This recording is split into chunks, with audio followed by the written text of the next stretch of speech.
Well, hello. We are about to get started again. We got some more Phoenix Wright coming up. Hope everybody's excited and ready for that. It is. We'll be starting from episode 4.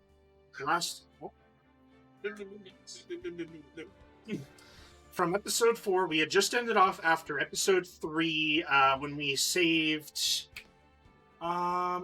Mr. Steele from being convicted due to a murder. So now that we have solved that case and in turn stopped not only him from going to jail, but ourselves, in the previous case, we have a brand new episode to start. This one should be pretty interesting. Hello, So welcome to the stream. It's good to have you here. I hope you are ready for more Phoenix Wright. Been excited to get back to this stream. It's been, a week. But it's part of the fun. You know, keep it one day a week. Just makes it more refreshing to get back to after we get back to it. If we did it too often, it would get a little dull. But since we keep it to a week, once a week at a time, it's a lot more fun.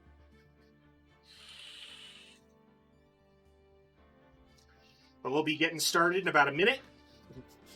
Give everybody time to get settled in, grab some snacks, get their notebooks ready. We have some cases to solve, clues to find, and we'll get that done today.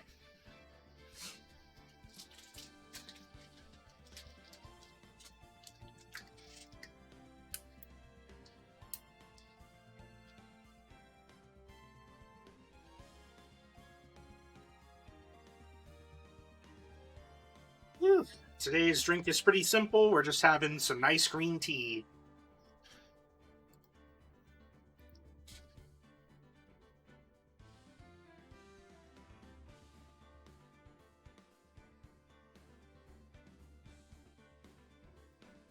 A good green tea to keep the mind fresh and keep us on our toes, because we'll need it. So, let's go ahead and start pulling up the game and get ready. Ooh, pear cider is very nice. I like pear cider.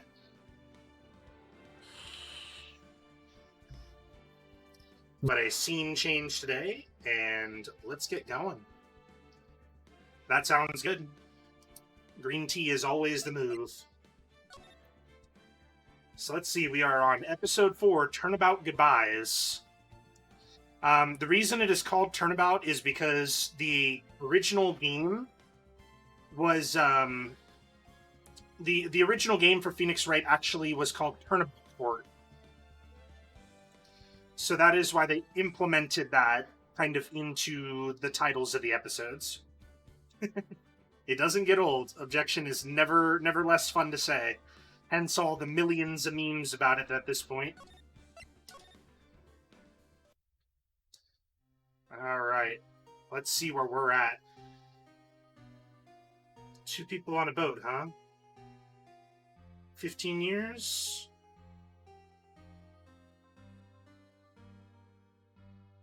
"15 years is a long time.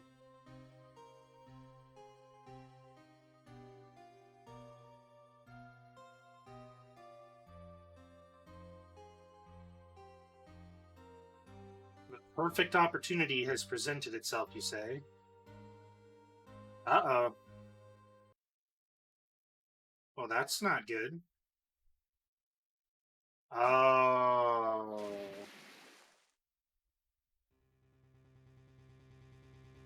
Wait, is that Edgeworth? Oh. How the plot thickens.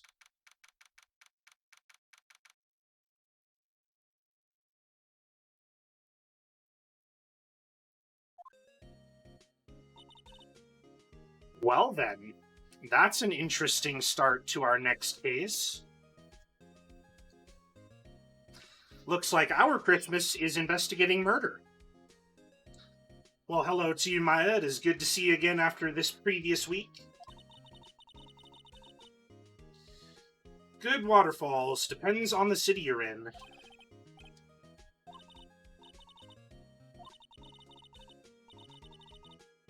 Uh, let me be the first to warn you against that, Maya. That's a very bad idea. That would be a very quick way to die. It's probably the proper response.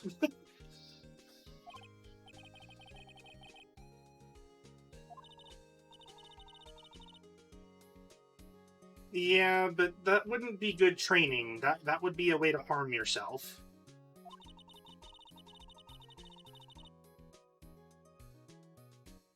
Do that in a pond, not under a freezing waterfall.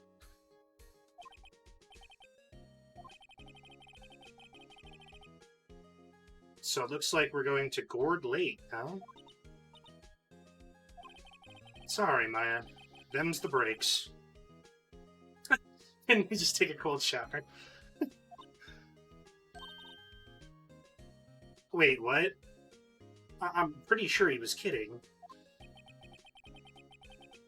Yeah. A large unidentified animal was sighted at Gourd Lake, huh? Town is buzzing with excitement. They're calling it Gordy, in a tip of the hat to Nessie, the Loch Ness monster. Though its namesake Nessie proved to be a hoax, locals are confident their Gordy is the real deal. Boring. Uh-oh, what's wrong?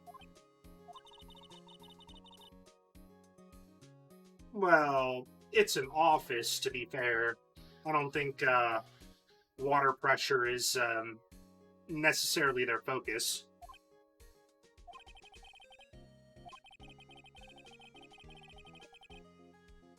Phoenix, calm down. Jeez. Please don't agree to that. Oh, God.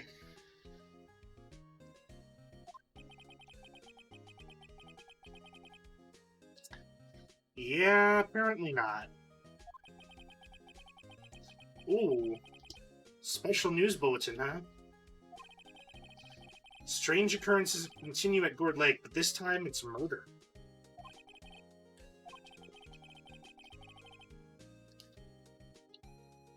The body of the man was found in the lake early this morning. A suspect was apprehended. Sources inside the police department revealed that the suspect's name is Miles Edgeworth, age 24. Aha.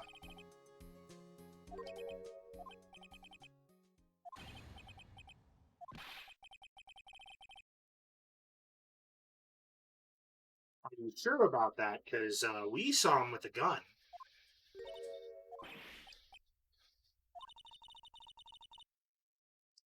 Are you...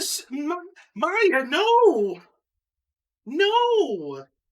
Why would you call him to get sprayed by the hose?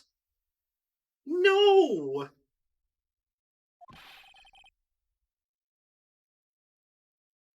Why would you do that?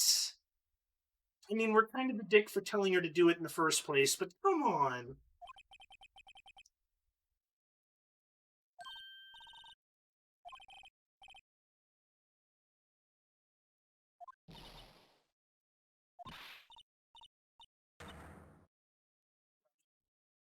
Those are the questions we're trying to answer.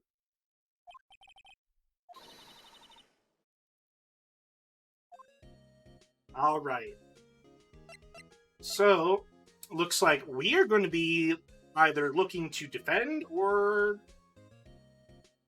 Yeah, I was about to say, we have the exact same questions and we're no closer to an answer yet. So, I guess first things first, let's go to the detention center.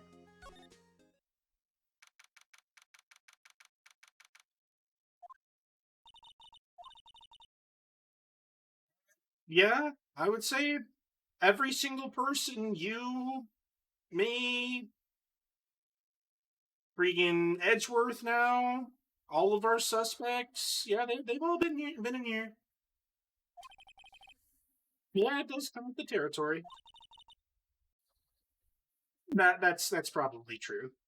I'll agree with that. It's probably fair that we don't mention having been in the detention center too many times. Well, hello, Edgeworth. Okay. Come back. We're here to defend and ask questions. No, Maya. He's not in a good mood. He's been locked up in the detention center. I don't think he's very happy right now. Exactly.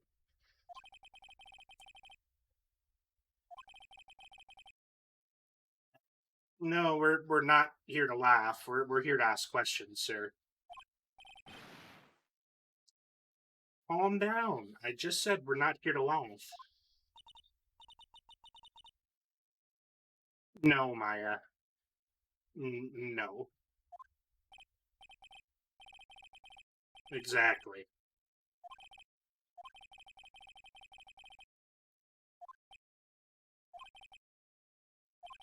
What? Well, yeah, he's probably right. We don't get that many cases.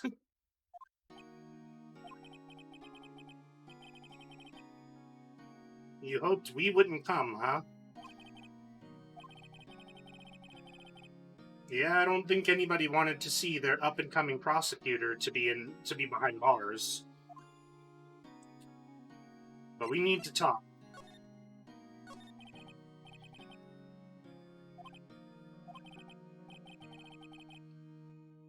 Well, if you want a defense, giving us the answers might be important.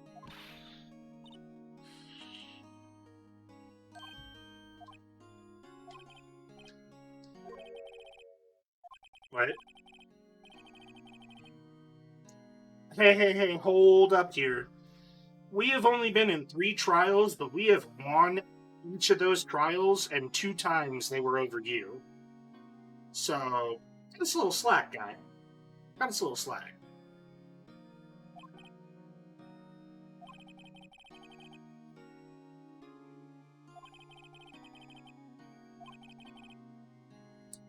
We're Phoenix Wright. We will win these cases.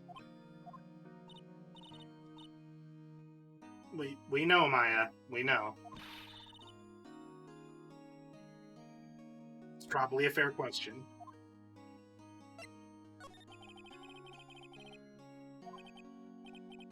Late last night. A long way away from the offices and the courthouse. Why were you down there?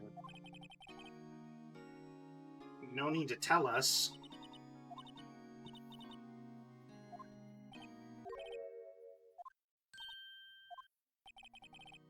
You went to see Gordy, huh?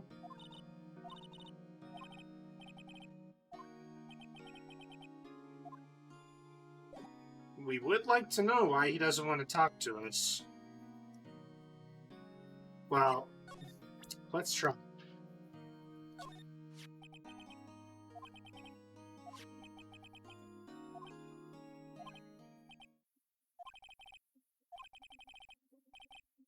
Not that hard up yet, huh?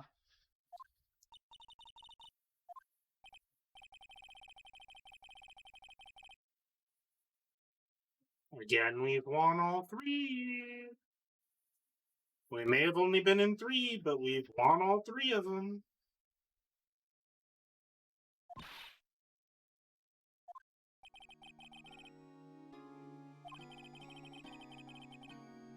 But we're here offering. If every defense attorney that you've talked to has turned you down, it only makes sense to come to us.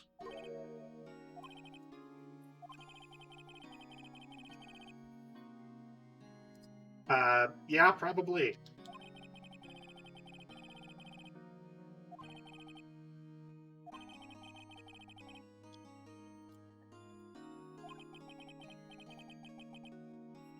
And why's that?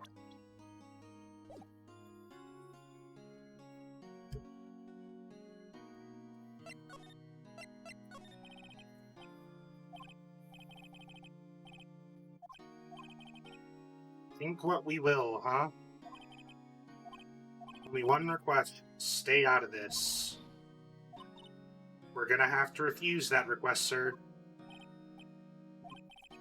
We are here to help, and we're not going to turn you away. You may not want our help now, but we'll get this case solved.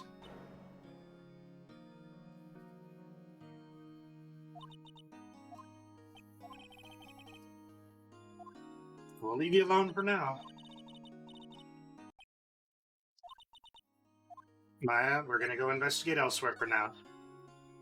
So now, let's go to Gourd Lake.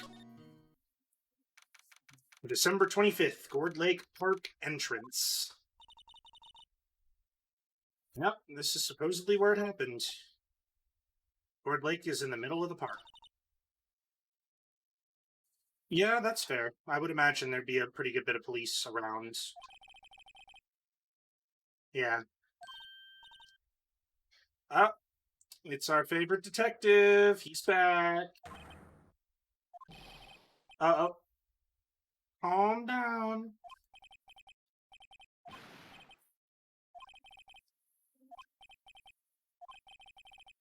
There weren't any clues. That's why they arrested Mr. Edgeworth.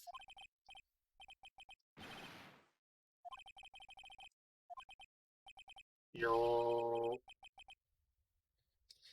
All right, calm down, Gumshoe. Let's not be making threats right now.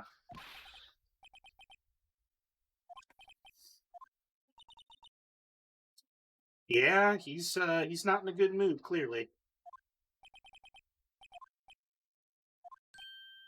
Oh. No, sir. That is the gentleman we saved in the first case. Yeah, if we can have you learn Phoenix right, that would be appreciated. Yes?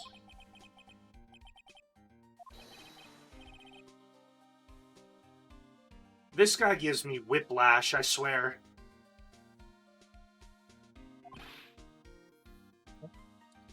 Calm down. We're just asking some questions. We're not trying to fight.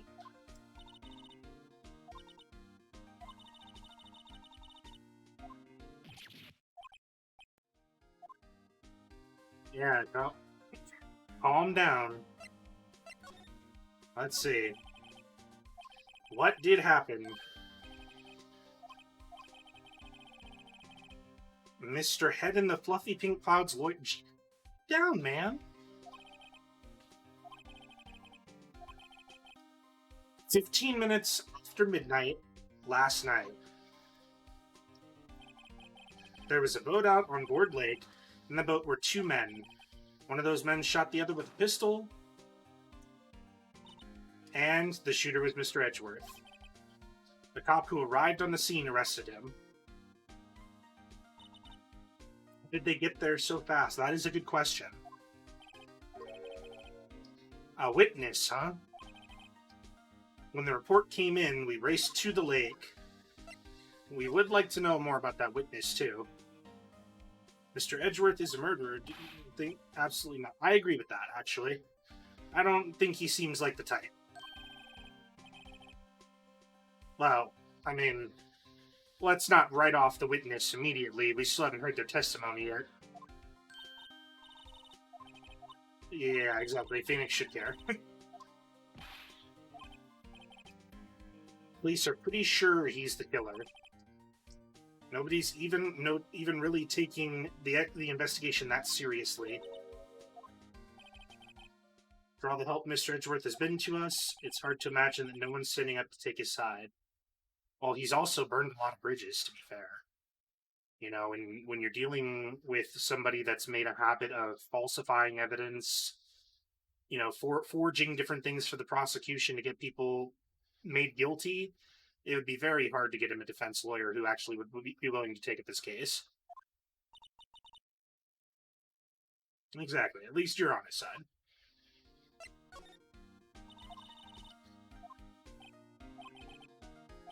Bit of a celebrity. If you defended him and lost, your reputation would be sure to suffer. That is true. Case against him is, well, pretty solid. No, we're not here to turn our back on him. He did help us out in the Steel Samurai case, and I respect That is true.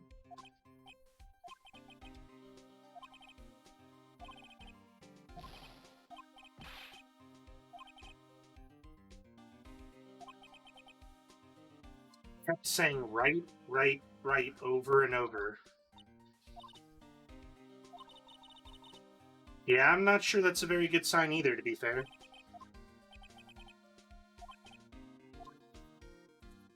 To me, that sounds like he was extremely upset and getting to the point of being obsessive. I mean, we have to consider the fact that we've defeated him in 2 cases already where he hasn't lost many. But both of the cases against us, he's lost. Ah, we cannot learn the witness's name, huh? Is there only that one witness? It was pretty cold on the lake last night, and it was Christmas Eve after all. Still, we're being thorough. That is true. You do never know when you'll turn up another. That's why we're here today checking things out. So far, we're coming up empty. It's Christmas today. I've forgotten. That's true. Well, what would you like? Talk to Santa. Uh-oh. Well, okay. A call from the precinct. They want to hold an investigation briefing.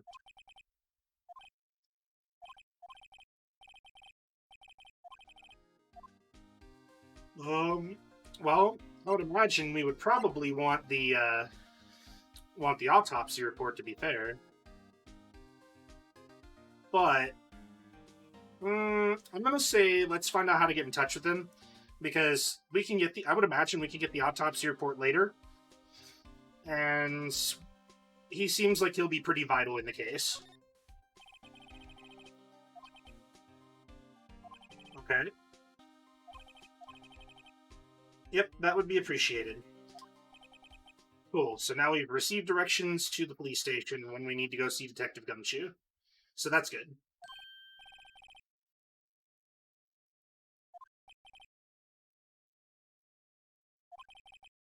Would like to take a look around in the park. Can we? Well, okay. That is probably the easiest I have ever seen anybody get permission to go investigate a crime scene.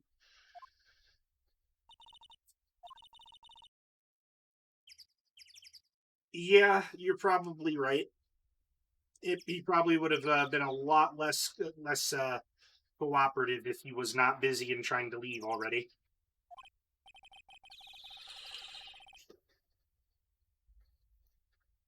Yeah. All right. So now we're going to move into the public beach.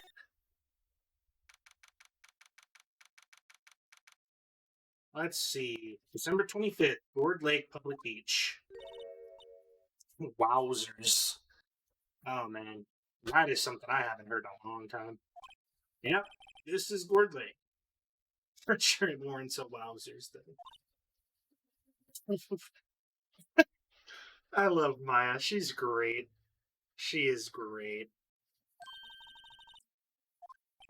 Oh, samurai dogs. Ah, that'd be a kickback to our previous case with the Steel Samurai. It's Christmas, man. Yeah, exactly. They're on to the Pink Princess. Nope, we don't know. But it's okay. Let's examine. Someone left some party poppers here.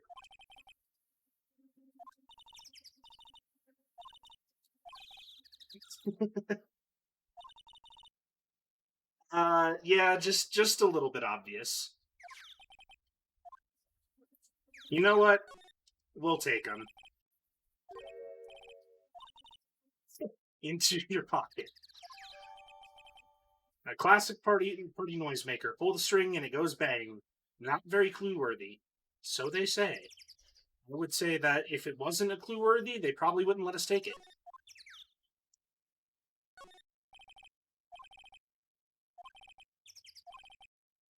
someone does need to redecorate a little bit.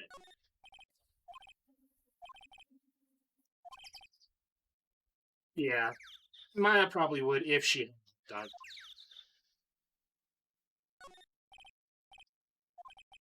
Left for the boat docks, right for the exit.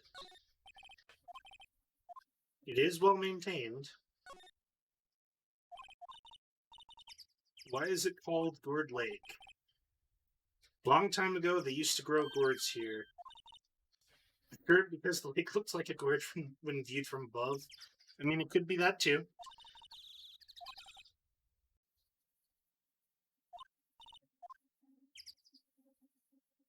That's fair.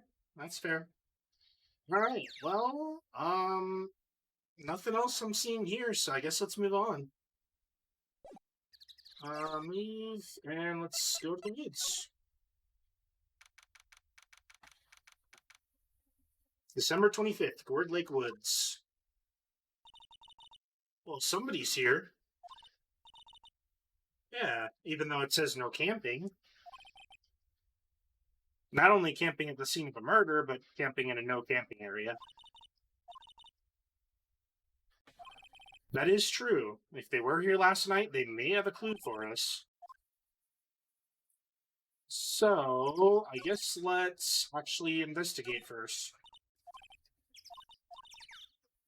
Why are camping pots and pans made of aluminum? There's actually a very specific reason for that. They're easy to take along, they're not heavy, and you don't risk metal poisoning with your food.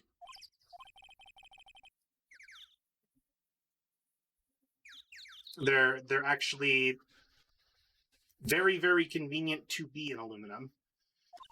There's not many other metals that would be good in terms of carry weight and being protective for eating.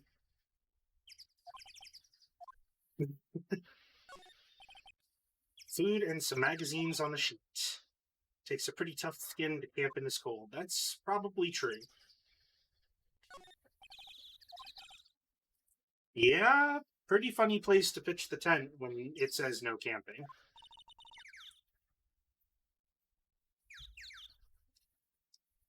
So setting tents on fire?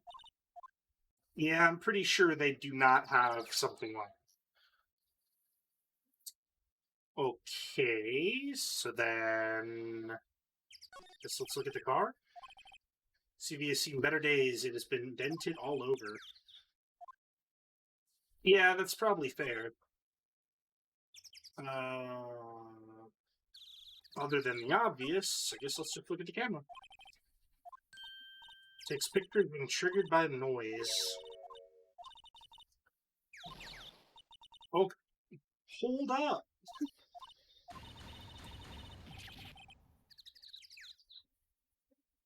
Maya, please.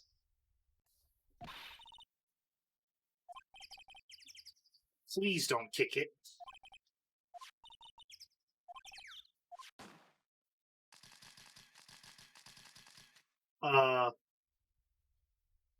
We broke it, run. Oh, okay.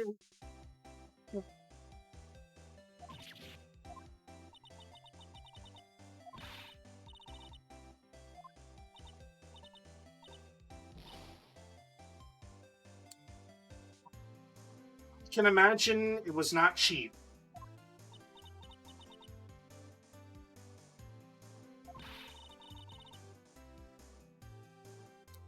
Well, we kind of wanted to test the camera.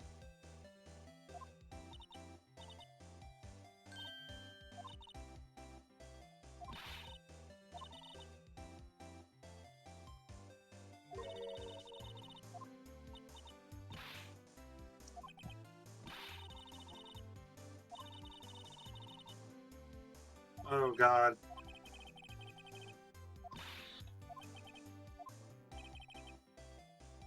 Yeah, let's hold off.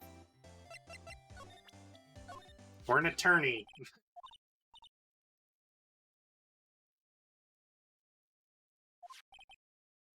A lawyer. No, we're not trying to sue you.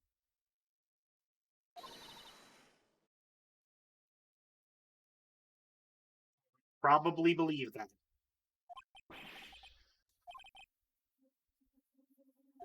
Exactly. What? She gives me worse whiplash than Gumshoe does.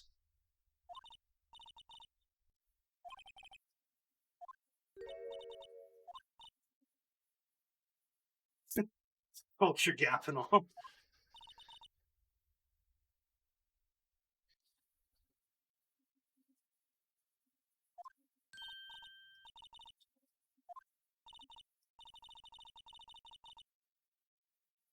All right. A lot of heart. A lot of heart. All right.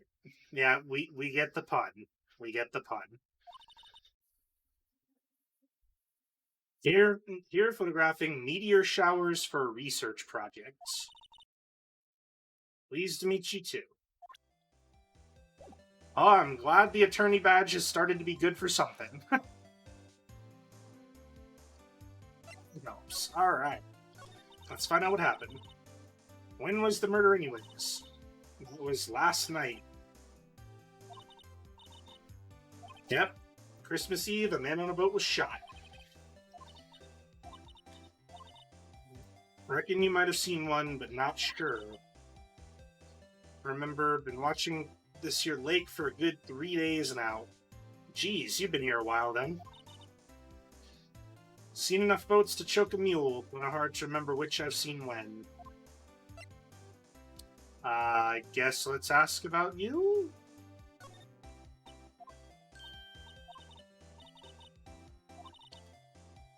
Research student at Country U, right in the heart of the heartland.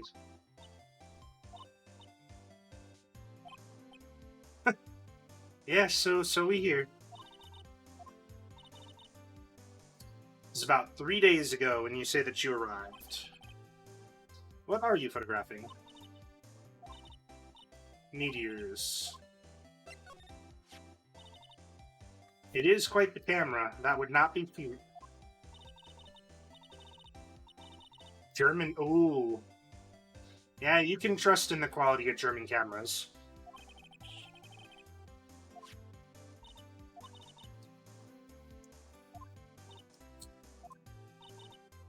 Mm-hmm. Yep, it is a mic. It's been programmed to pick up loud noise. Wait a second. If it was programmed to pick up loud noises, it might have flashed when the gunshot happened on the lake.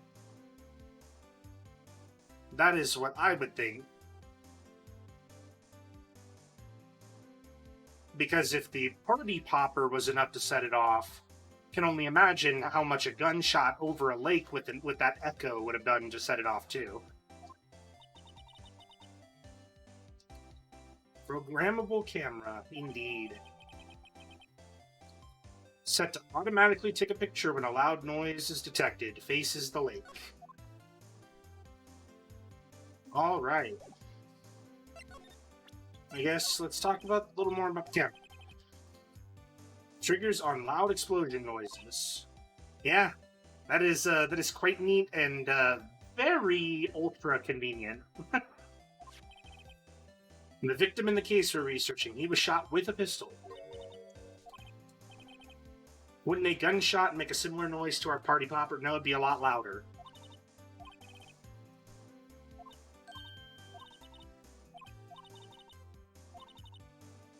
Yeah, if you wouldn't mind checking the film.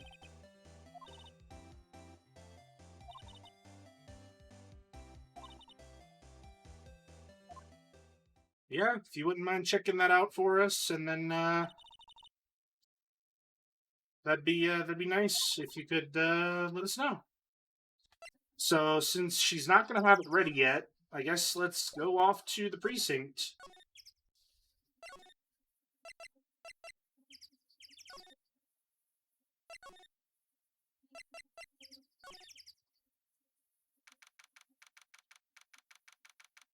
All right. December 25th, Police Department, Criminal Affairs. Yes, Detective Gumshoe is still in the meeting. Oh, probably not. Yep, he's done. Yeah, I would definitely agree. If a party popper is going to trigger that mic for the camera, a gunshot 100% is.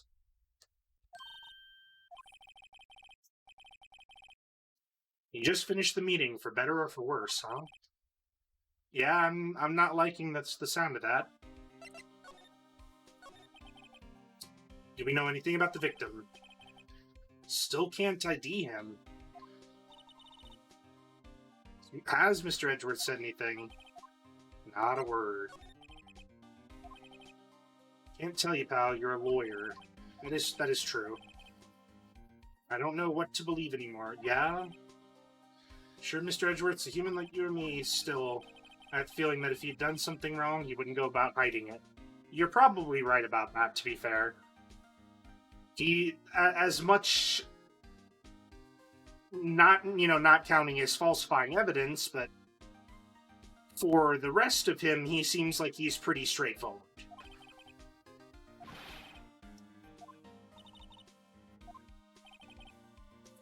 Trial's starting tomorrow as scheduled.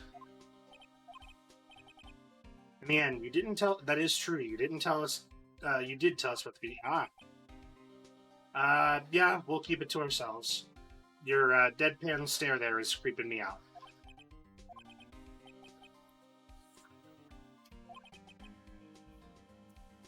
We'll do our best.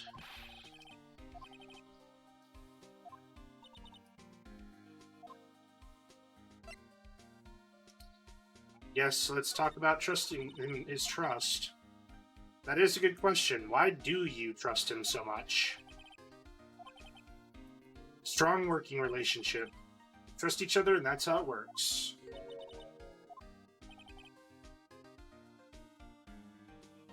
No. Let's put a little asterisk beside every time, because we've won 2 cases over Edgeworth. So let's put a little asterisk there, right before every time. A little extreme? Mm-hmm.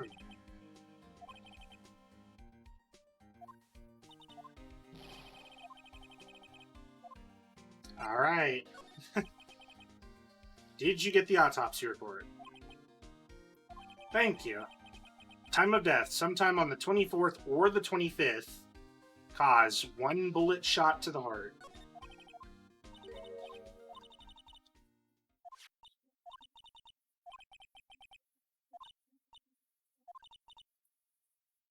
Someone you potentially met a long time ago. Interesting. Let's go talk to Lotta again. Maybe she'll have our photo ready now.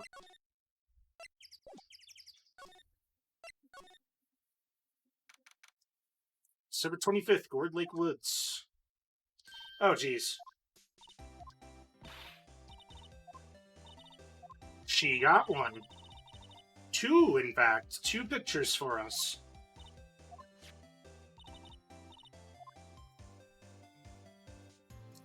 Doesn't help us much. Exactly. You can't really tell who's doing the shooting. There was enough fog out there last night to strangle a bullfrog. Seeing these photos reminded you of something. She saw the murder happen.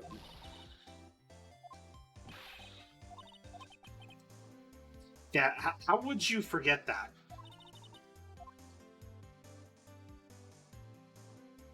Yeah! I would reckon so. If you were a witness to the murder, it'd probably be a good idea to tell somebody.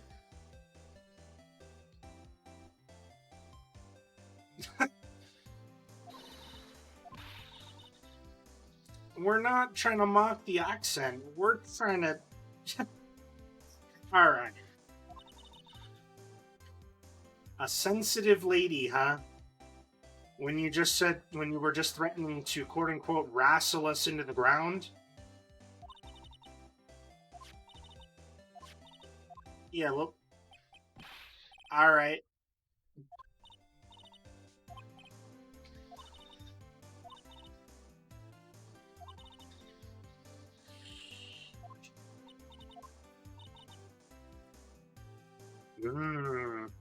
Friends today, enemies tomorrow, huh? Yeah, that saying's normally the other way around.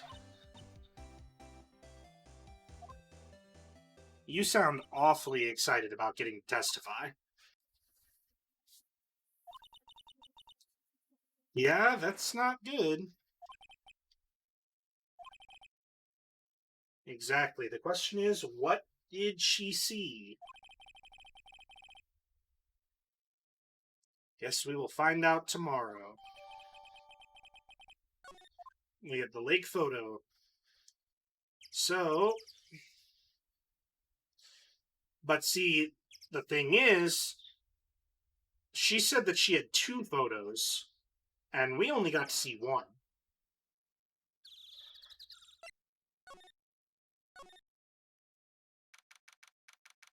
December 25th, Gourd Lake, public beach.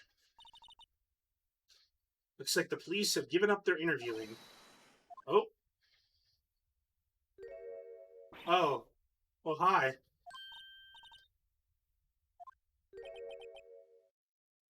What?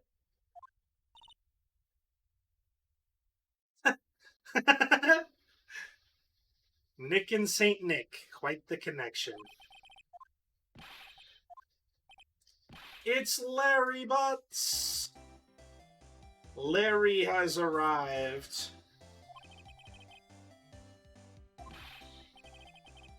He's working his day job as a sand. Ooh, he is our samurai dog seller.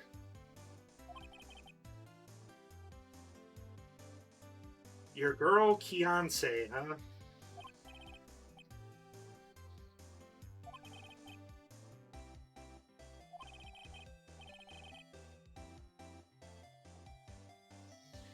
I got something to tell you, buddy.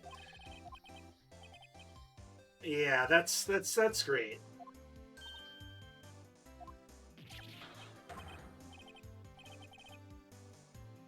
She's our friend.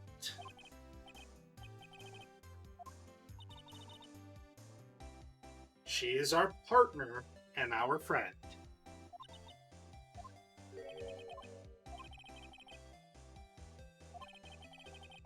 Working 9 to 5, having to take care of a little sister.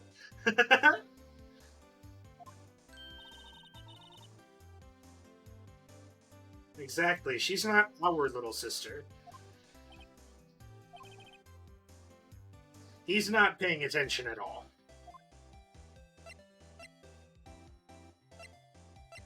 Oh, man. All right. Well, let's find out what happened. There was a murder here last night, and since you're working here, did you hear anything?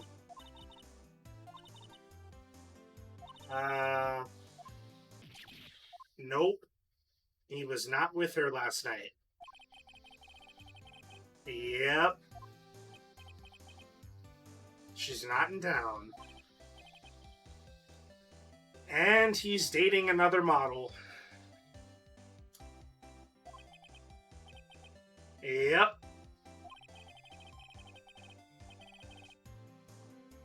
There was a murder here on the lake. Trial is tomorrow. Defendant is Edgeworth.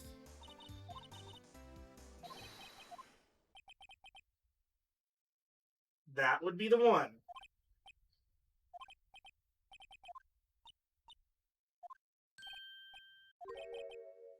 Yep. He was in the same class as both Phoenix and Larry.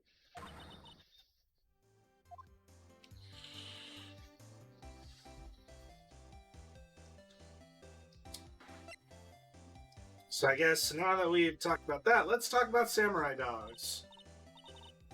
Tell me about the dogs. She's so excited about that.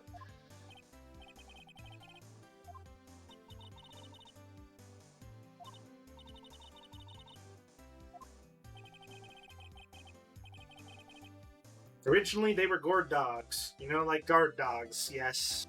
We do get the pun. The samurai thing was Kianse's idea. Yes, Larry, we heard.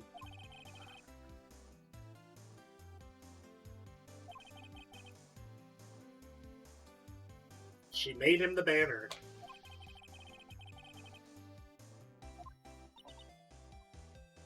There's a problem with that, buddy. Yeah.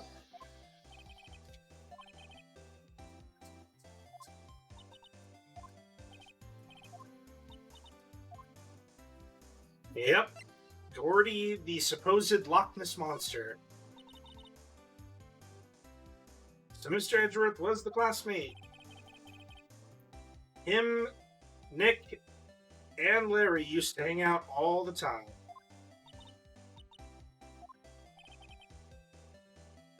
Always been kind of a stick in the mud. Yeah, probably. Studying all the time, trying to be like father. That hits a little close.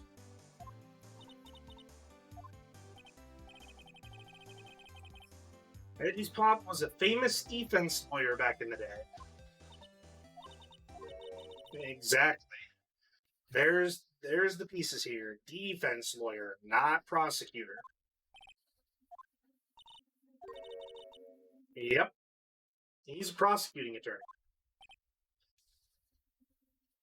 Bruh.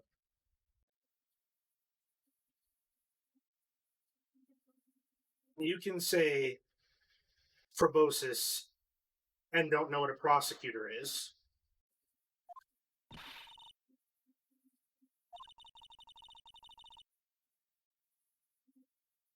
Yeah, that is the literal exact opposite of a defense lawyer.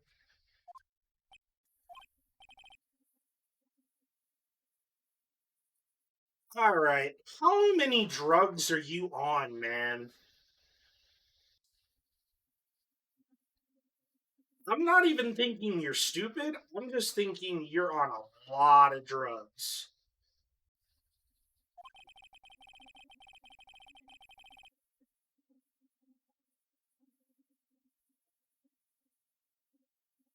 Always used to talk about defending the weak who are unable to defend themselves. Well, that sure changed.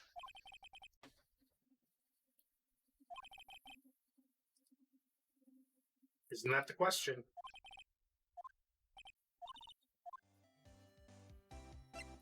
We do indeed know. Yep. A supposed giant mysterious monster named Gordy.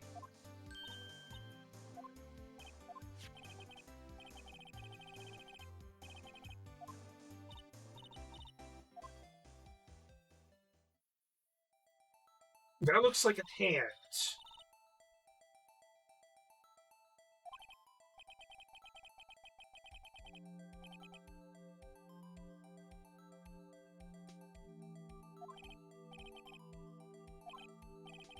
Let me see. I set the camera to automatic, got into the frame. I heard a loud bang like an explosion. So that would be the person's body. Followed by the sound of something slipping into the water. So that's a photo of the murder.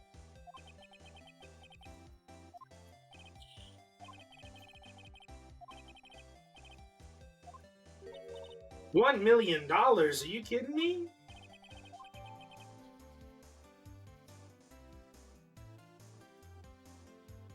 You're the one dating the model.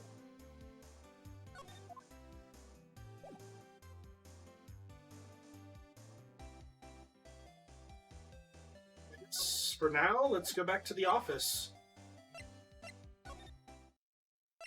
We got some evidence to look over. What's up, Maya?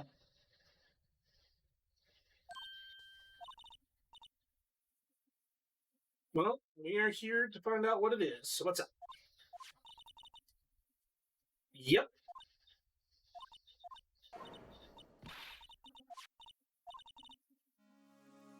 A lawyer that worked at the office that Mia worked at. She met him once when she went there to hang out with Mia.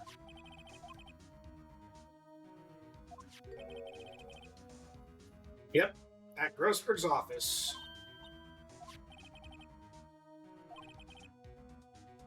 Yeah, probably a good idea to go see him then.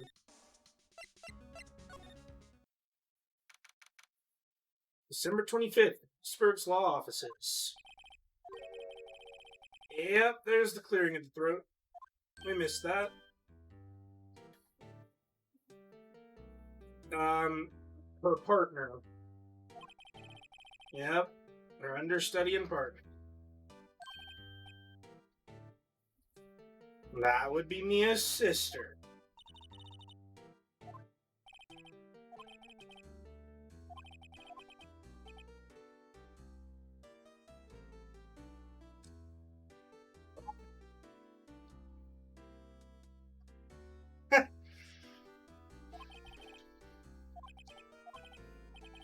Yeah. Yes, we're here to talk, buddy. Yep. What happened?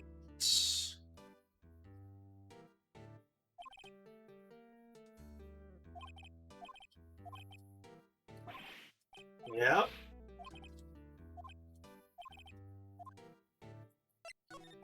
Well, what did happen to your painting? Don't think it shall ever be coming back home to this office, really.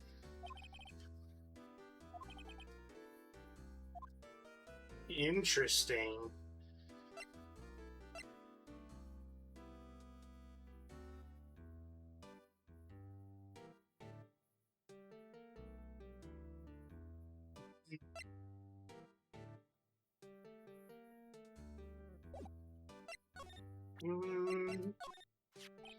I would say let's...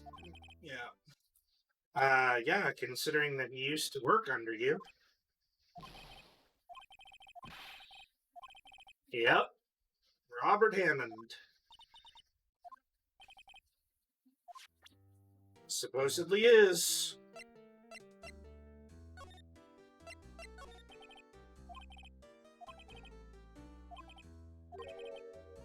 DL6 incident, huh? Think you remember that one. The DL6 incident, that was the case that happened 15 years ago, where Nia and Maya's mother attempted to contact the spirits in order to get Red, White, and Red, Right of Blue Corps convicted.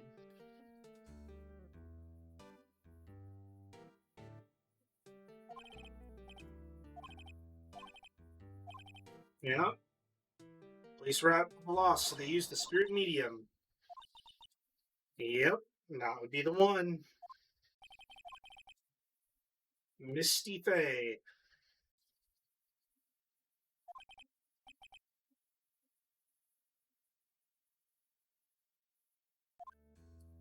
Yeah.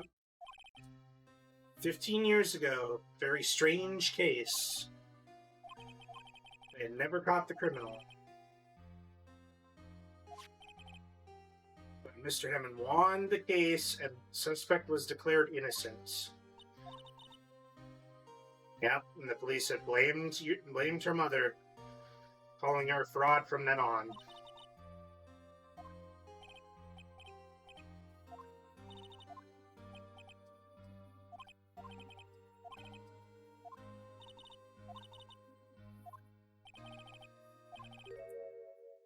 Yep, the victim in the DL6 incident was none other than his own father. The reason Edgeworth went and became a prosecution attorney was because his father was the victim in this incident. And because his father's murderer got away, it sent Edgeworth on a path to become a prosecution attorney to get revenge.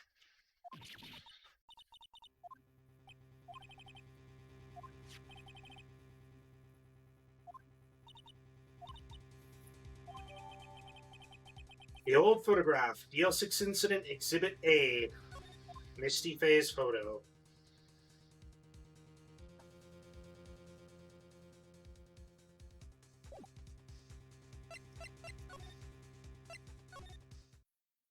Back to the detention center. December 25th, detention center visitors room.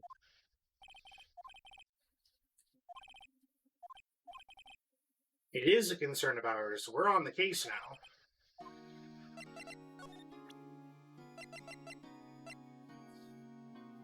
All right, buddy.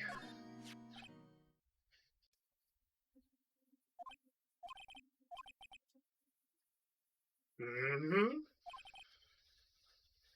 Yes, we have.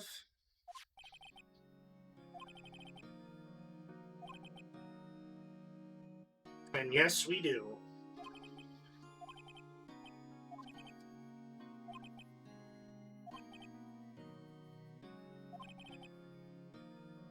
Just wanted to keep us away from DL6.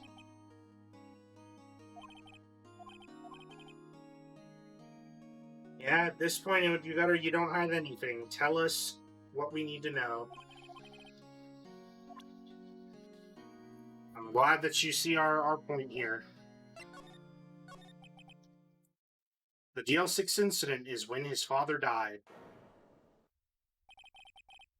Right before his eyes, he was shot and killed, and Edgeworth saw it all.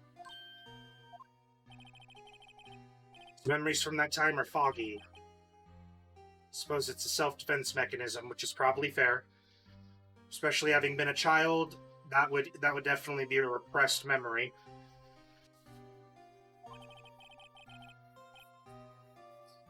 In any case, the suspect was arrested, a man. It's pretty clear he was the only one who could have killed his father. The spirit medium they used to talk to his late father said the same thing. It was an attorney by the name of Robert Hammond that cleared the suspect's name. And Hammond is the victim in the Gourd Lake murder.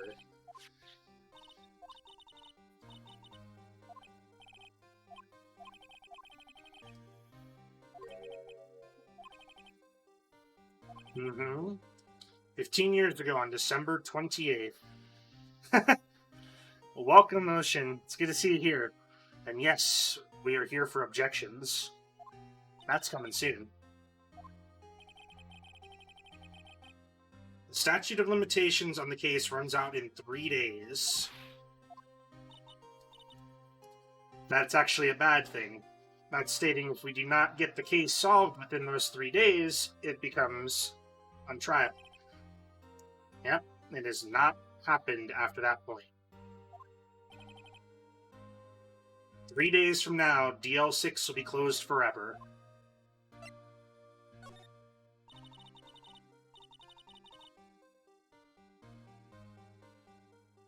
Let's see.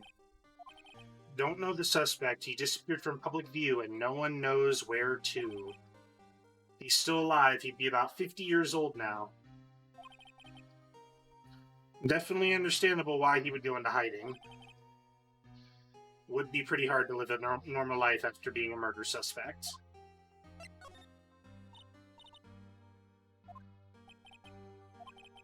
Gregory Edgeworth, a very famous defense lawyer. Initially.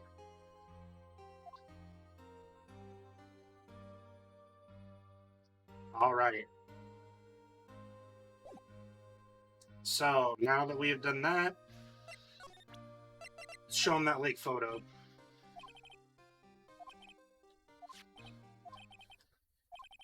I don't think you're the kind to point a gun. I would agree with that.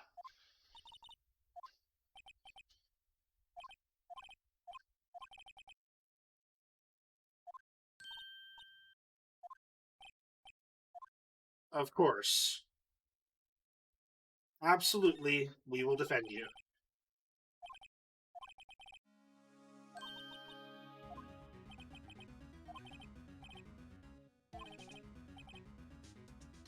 Doesn't really need to know right now.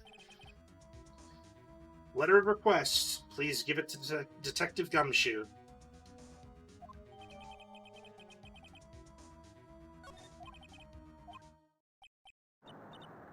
Whoa.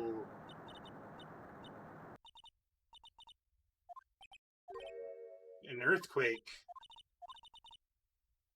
And Edgeworth is on the floor shivering.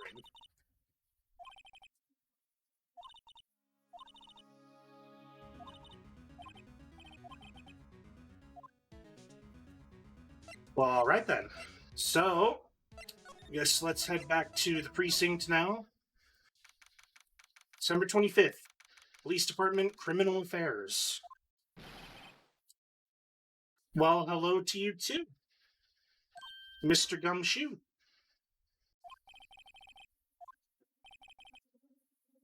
Wild lady comes in here. Yeah, that would be a lot of heart. That would be her. So she came to talk to y'all after hearing what Mr. Wright had to say.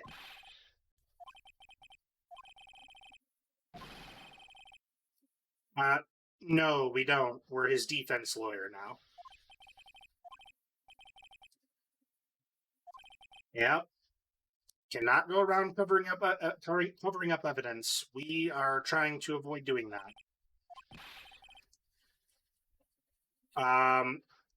Well, I mean, if you want to take it as implying something, sure.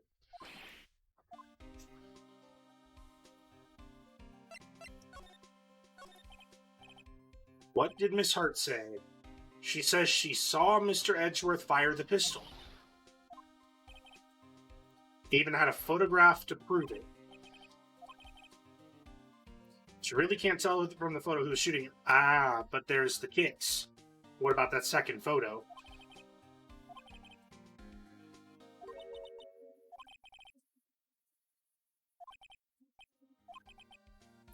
She's going to be the one testifying tomorrow. A cancellation? Tomorrow is going to be life or death for poor Mr. Edgeworth. That is true.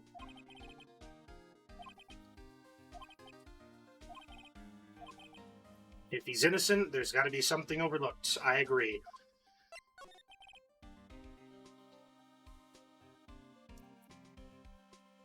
Nope, we are defending him.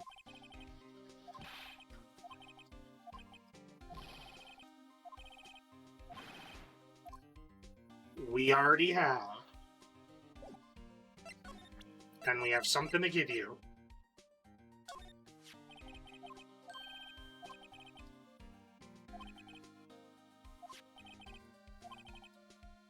Yeah, we will see you in court tomorrow. You guys feel that earthquake a little while back? Yes, we did. Yes, we did. Lived out your whole life, pretty used to them by now. That's fair. I wasn't worried about you too. I was worried about Mr. Edgeworth. Yep, he does have a fear of earthquakes.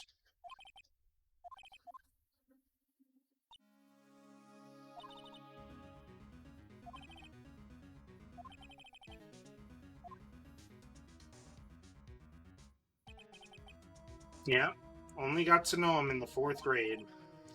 Transferred to another school after that.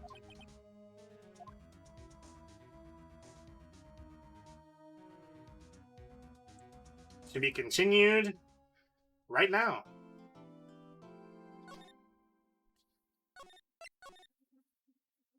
Day 2, trial time. Let's get some objections in the chat. December 26th, 9:44 a.m. District Court, Defendant Lobby number 2. Parma. Manfred von Parma. He's the best prosecutor there is. He hasn't lost a case in his 40-year career, huh? Well, I think that's about to change. A god of prosecution, right? A god.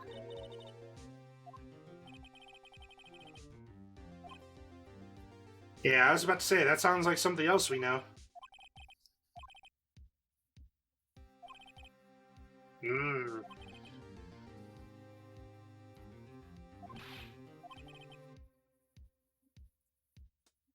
Prosecutor as vicious as him multiplied by a factor of 10. That's pretty terrifying.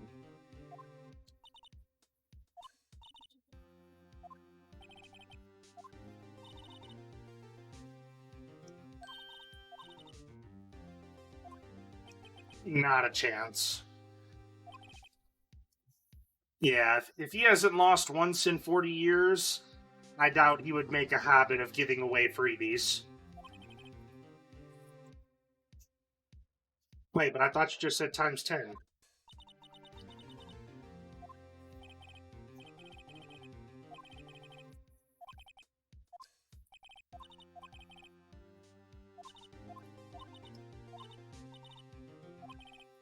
Couldn't reach her. Her powers are weak again currently. Yep, it'll be a rough case ahead, but you know what? We're here to get through this.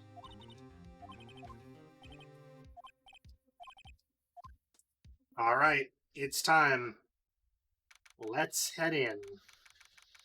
December 26th, 10 a.m., District Court, Courtroom number 3.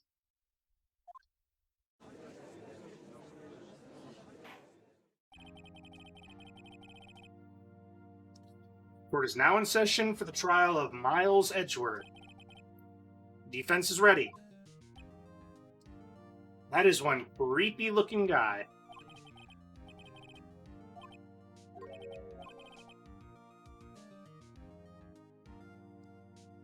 Well then.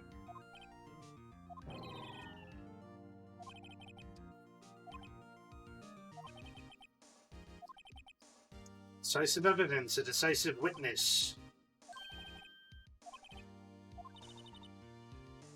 Yeah, I was gonna say, he definitely seems like he thinks he's royalty.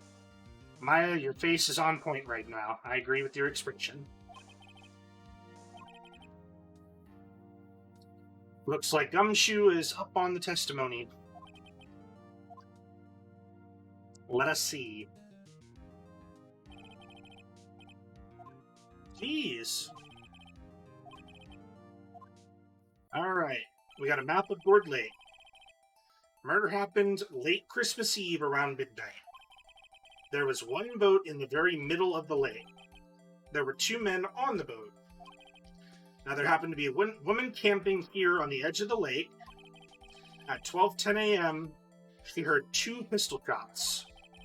Then the boat started to move. It went towards the boat rental shop. Looks like we got a copy of the overhead.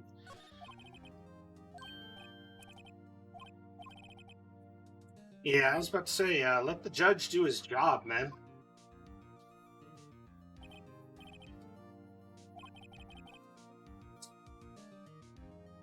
Okay, then.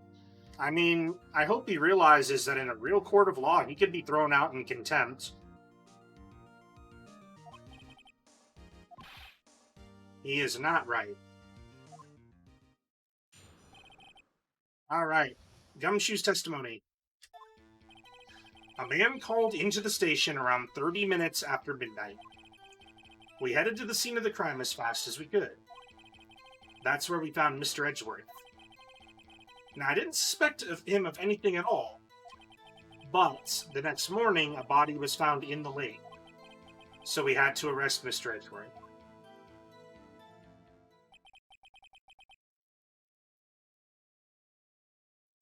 Let's see. Jesus, calm down, dude. Okay, looks like we're jumping into cross-examination. A man called into the station around 30 minutes after midnight. I believe that. I didn't see the crime as fast as you could. Okay. So we found Mr. Edgeworth. Right? Didn't suspect him of anything at all. The next morning, a body was found in the lake. I'm gonna press on that, actually.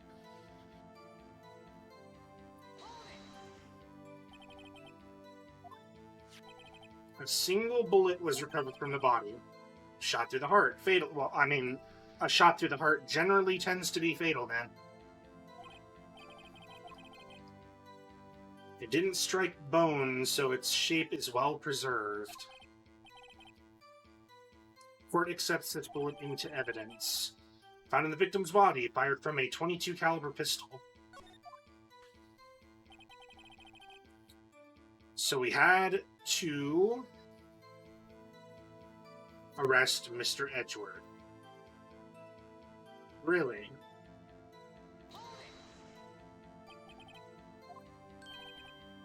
Found the murder weapon in the boat. The pistol. Yep, I would rather you definitely revise your testimony for that. The murder weapon we found in the boat was decisive evidence, so he says. What makes it decisive, though? Objection! Welcome, Savvy. It's good to have you here. What about the pistol made it decisive evidence? Yeah, he definitely has the same laugh as him. So many objections in the chat. We love to see it. There were fingerprints on the pistol found in the boat. So they say.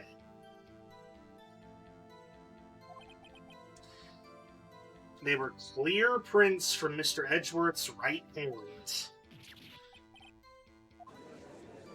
Oh, really?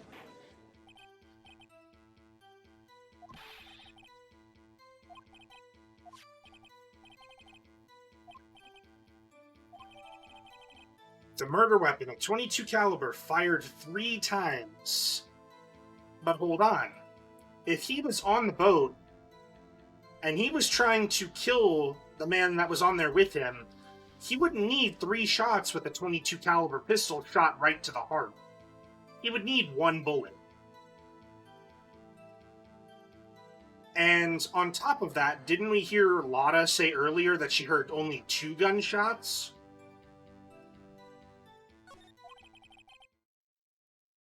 Aha. The pistol used in the murder and the bullet found in the body. Aha. It's the bullet found in the body fired from this pistol. Ballistic markings on the bullet match the pistol. I would say that there's something very wrong here, though. But basically, a little bit of info. If you don't know what ballistic markings are, they're basically like the fingerprints of a gun. You can tell a lot about a bullet and whether or not it's fired from a gun by its ballistic markings. They're actually pretty easy to identify. Let's see. Yep. Well, to be fair, she's our junior partner, and she hasn't been in this very long.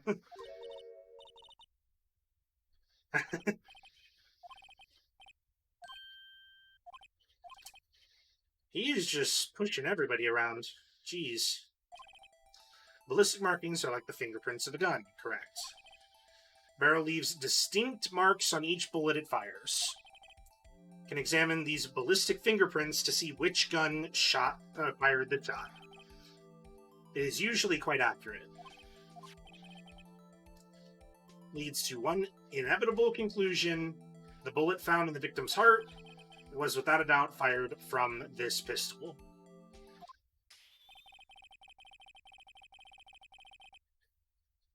The pistol, which, as you may recall, was covered in the defendant's own fingerprints, huh?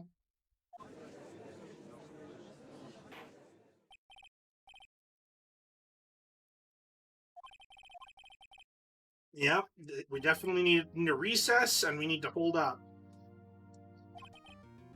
Almost decisive, one would agree, but we have another witness.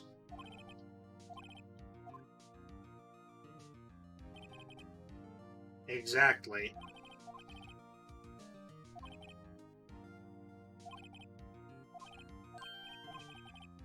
Jesus, dude!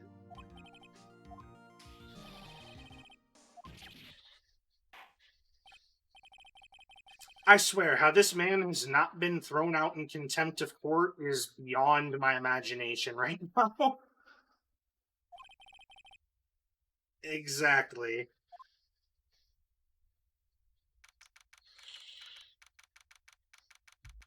December 26th, 11:09 a.m. District Court, Defendant Lobby number 2. That is the question. Your fingerprints were on the murder weapon. There's only one who could have shot. That man was the person in the photo. It was you. But he says that he did not shoot him.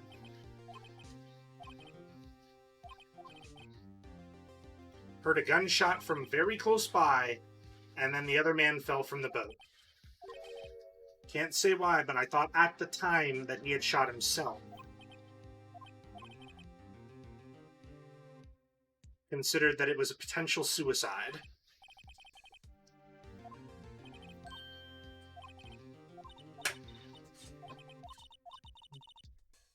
Hey, don't put yourself down. You're pretty great. You've helped us out with a lot of things, especially in the last case, too. Nope, we need you here. We're not gonna... You are definitely not useless. Exactly. She's always trying to help us out. It is the thought that counts.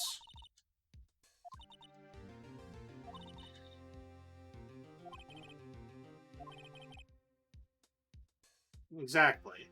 Everybody does have their off days, and we've definitely gotten lucky in quite a few cases.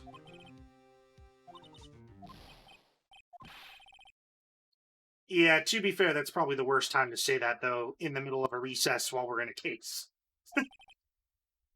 Yeah, that's fair.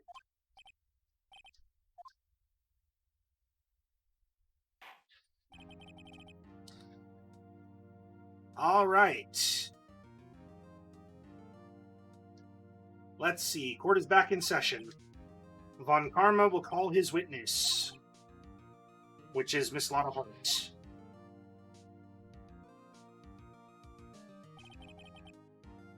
Research student at a university, that is true. He did confirm that with us.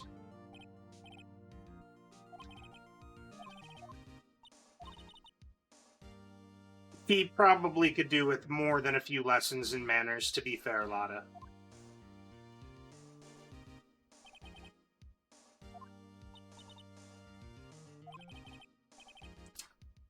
All right. Witness testimony. Was Christmas Eve, just after midnight, she reckons. She was in her car. Heard the bang come up from the lake. When she looked out the window, she saw two gents in a boat. Then there was another bang. There was a nary a thing on the lake but that boat. But remember, she said 2 shots just there. But what we saw in the evidence with the gun was that they said it was fired thrice. So that's already something that is wrong.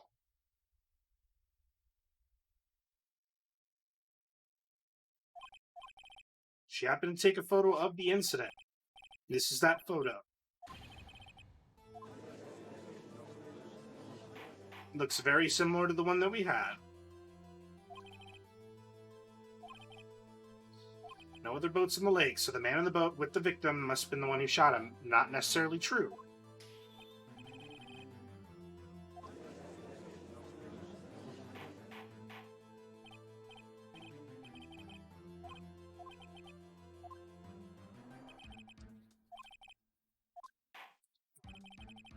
Now.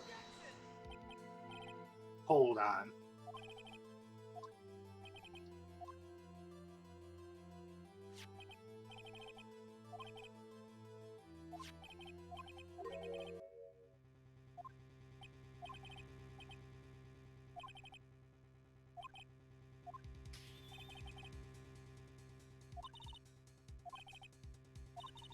Yep. I think there was.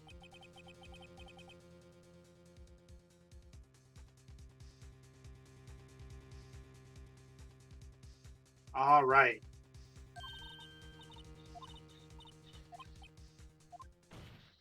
We're going to press on everything.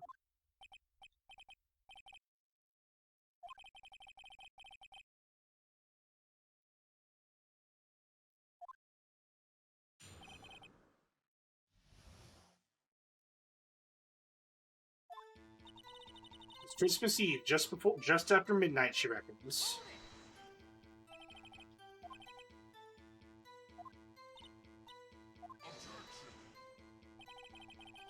The hell was that objection? That's a T-Pass voice.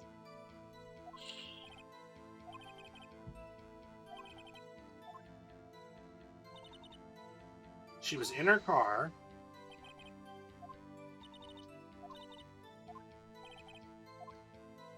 Press further. Yep, be more specific.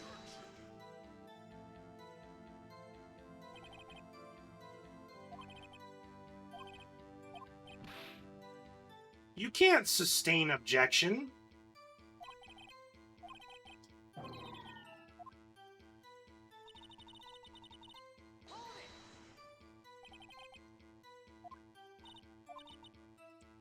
After she heard the...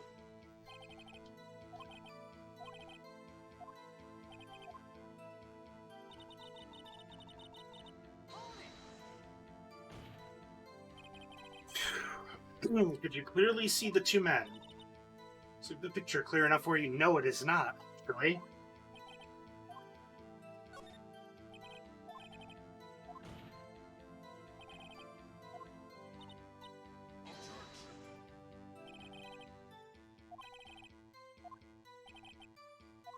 He is hiding something here.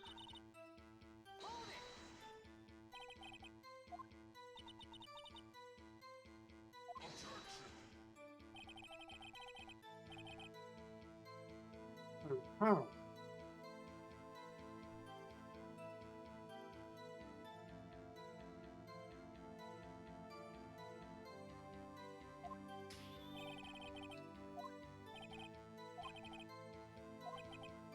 Exactly. He's trying to actually have us stop from talking to her.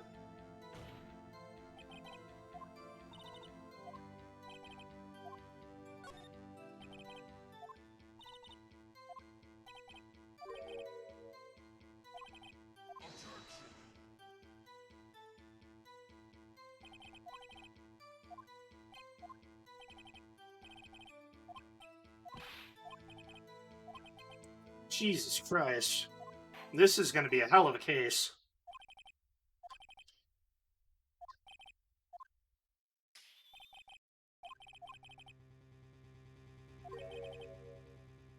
So now we are held in contempt of court. And if we screw up, we're going to get thrown out. It is very fishy. Yep, he cannot currently say anything right now.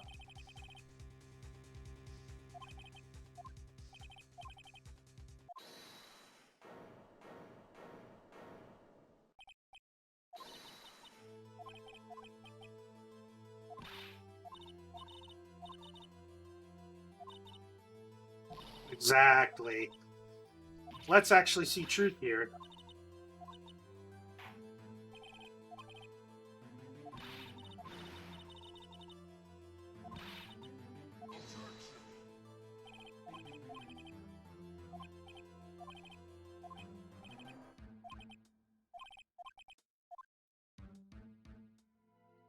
So it looks like for now... Oh!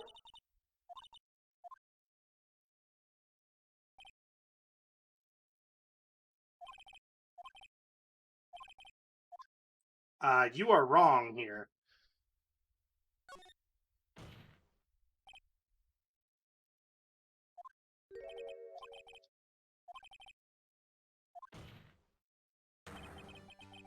Exactly. It was not in the testimony that she clearly saw Edgeworth.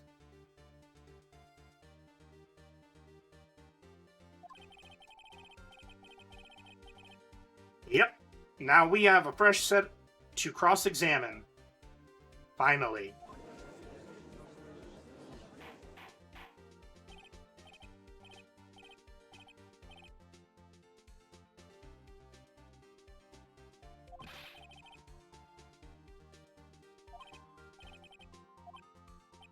Nope. Be a man. Stand up for yourself. Thank you. The defense does indeed have a new right to cross-examine.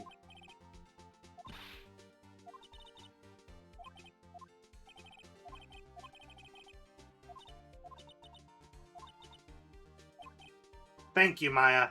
We wouldn't be here without you.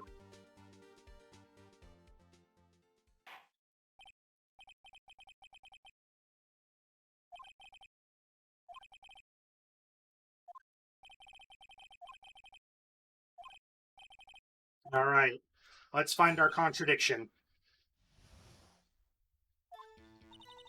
Saw clear as day the man on the boat was Mr. Edgeworth.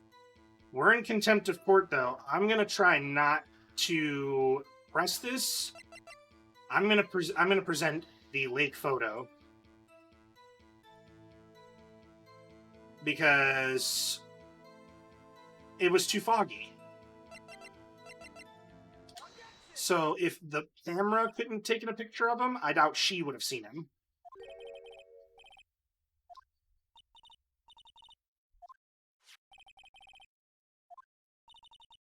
Yep, the very same. It's very, very foggy.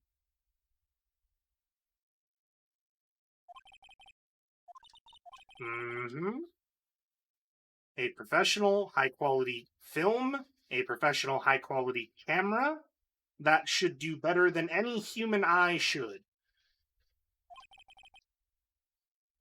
Even it could not capture the faces of the men on the boat. I doubt your eyes could.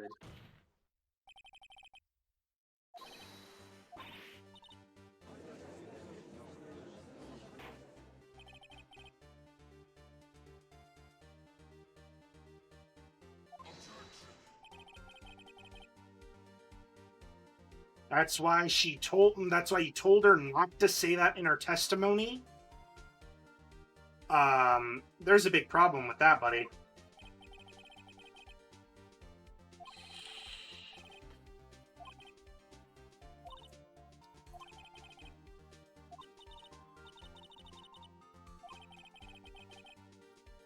Let's see your new testimony. Yep, we found a hole. So now we can really get to work. How Edgeworth was seen. Right, it was a cold night and the fog was thick as grits. So once she finished up setting the camera, she got back in the car. So brought binoculars with her. When she heard the noise out on the lake, she looked with binoculars.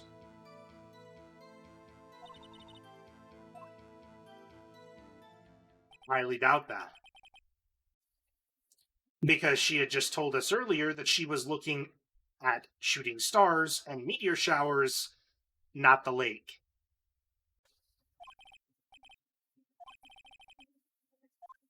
Yeah, we're still in contempt of court, so we have to be careful here. And she would need a telescope to be seeing stars in the sky, not binoculars. She has no reason to have binoculars. Why would you bring them?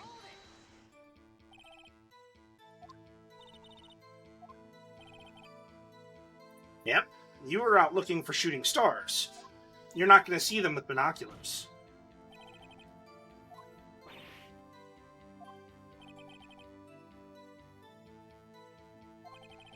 Mm-hmm.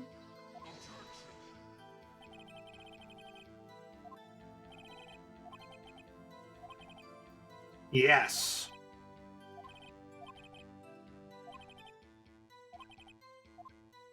Press further.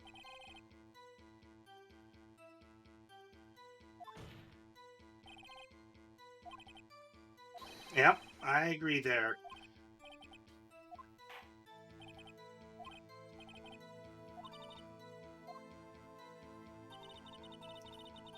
The camera was set up to take pictures of a meteor shower, huh? But how would it be? Because it was also set to automatically respond to loud noises. Meteor showers aren't loud. So, I'm going to present our evidence here. Exactly. It would be a lie. There's no way it would be.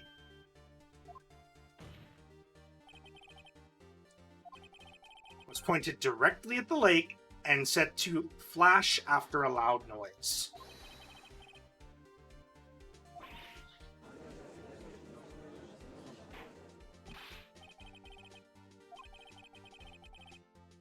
Yep.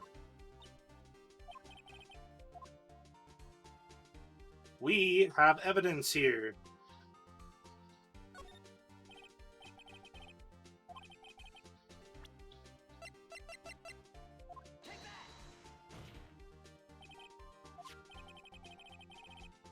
Yep. She was trying to photograph Gordy.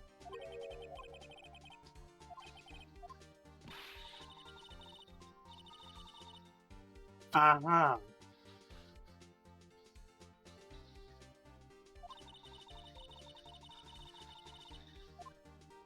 I have proof.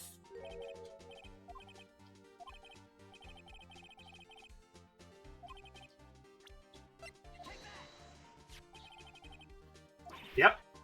Your own camera was set to take photos in response to loud noises and pointed towards the lake. Thus, the photograph taken when a gun fired on the lake. According to the article, Gordy made a loud noise when it emerged.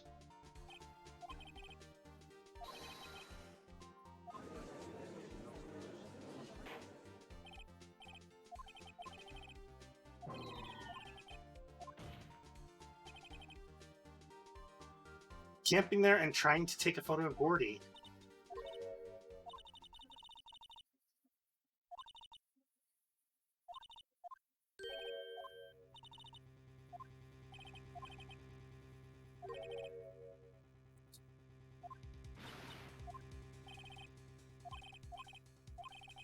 Exactly. You were hiding this.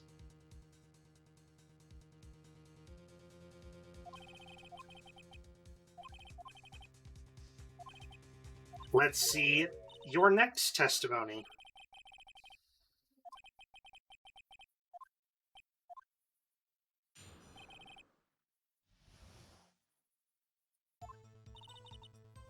You're not a research student at a university, so already we have you lying in court about your occupation, which lying in court actually is a misdemeanor. So consider that first of all. You're an investigative photographer. Imagine what a scoop it'd be if I got a picture of that monster. That's why I was camping out by the lake. But that's all I was hiding. When I heard the bang, I looked straight out at the lake. There wasn't much else to look at, so I just watched the boat the entire time. Then I saw a flash near one of the man's hands, and I heard another gunshot. There's a pretty big problem with this testimony. Because now she's saying she was looking right at the boat the whole time, but she was there, supposing she was supposed to be there looking for Gordy. Why is she staring at this random boat?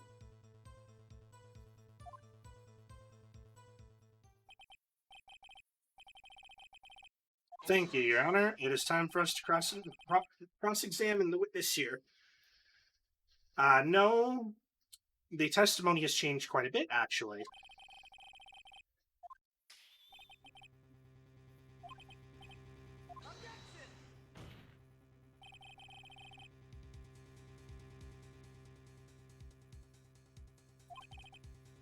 Yep.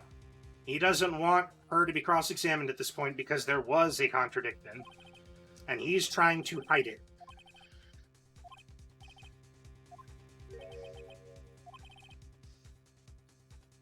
It is our last chance at a cross-examination.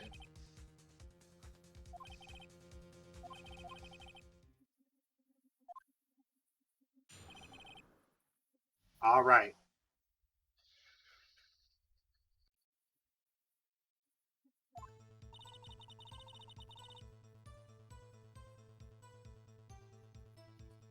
Not a research student at a university.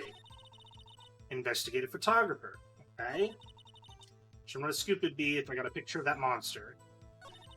That's why I was camping out by the lake. That's all I was hiding. When I heard the bang, I looked straight out at that lake. There wasn't much else to look at, so I just watched the boat the whole time. Here is where we have a contradiction, I believe.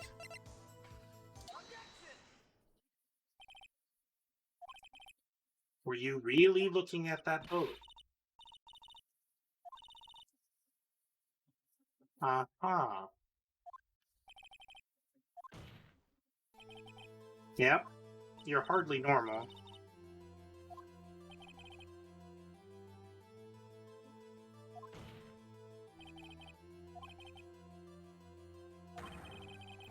Yep.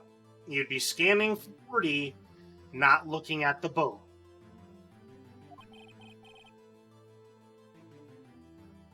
You wouldn't even give a boat a second thought.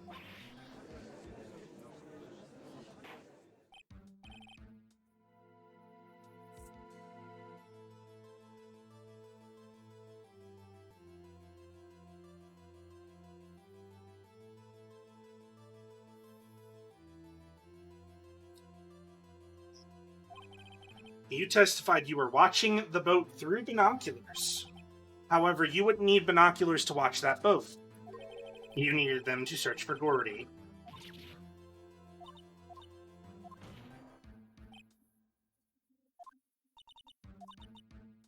Now that y'all mention it, huh?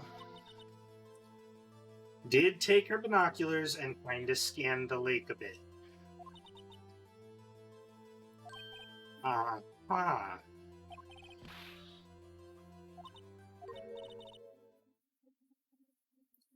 So, again, lying in court. Wasn't fibbing really, but you've done it 3 times now. Just thought she could be a witness to a murder and all, so you make up false evidence so that you could become a witness for your own excitement. Mm-hmm. Thanks for the pointless information. It's more than uncalled for, to be honest. She realistically should be looking at charges, because this is obstruction of justice. Got the photograph. You have proof, so you say.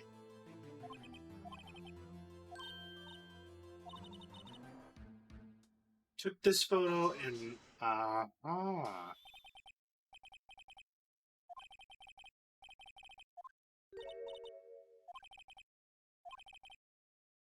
she enlarged it.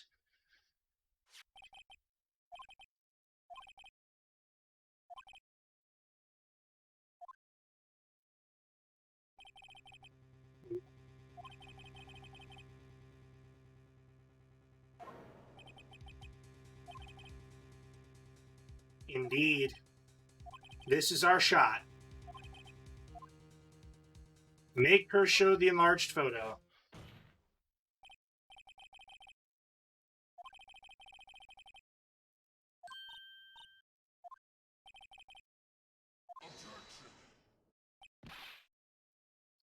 It doesn't exist, you say? Uh-huh. You told her to not show this evidence in court.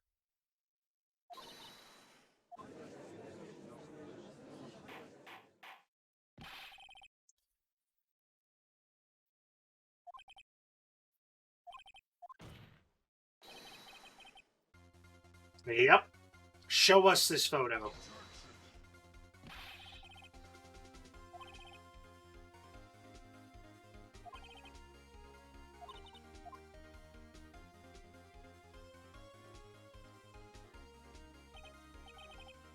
Yep, still can't see who's firing the gun.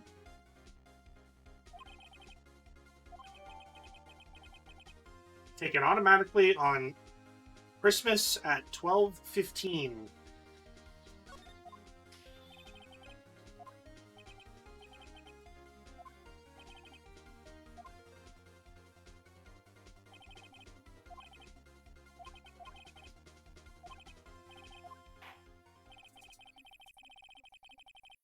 Ah, but I would hold on.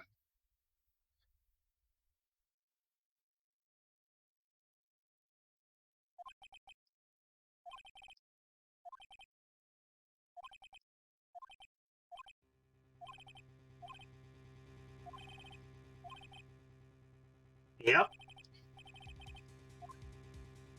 We're going to object to the enlargement.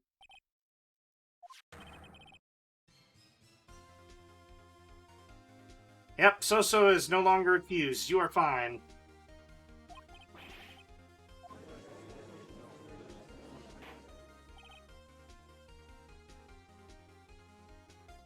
See, the thing is, you want to know what we noticed that was wrong here?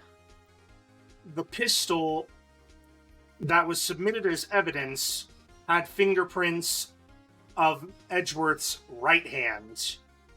If you saw the shooter in that photo just now, they were using their left hand.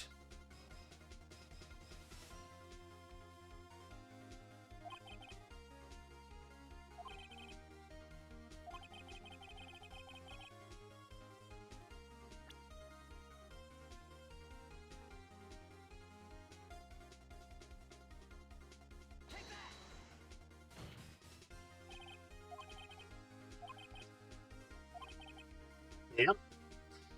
Edgeworth was holding a gun with a right hand, not a left.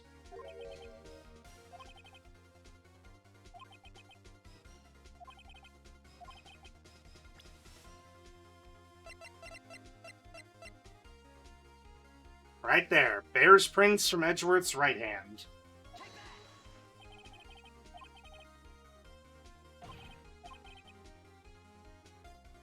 Prints from the murder weapon were from Edgeworth's right hand, not the shooter's left.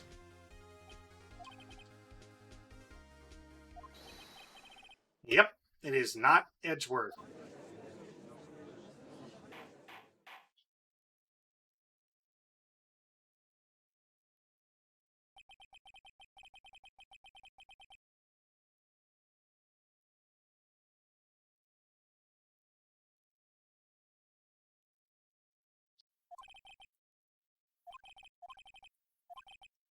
Giving us definitive proof today.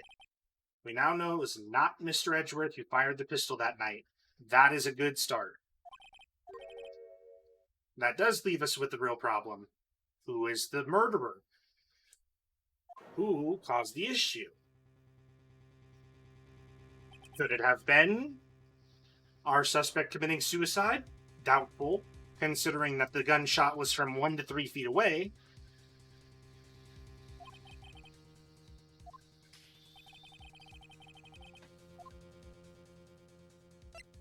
But we are going to claim the victim for now, because we need to give ourselves time.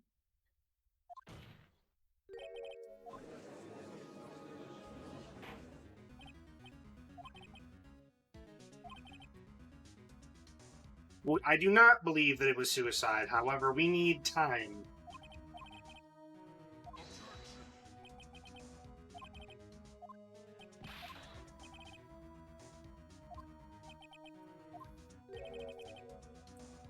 Clearly shot from further than a meter away. Yep. It's the equivalent of 3 feet.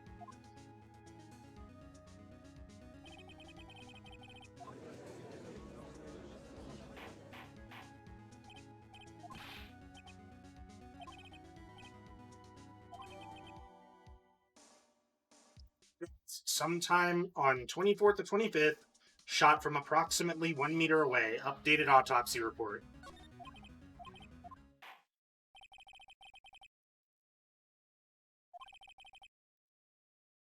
Considering the situation, the shooter had to be the defendant, Mr. Edgeworth. So you say. However, the prints on the gun reveal the shooter was not Edgeworth. It's a conundrum, indeed. Therefore, he'd like to suspend proceedings for the day. The defense and the prosecution will further investigate this matter, and we will reconvene the next day.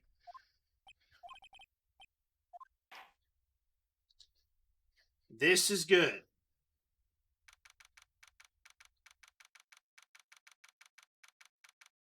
December 26th, 1:15 p.m., District Court, Defendant Lobby number 2. That was close. We almost got thrown out in contempt of court. That could have been a lot worse. If we had made one mistake on that, we would have lost the case.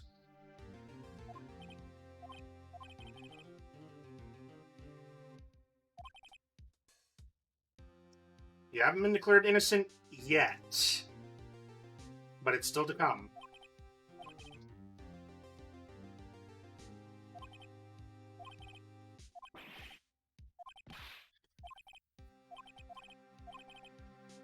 We go check on Maya. That would probably be right. Tell her something for him.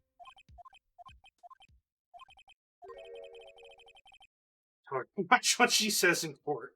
Okay, man.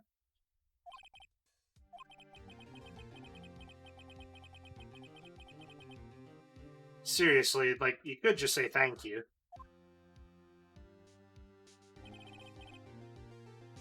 We requisitioned a transcript of Lotta's entire testimony.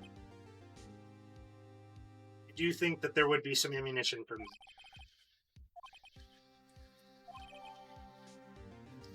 So the only thing that mattered out of her entire testimony was this. I heard two sounds that sound like gunshots just after midnight on December 25th. That's the only thing in her entire testimony that actually mattered at all.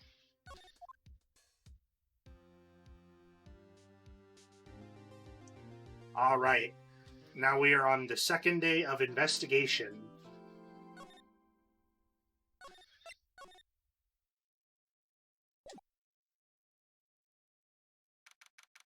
December 26th, Detention Center, Visitor's Room. That's right. Maya's in the detention center now because she was taken out of the courtroom and arrested for the time being.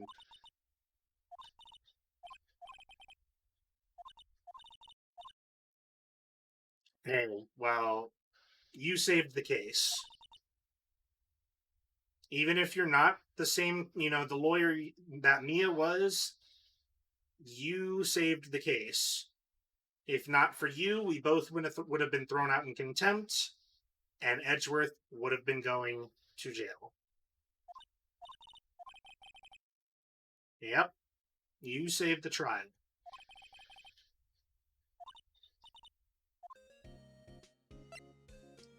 All right. Any questions?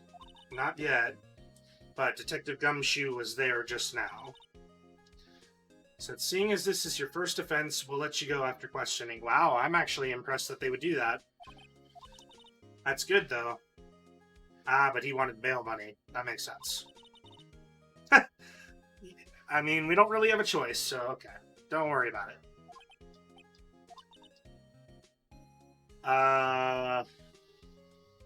Maybe next time, if something like this happens again, you actually ask what the bill would be. Yeah.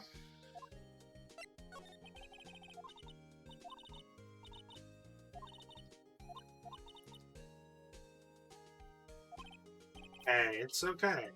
You did your best. You will see her. Don't worry. Alright. Let's go get her out. I'm gonna say we need to go to the precinct.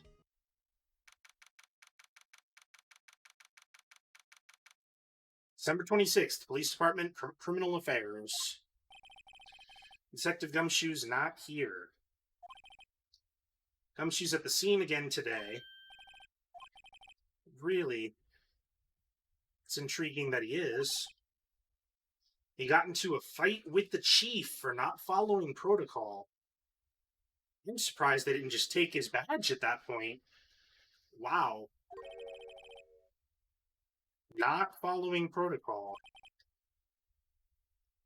That's fair. I don't think that he would be willing to help them build the case because he would be a biased source. Well, I guess we're going to the lake then.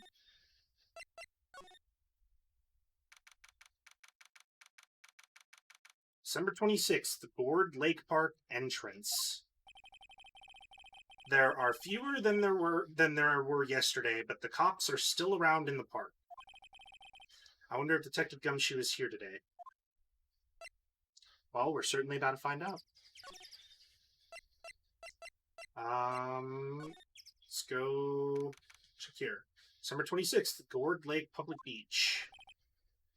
Haven't seen Larry around today at all. Probably off paying through the nose on a date with the lovely Kianse.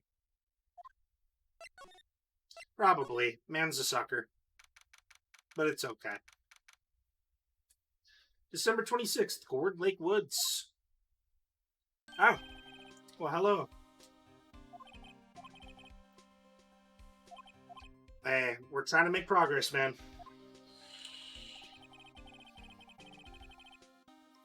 No, it wasn't a very good show, to be fair.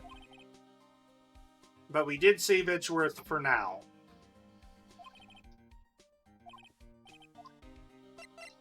We need to talk, buddy. Any idea what strategy Von Karma is planning for tomorrow? It's like he's bringing in another witness. Wow, that might be our missing witness that wasn't there the first day.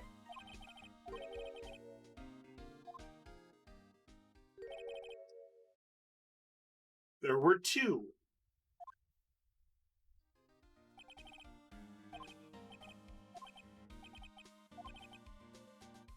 That's fair.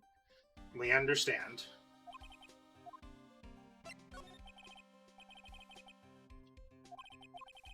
Is he afraid of earthquakes? Doesn't talk about himself too much, but there's one thing that is clear of day. Him hating crime the way he does. And him becoming a prosecutor. And him being scared of earthquakes. It all started with the DL6. 15 years ago, when he saw his father shot before his very eyes, he still feels that pain. Now you can see it in his eyes.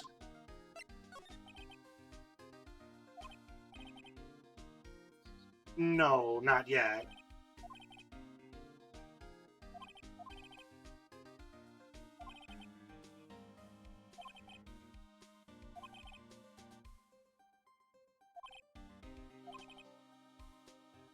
Hey, everybody other than, Von Karma was grateful for it.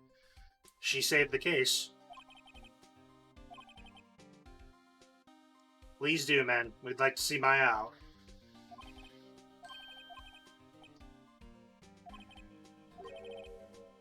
Really? Edgeworth is posting her bail. Really? I'll give you some credit, Edgeworth. Wasn't expecting that.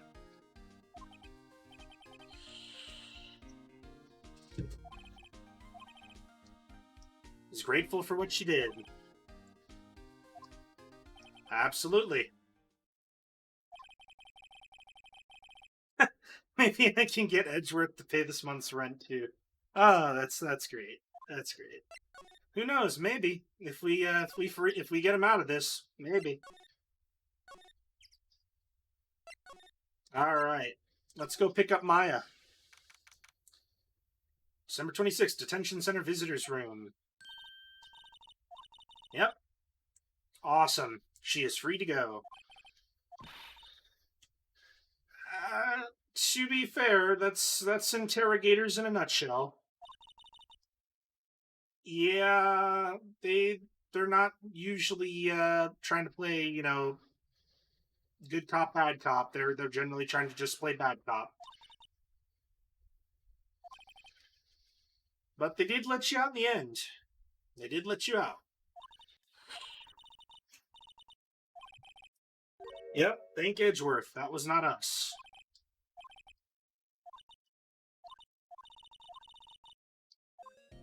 Yep, we have to win. Alright, now that she's back, let's go with her back to Gourd Lake.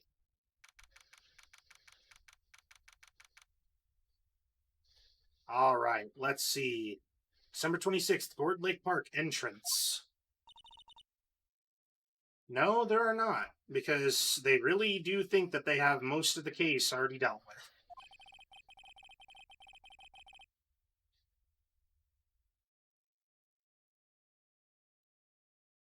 All right. Yeah, they're probably back at the precinct now.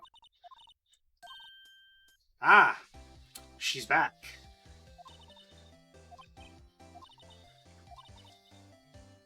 Little self-reflection, huh? It's not only a very big responsibility, but you have a responsibility to follow the law in court, too, to be fair. Yep, and that could have gotten you in a lot of trouble. You want to make it up, huh? And how's that?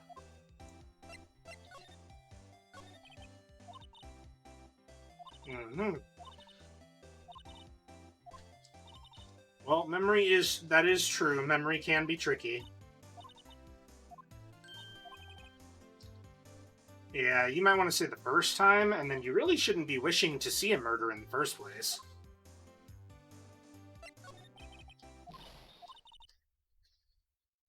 Uh-huh. You'll get your exclusive photos and rocket to stardom, huh? Yeah, you might want to finish your medium training first. But you wanted to make it up to us. How was that?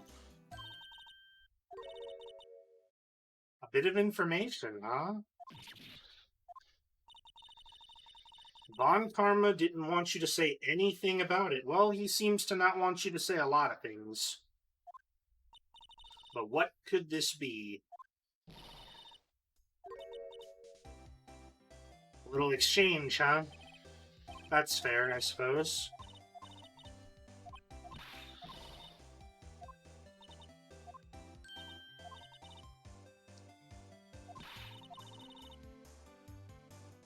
Well, huh. Well, we need the information.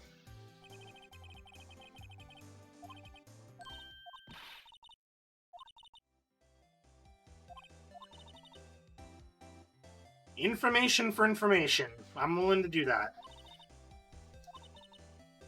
You need information about Gordy.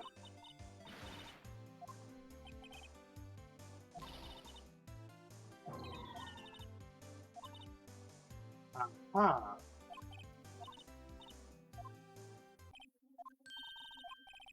Yeah, looks like we don't have a choice.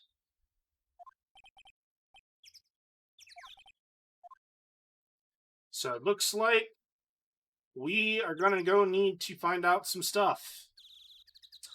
Let's go to the beach.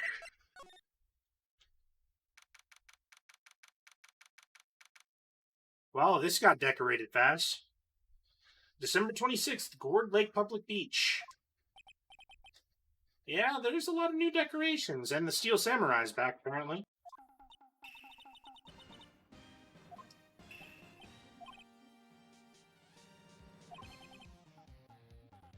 Your girl fiance's idea, huh?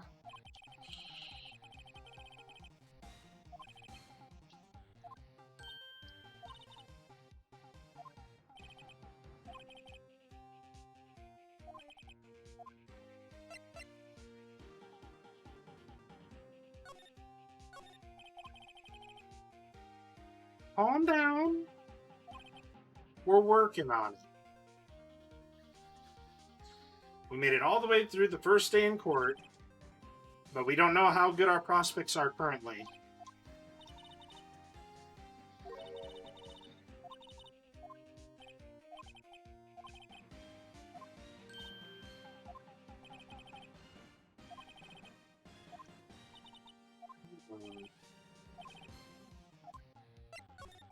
What's with the big samurai, buddy?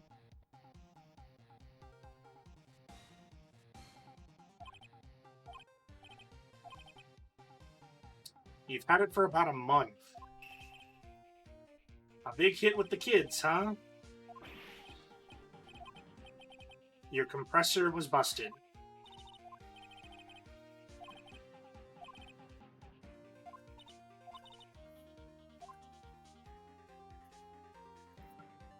No, Maya, if he tried to inflate that by himself, he'd be in a bad state.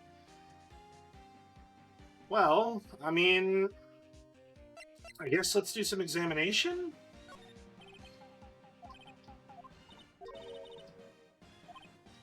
I agree.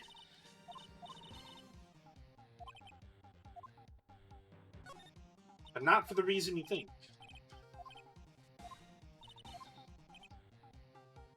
Just got it repaired yesterday. What a drag that was. I'm concerned about your expression now.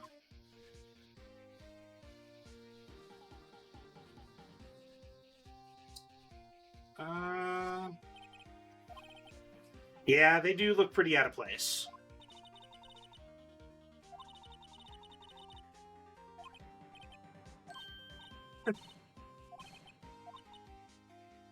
Your local fair used to do it every summer.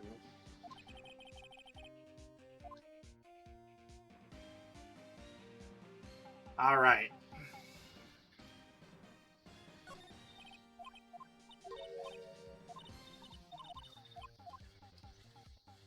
Cool. So we got a little bit of info. Nothing much, though.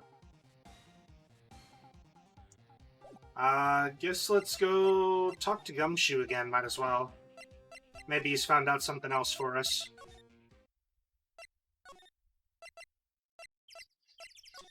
Criminal Affairs. December 26th, Police Department of Criminal Affairs. What's up, Gumshoe? No, we did not.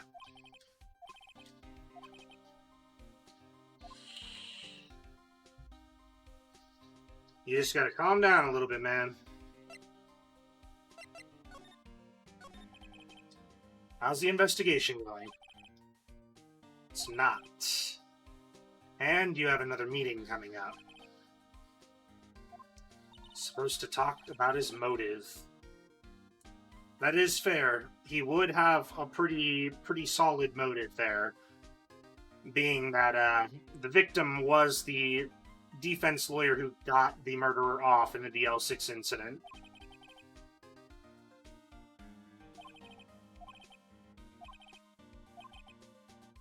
Mm-hmm.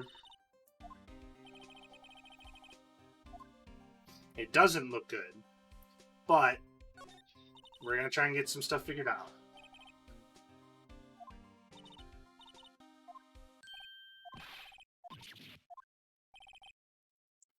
There's a reason for that.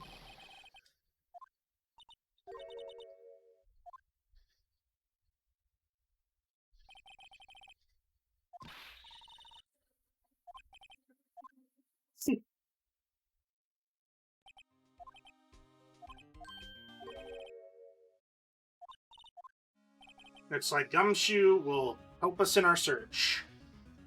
A new secret weapon for finding evidence, huh?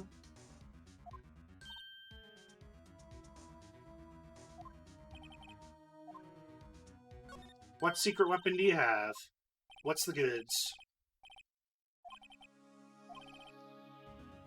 #1 missile. You're not talking about an actual ballistic weapon, and you're talking about like a dog or something. Okay. Canine police dog still in training. Show us the cute boy. It's so cute.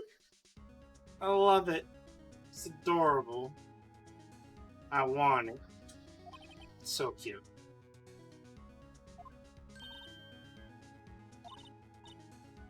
Yeah, cute dog.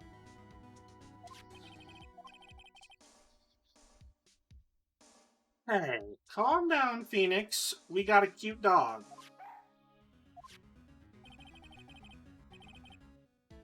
Next, secret weapon #2, a fishing pole. We're going fishing, boys.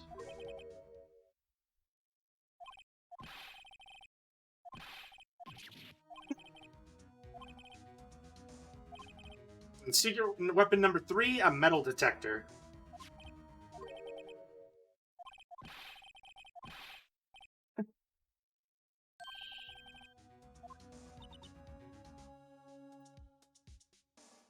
Well,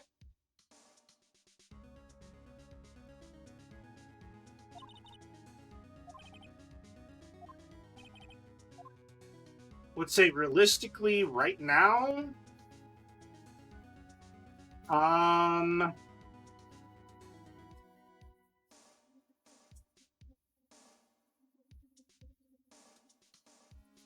Let's bring Missile for a minute, okay?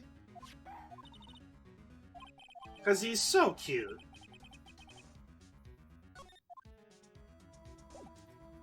Alright.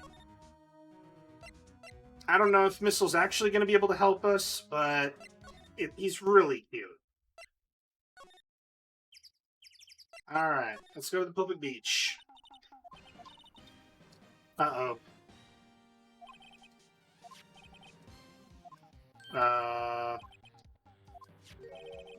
Oh, God. No.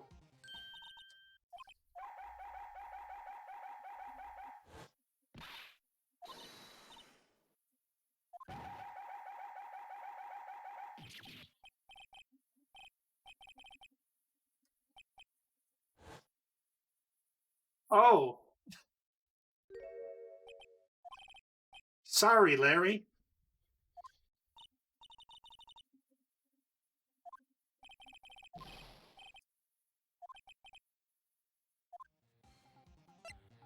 Whoops. Poor Larry. Hey, buddy, Missile didn't work out.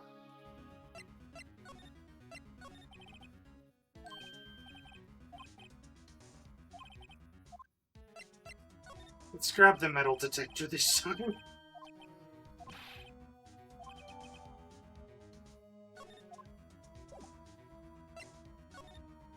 Poor Larry. Just trying to sell hot dogs, and we screwed that up. Alright. We do have a new location that we do need to visit, though, that we have yet to do so far. Let's go to the boat rental shop.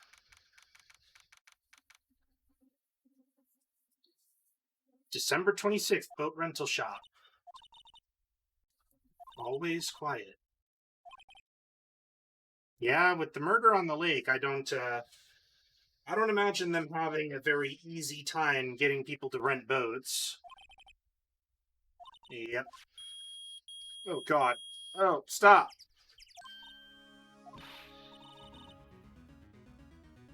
Metal detectors found something, huh? It's definitely loud enough. It's in the bushes.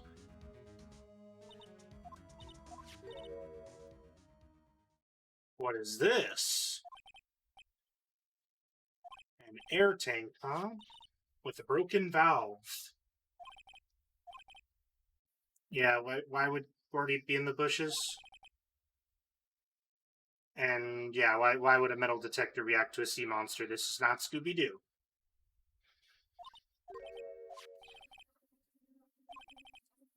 String of flags around the air tank.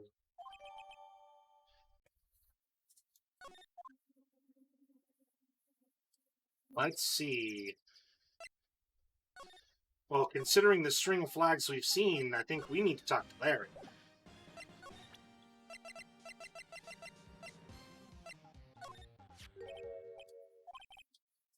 Is it yours?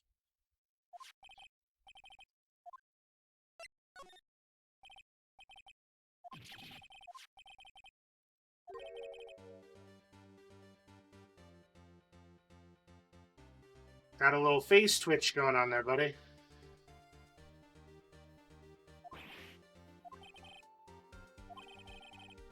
A coincidence, huh?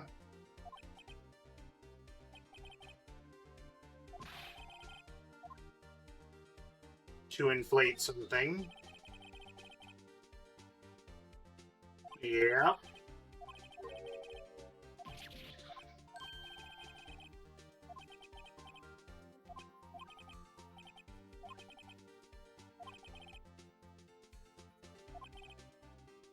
You tried using the tank to inflate it just once.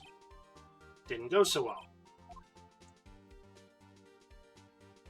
Well, I would imagine that we'd ask a little bit more about the tank. That would be because it blew.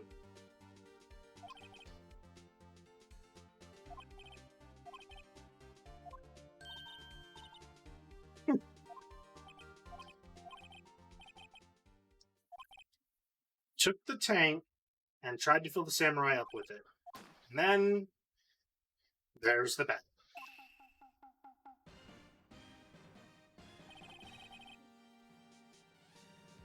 The valve busted open and made this incredible noise. So now I wonder if one of those bangs that was heard by Lotta was in fact only one, being the gunshot. And the tank took off like a rocket. Took the cord and steel samurai with it. Oh man.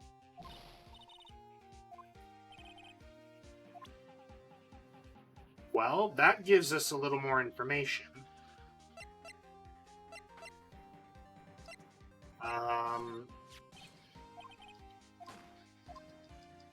Yep, you told me that.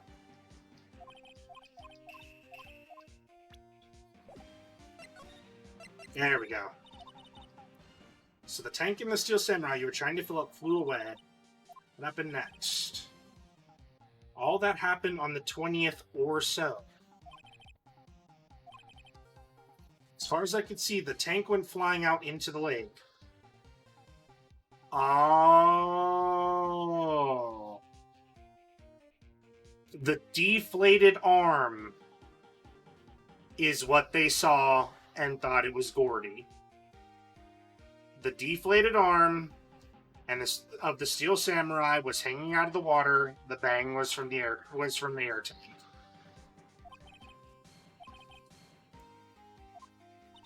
Yep. Just the night before last. Took him 4 whole days to find it. Yep. That was the night of the murder.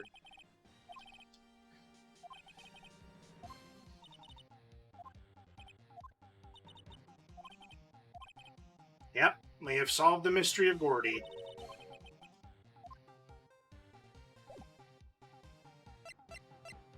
Sorry, Lotta. I have very unfortunate news for you.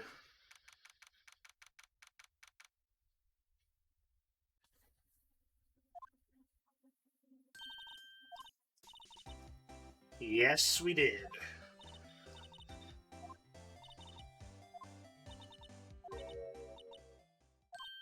Oh, no. Oh.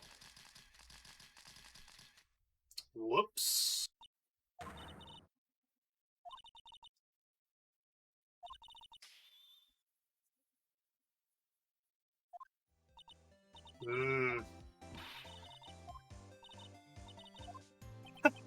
Nick paid the lady. We just have no luck with that.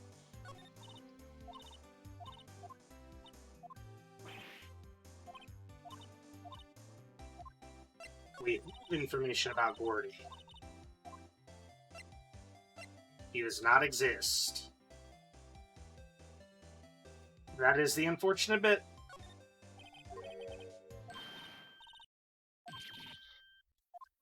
Yep. He is here.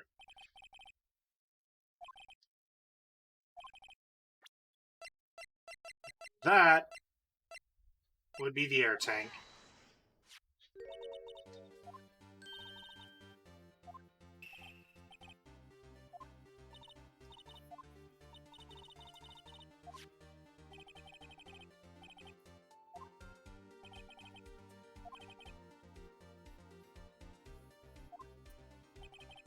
Tried to fill it, the valve blew, the tank flew off into the lake. That was your bang. That was Gordy.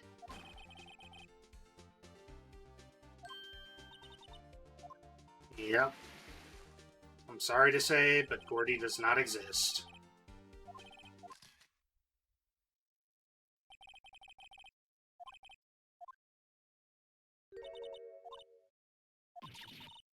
Yep. That would be right.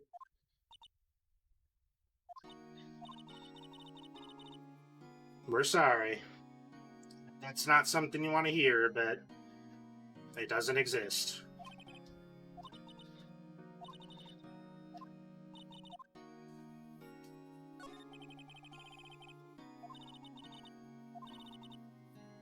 You overheard the cops around here saying something about the witness tomorrow.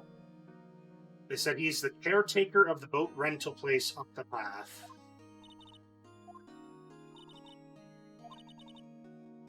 An old guy living all by himself.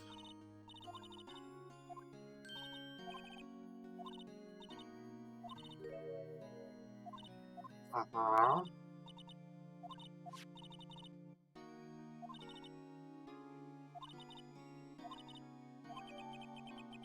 An empty lake at 11:50. Interesting. Definitely poor Lotta. It's all Larry's fault. Oh, man. And the legend still lives on. One day, Lotta. One day. The legend of Larry.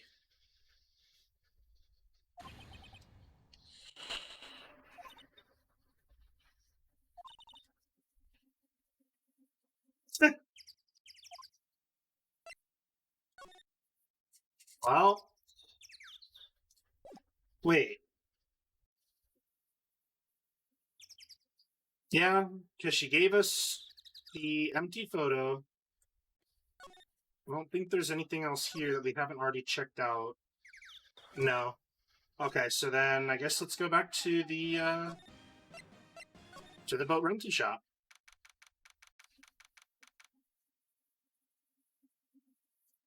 You just make sure that we got everything.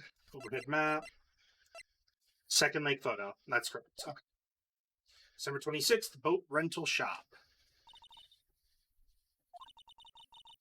It's the boat shop that Lotta was talking about. Doesn't seem to be anyone around at all. Probably best we get it, that we check it out.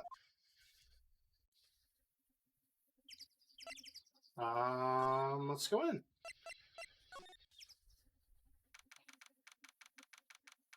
December 26th, Caretaker's Shack. Oh, well, hi. No?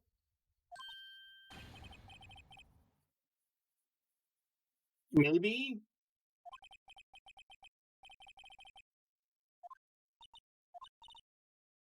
Yeah.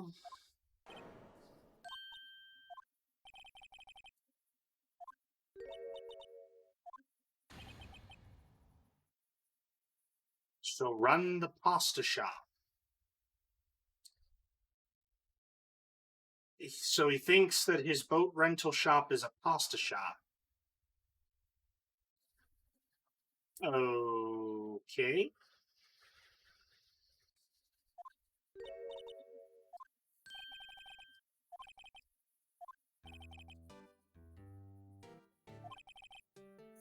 Huh. Pasta, you say? I mean, if you're really serving some pasta, I'd like some pasta now. Pasta sounds really good. You're now talking to your parrot? Hello to you too, Polly.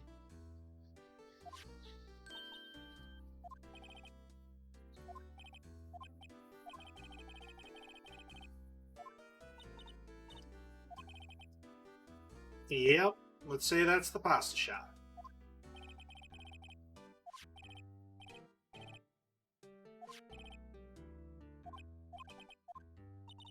And he fell asleep.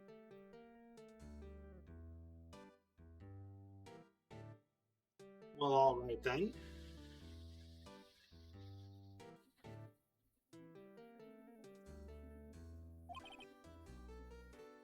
Yeah, I guess he's relieved.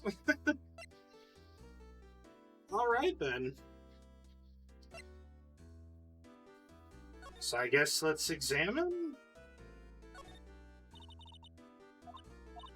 A little safe that's locked.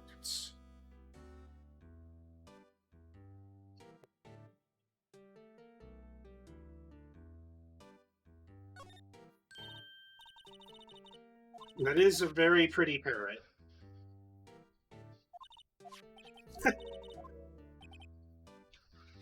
And it ignored us, but that's okay.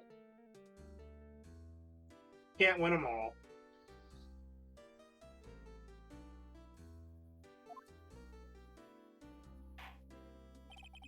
Ah, he woke up.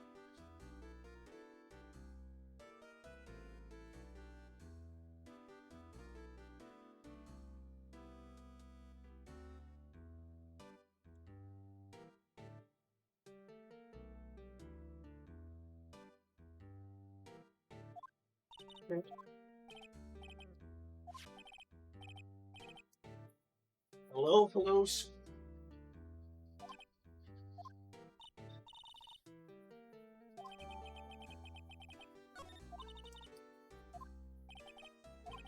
Old Polly can say lots of things, huh? The secret words. I wonder what that is.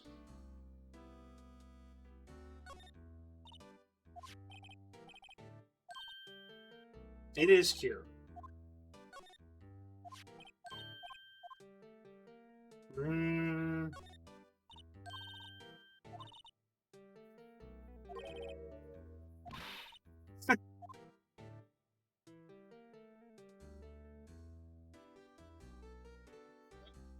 Well, I guess let's talk to you, sir.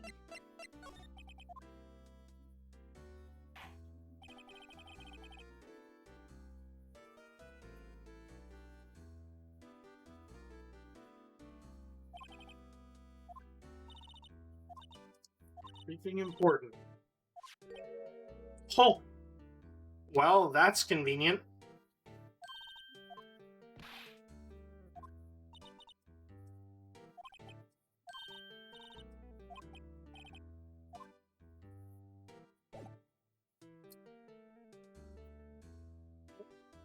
Oh, I mean, that worked.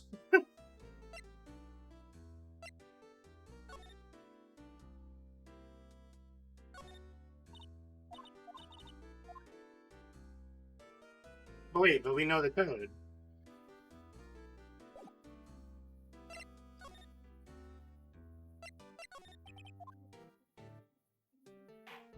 Hello, sir.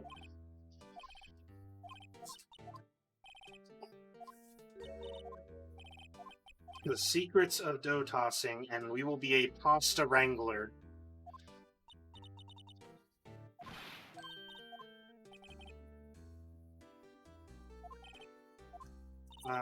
Oh.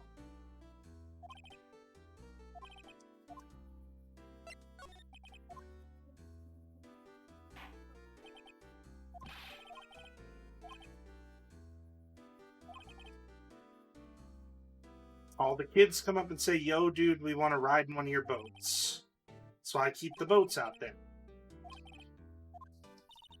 Oh. I might have an idea.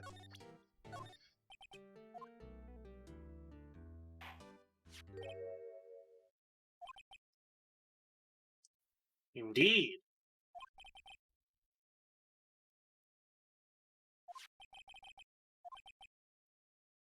He indeed recognized the badge. I'm surprised.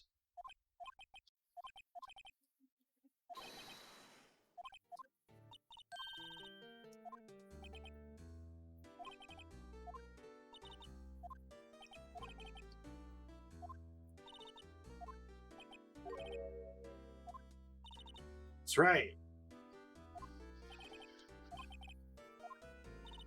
And what's your condition, sir? In this case, it's over and done. You'll run the wet noodle. We'll promise.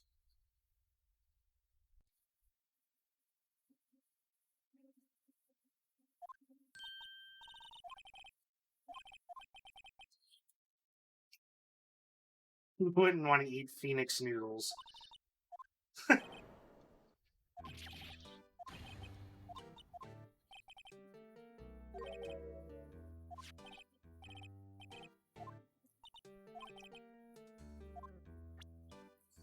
Alright, so now we need to get him to talk to us. He's a little more cooperative, but we're gonna have to get him to talk.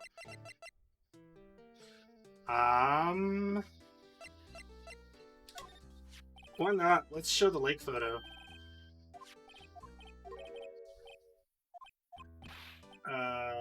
Okay, Dad. Do you know something about this?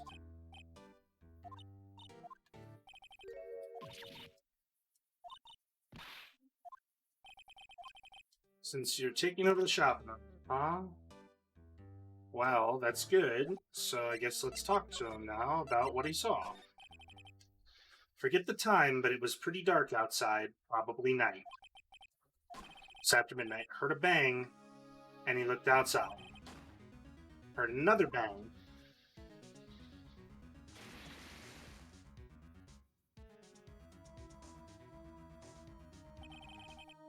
A little while later, this boat comes back, and a young man walked by his window. He was muttering something to himself.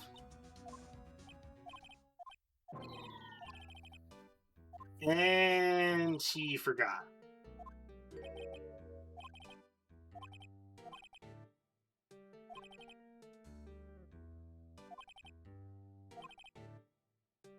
Huh.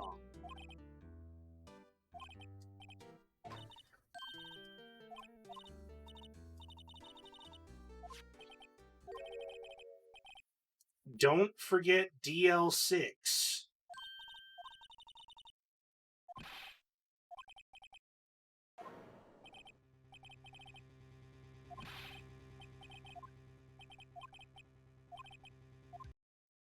Uh-huh.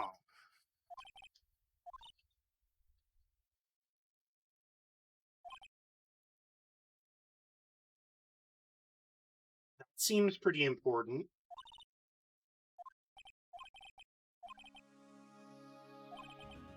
Yep, we need to go investigate more on DL6.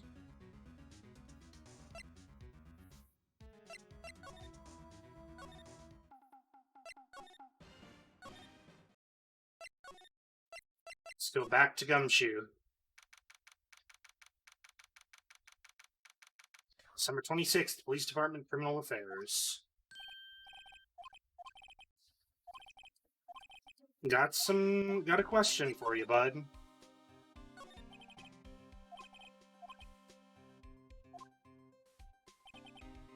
That would be your witness.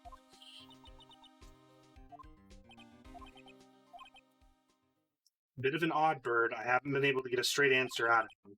Decided first that he wasn't persuasive enough to stand and testify as a witness. That's why we called Miss Hart yesterday.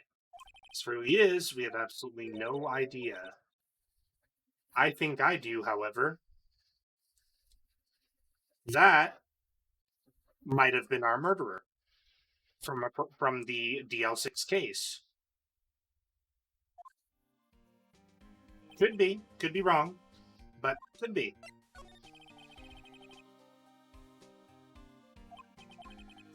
We need to know more about DL6.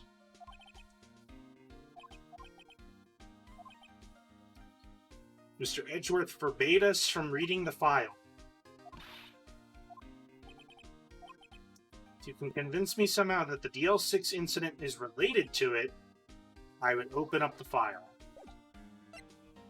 Actually, we might be able to.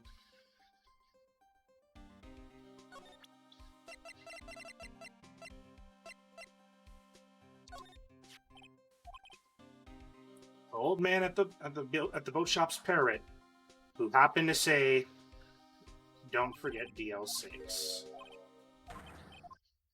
Yep.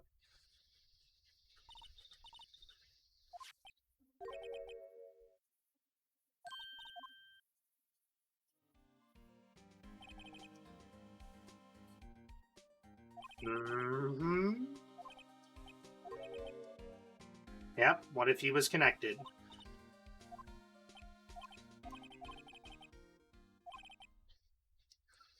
So there is the station's records room. Nice, awesome. We got our ability to go in there.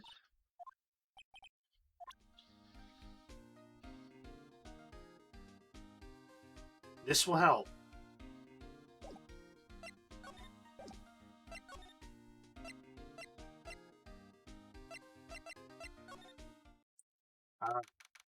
let's go in here. December 26th, Police Department Records Room. Yeah, that's fair. Yep, 10 years of files, 10 years of dust. Yep. 15 years ago, both him and Edgeworth were 9 years old.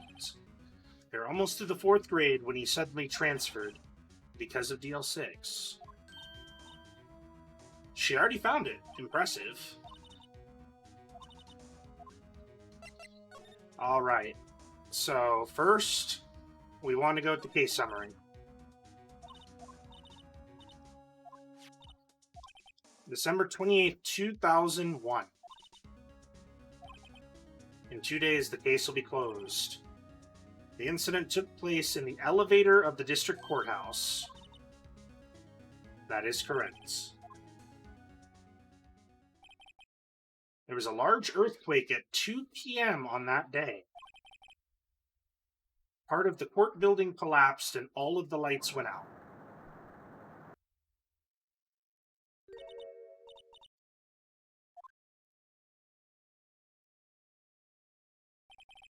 At the time, 3 people were trapped in the elevator. It took 5 hours for them to be rescued. That would be pretty scary. There was a lack of oxygen in the elevator and the survivors were unconscious. One of the 3 in the elevator had been shot in the heart.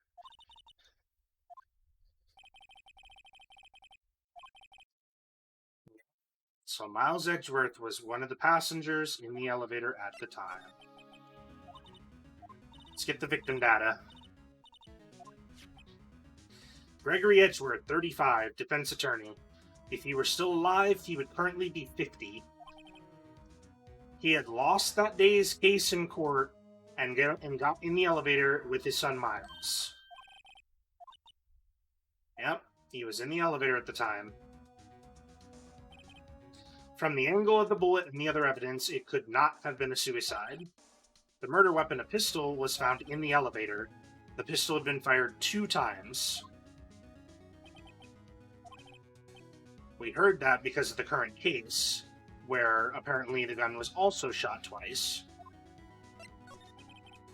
Got any data on the suspects? Yep. The man arrested as a suspect in DL6 was Yanni Yogi. He was a clerk in the court.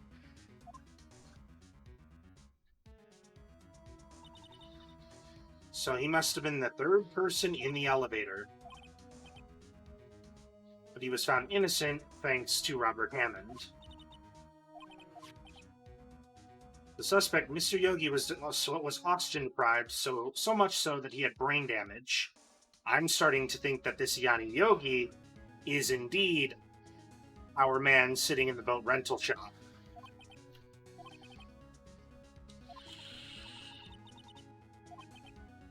Yep. He's a lot closer than you think.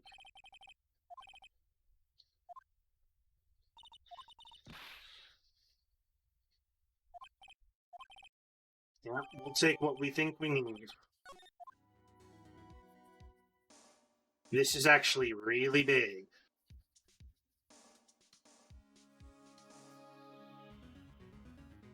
Alright. That's all the information we can find right now. So, it's time to get back to court.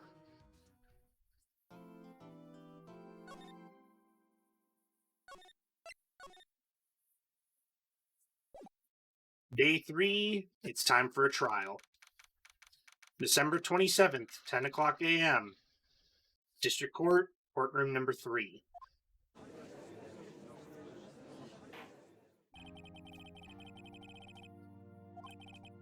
Defense is ready. The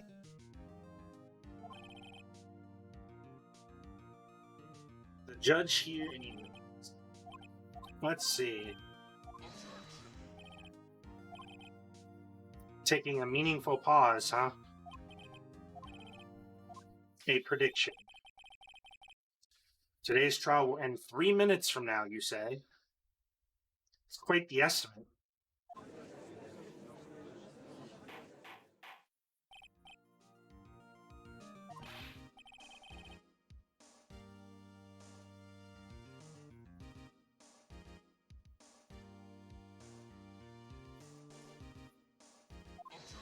Let's see why.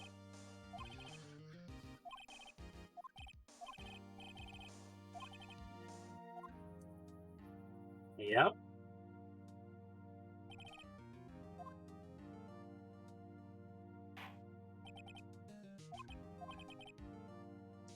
The proprietor of the restaurant The White Noodle at Pork Lake. You mean the boat rental shop?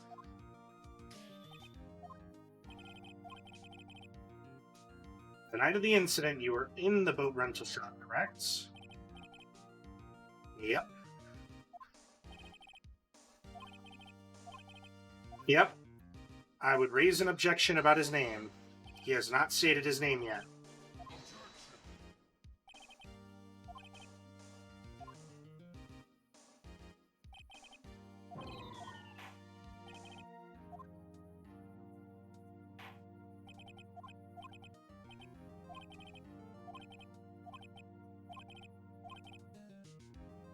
Does not remember anything beyond the last several years. That, to me, is seeming like it's more and more confirming my theory that he is Yanni Yogi.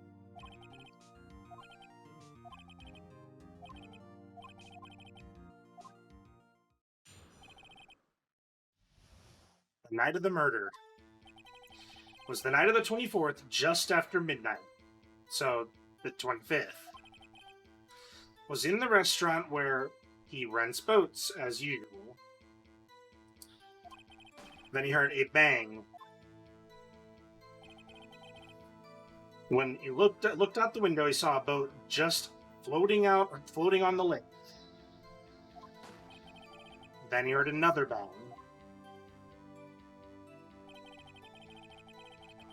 Just about then, the boat comes back to shore, and a man walks past my window.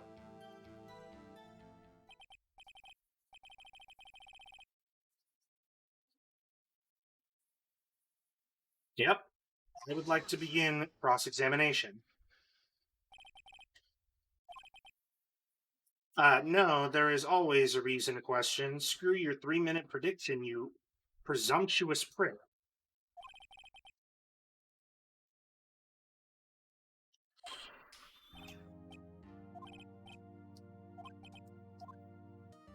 We're cross-examining.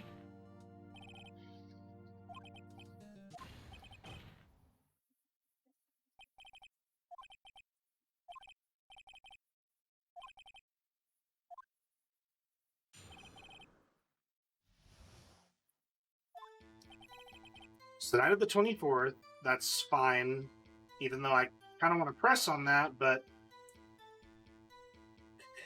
it's not important. Mm-hmm. Okay. All right. Well, I'm sure. Okay. Yep. Yes. Yes. Yes. But I want to know who.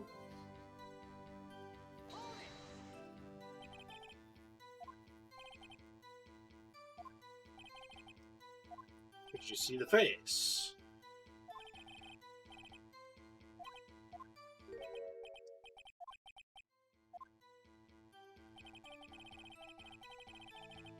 The man was the defendant saying, oh.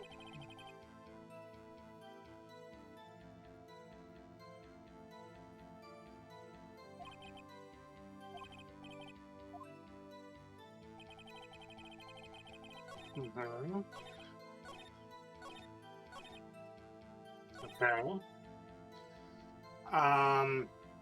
We're gonna press here.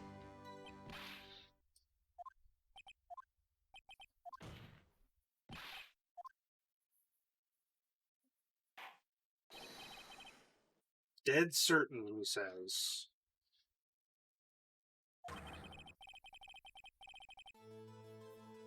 Said, I can't believe he's dead as he was walking by, too.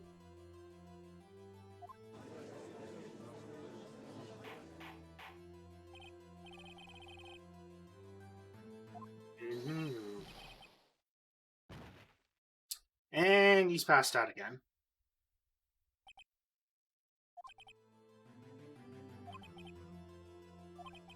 Yep, that was a trap.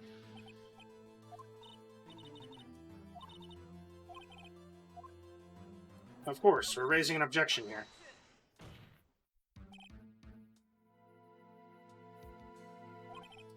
Yep, we already proved that Edgeworth could not have fired the gun.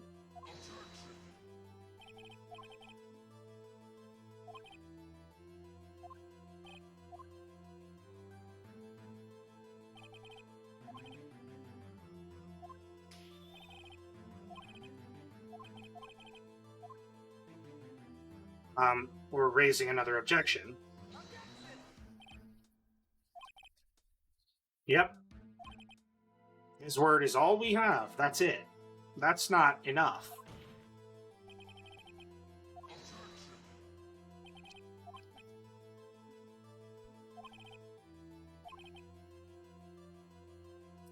Happily.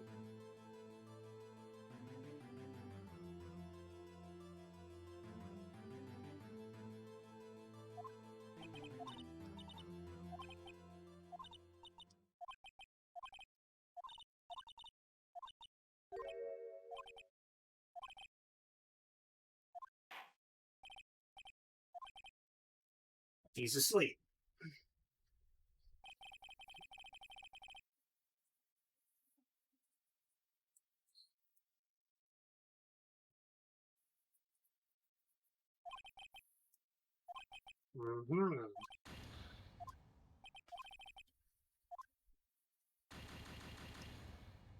But I don't think so.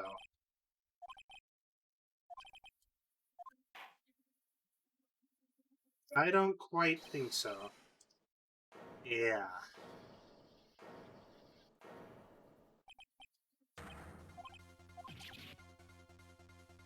Larry's back.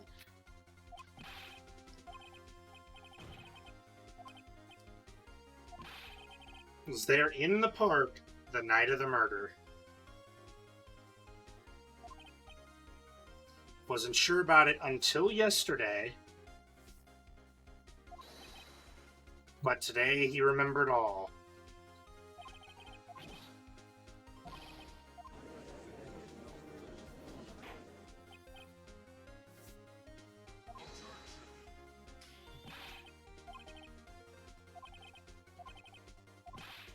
Yep.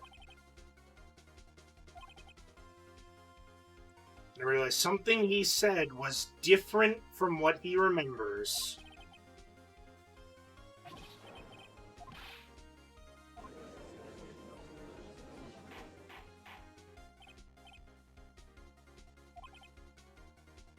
Yep.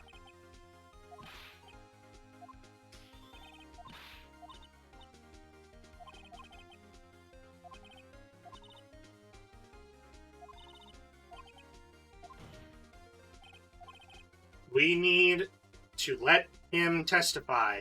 Thank goodness for Larry.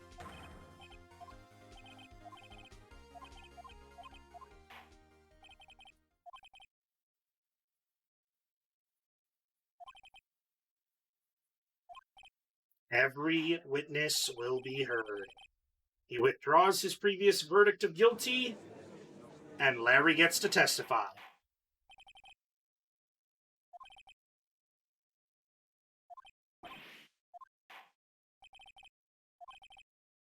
Five-minute recess, and we get Larry on the stage.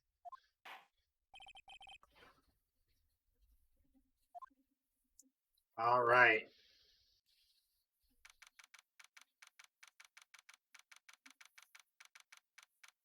December 27th, 10:28 a.m., District Court, Defendant Lobby number 2. That was really close. Sorry to keep you on the edge of your seat, man. You are probably sweating bullets right now. Larry was at the lake.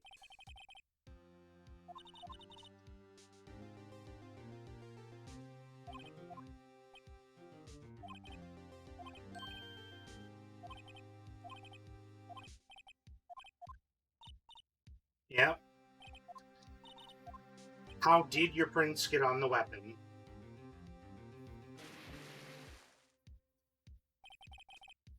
When he fell into the lake, I went into a daze.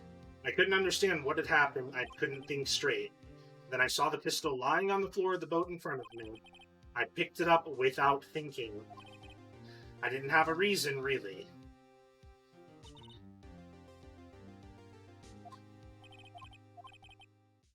This might be our chance. Von Karma has only ever run perfect trials. Yep, perfectly prepared witnesses, perfectly complete evidence. This is not a case of that.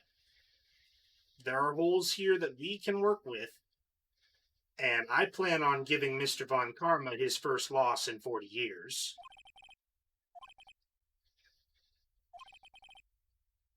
Mm-hmm.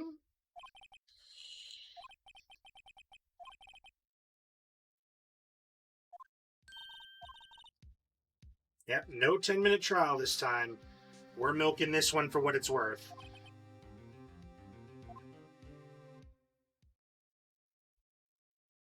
Eh, 15. Semantics. December 27th, 10:35 a.m., District Court, courtroom number 3. And Larry's time for testimony.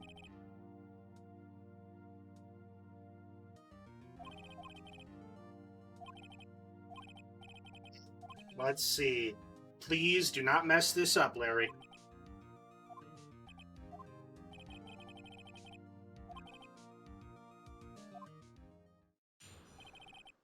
The night of the murder, Larry's testimony.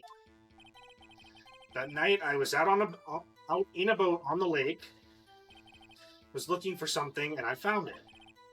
So I quietly slipped the boat up in at the rental shop dock. Then, just as I was thinking about going home, I heard this bang. I looked out over the lake, but I didn't see a boat. So after I heard that single gunshot, I went home.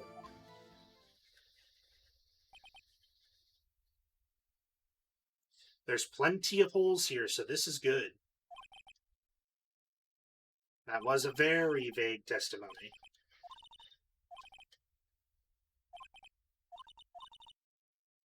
Yep, there's no way to go but forward.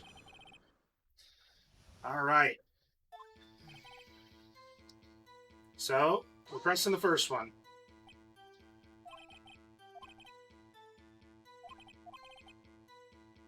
Yep, what time was it? After 11, he went out in the boat. By that time, everyone else had gone home for the night. So I waited until the coast was clear, so to speak. Why were you out that late? Was looking for something, and you found it. Okay. But why'd you quietly slip the boat back in? Figure you were out searching for about an hour, so midnight.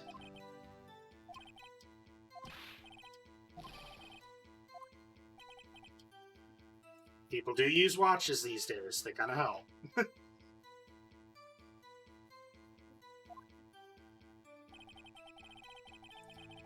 So I was thinking about going home. I heard this bang. Okay.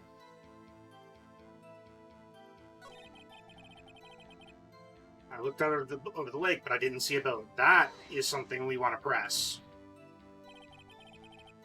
Because he didn't notice a boat, but supposedly the old man did.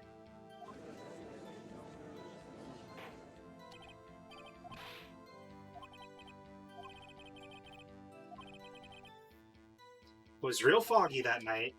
Not sure about whether or not there was a boat.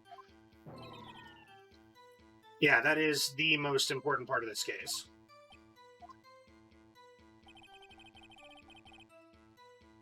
Alrighty. So after I heard that single gunshot, not two, one, he went home.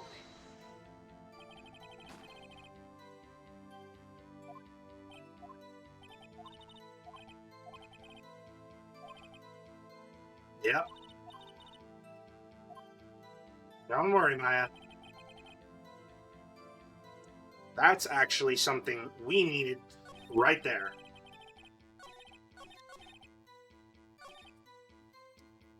Right here. So he confirmed that there were two. Well, where is her, there it is. Her deposition here, she said that she heard two gunshots.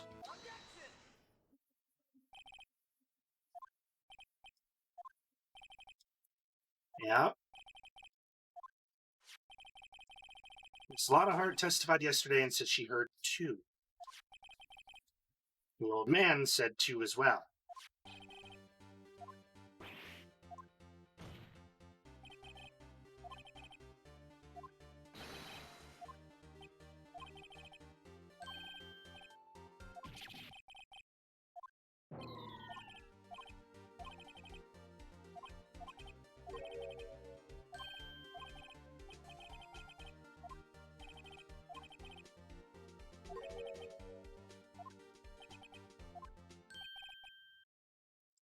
The radio with the headphones. That's great.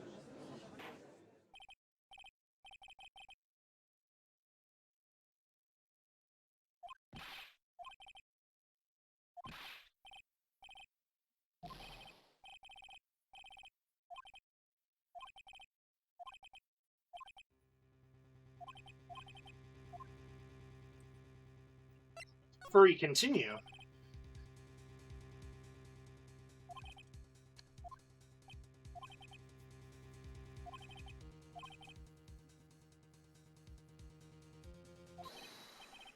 let's see your revised testimony, Larry.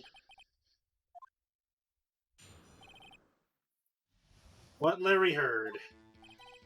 It's lonely being alone on Christmas Eve. Okay. So I was listening to an all-request show on the radio. Was listening to it real booming loud like. But I'm sure I heard that gunshot. I remember exactly what the DJ was saying when I heard it too.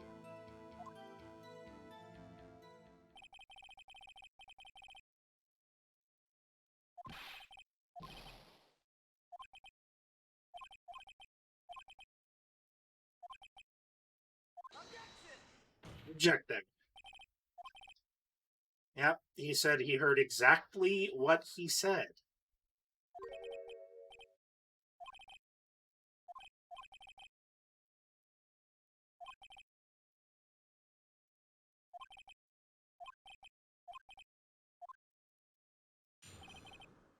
This is stressful.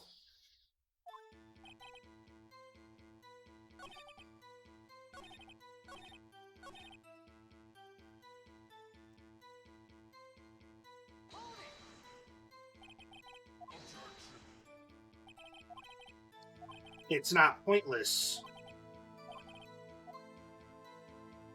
You could care.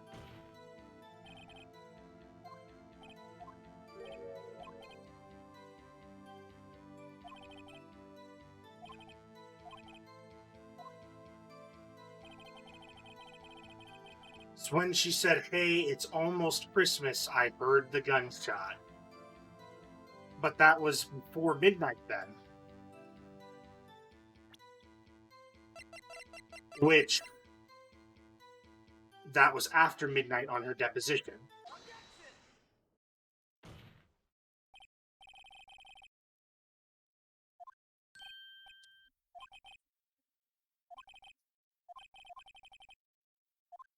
He claimed before midnight, when both of the other two claimed after midnight by at least 15 minutes.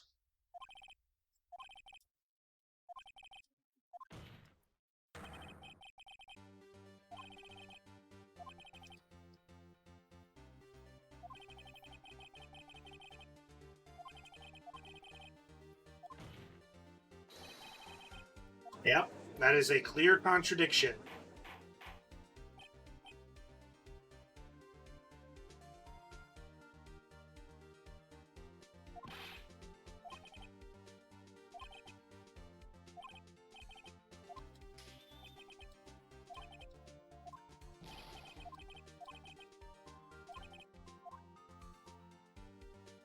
Say, now Larry's right.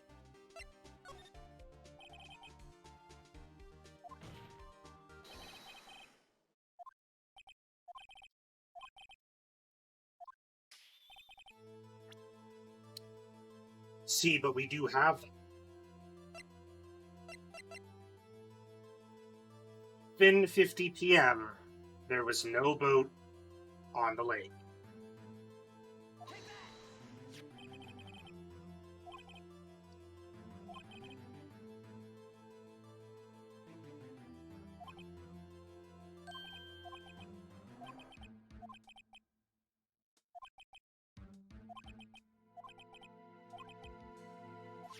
Yep.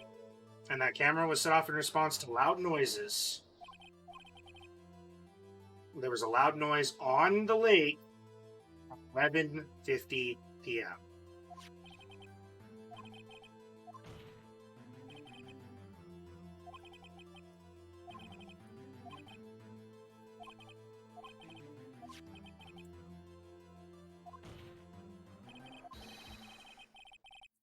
Yep. 2 sets of gunshots with a 25-minute pause between them.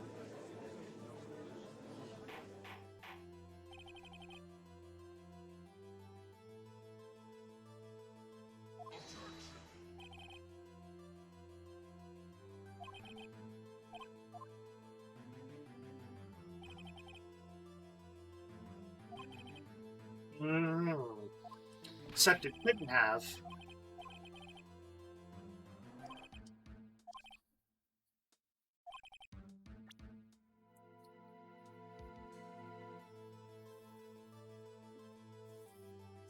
Well, this is where we go.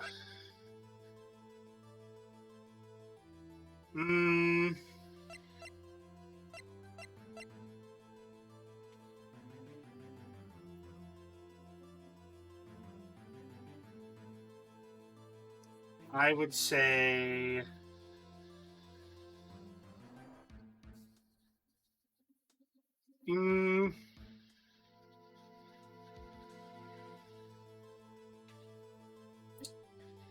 this one's a tough one.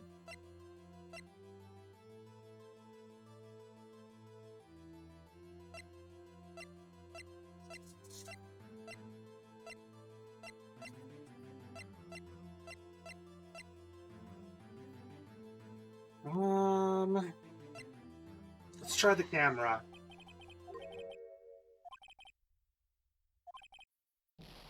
Really? God damn it. The loud noise at 11:50 was indeed a gunshot.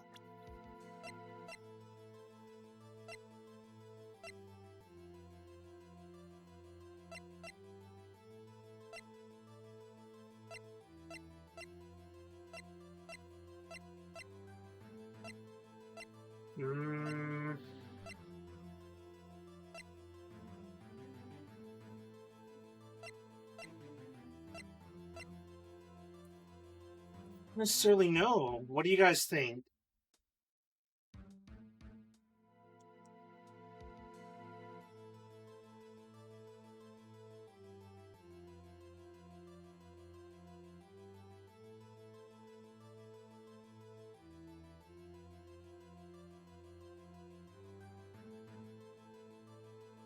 I'm kind of thinking the pistol, but I could be wrong.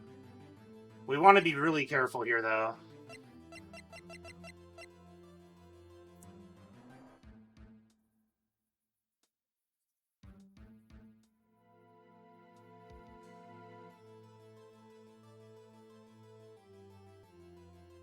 Yeah.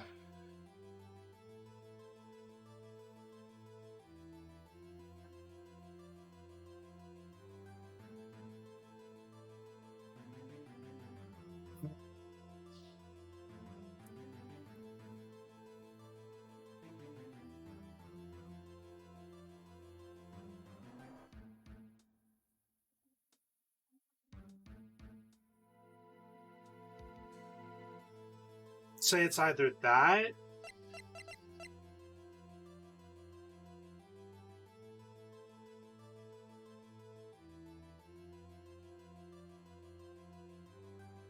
It's a tough one.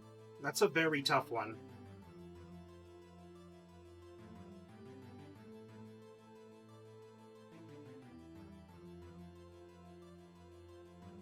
I'm gonna try this first.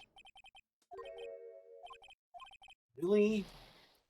I'm not liking this.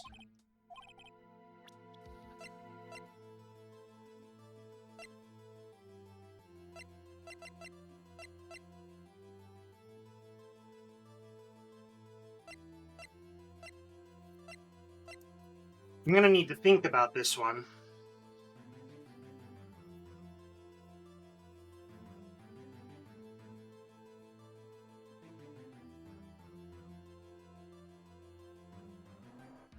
Hmm.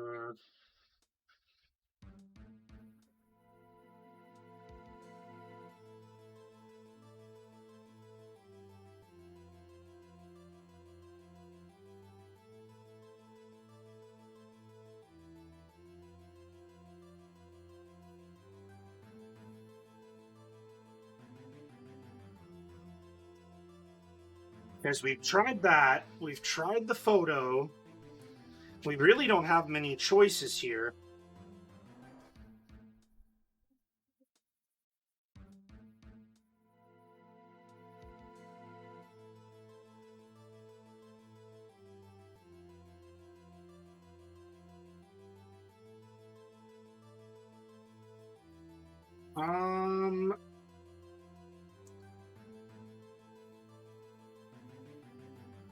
We're gonna try the gun.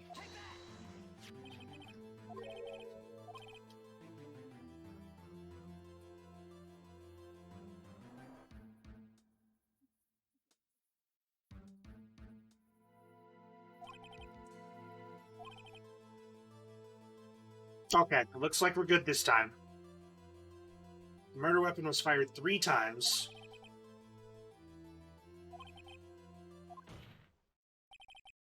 The third shot was the shot that Larry heard just before midnight.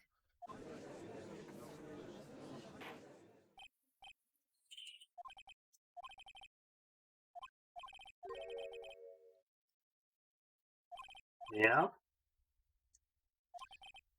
One at 11:50 and another 15 minutes after midnight. There's reason here. And we got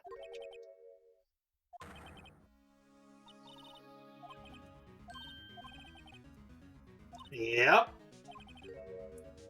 The murderer in this case had the same idea as the murderer in that.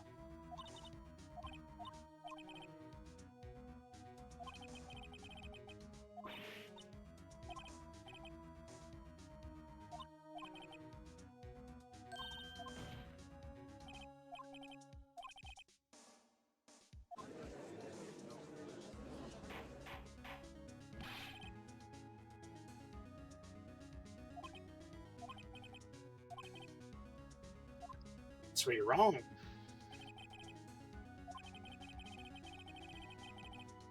Yep, it was not Edgeworth who did the shooting.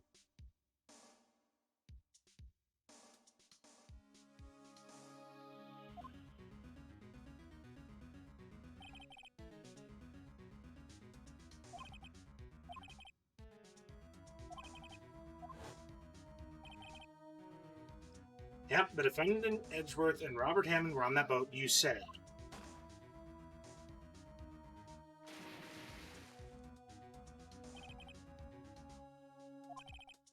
Mm-hmm.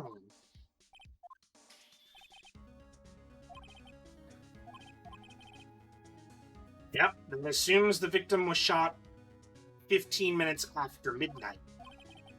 However, we have photographic evidence at the time of shooting being 20. There was 25 minutes before that. Yep, Robert Hammond was killed 25 minutes before the shot on the lake.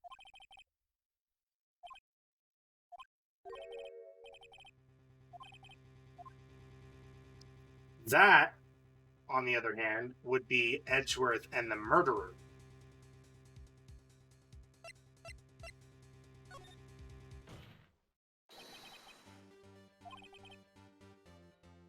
Yep, after the murderer killed Robert Hammond at 11:50, he assumed the guise of Hammond met Edgeworth.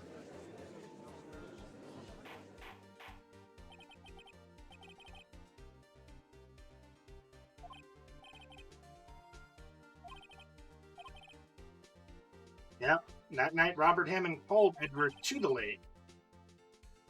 And Edgeworth didn't know Robert Hammond's face that well because he was only 9 when the case happened.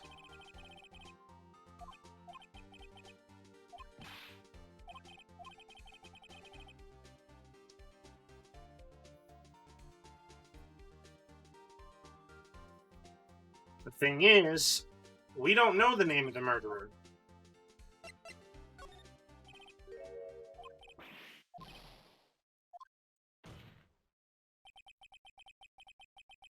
Because he never told us the name. There is one person who did not tell us their name. The caretaker of the boat rental shop.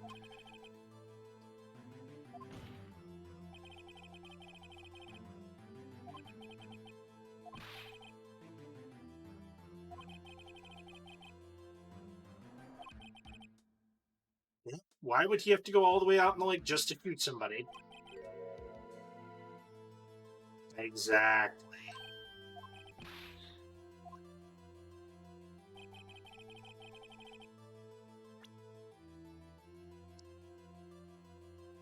So, realistically, he said if it wasn't on the boat, I would say that he killed him at the boat rental shop.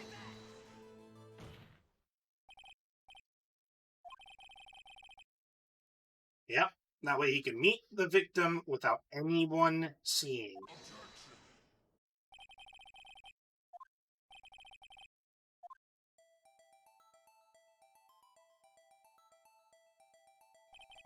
He's out searching for the Steel Samurai.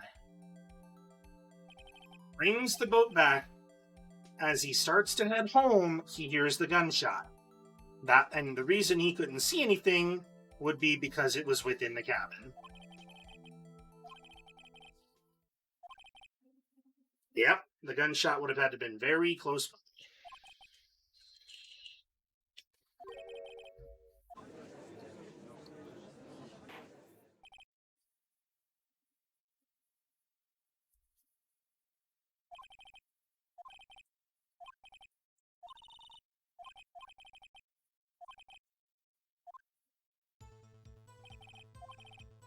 Caretaker of the boat shop called Robert Hammond to his shop.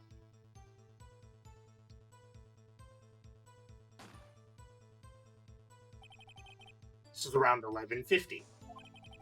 That was when the gunshot that Larry heard was fired. After that, the caretaker put on Robert Hammond's coat, and he became Robert Hammond. Then he got into the boat with Edgeworth and went out into the middle of the lake. The one who fired the pistol, of course, would have been, wait for it, the boat shop caretaker.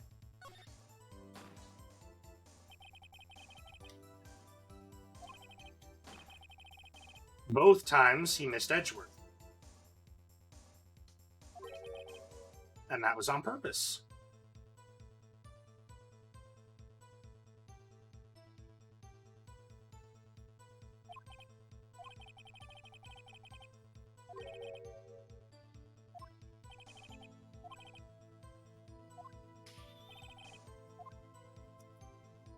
To create a witness. That would be why.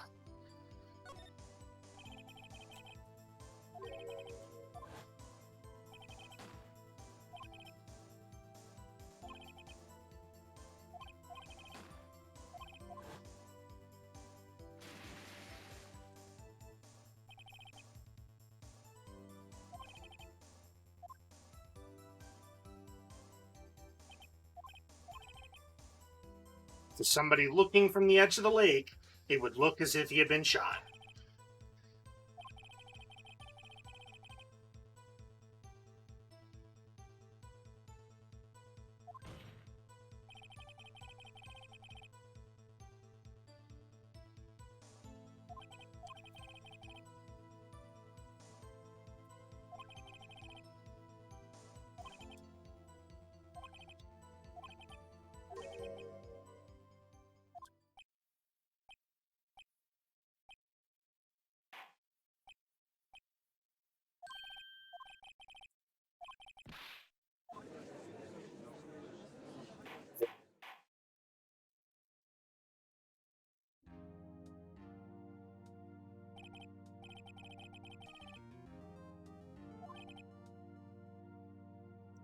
Now we're making some real progress.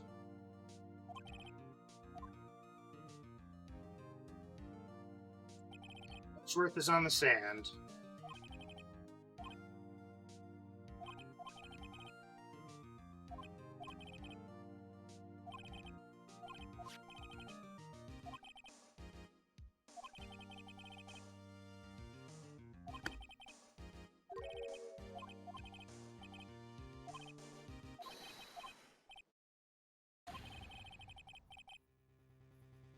Ah!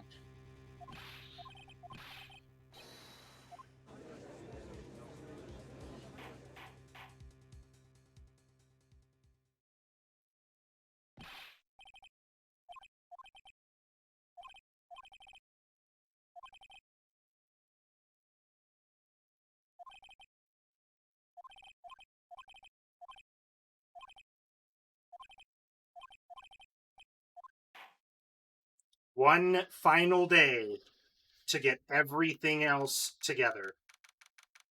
This is coming up to our last bit before the final day of trial. We're getting real close now.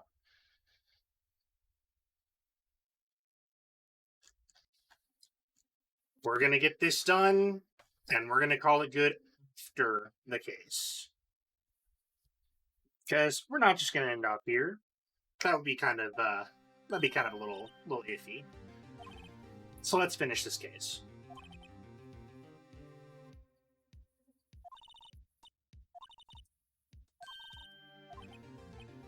Yeah, I was gonna say, Phoenix definitely had to get through his testimony first.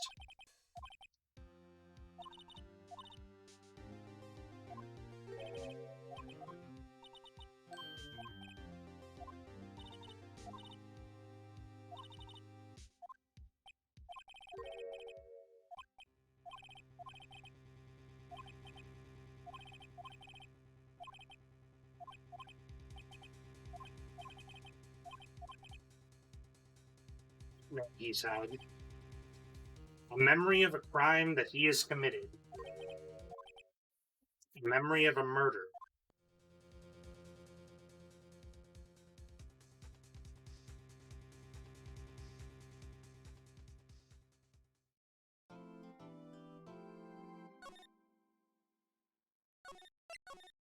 I don't like this.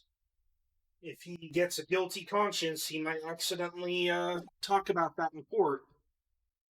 This is a bad time for him to get that kind of memory. December 27th, 2:11 p.m., the Wright and Co. Law offices.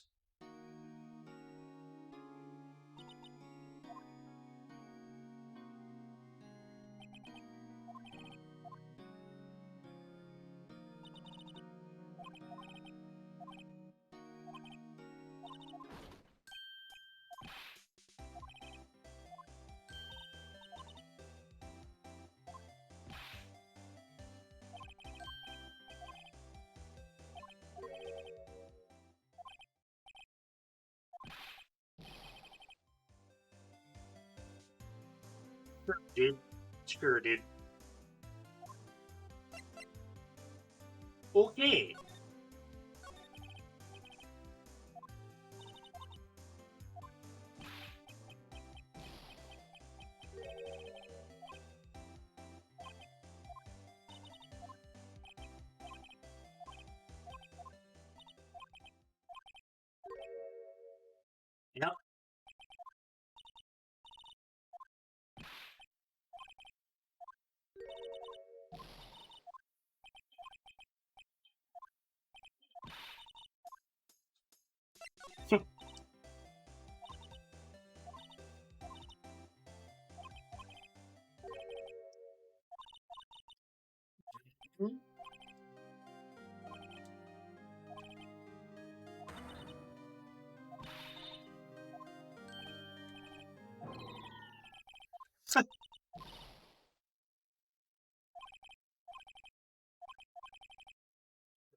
to 3rd grade was on trial, a class trial.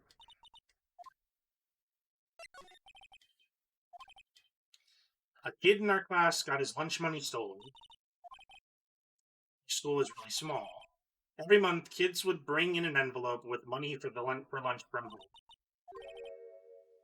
This kid's envelope disappeared with about $38 still inside.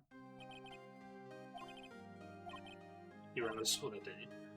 Anyways, the envelope had been stolen during PE class, was coming down with the cold, so I skipped PE that day. I was the only one not in class. So they thought he did it. The kids in class said I should be put on trial. So the next day we held a classroom trial with me as the defendant.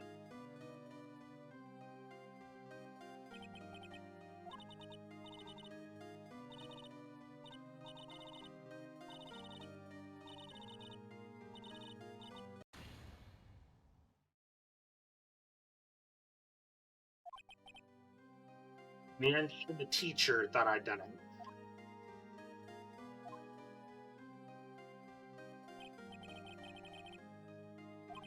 Didn't know what was happening. I was so sad I couldn't stop crying.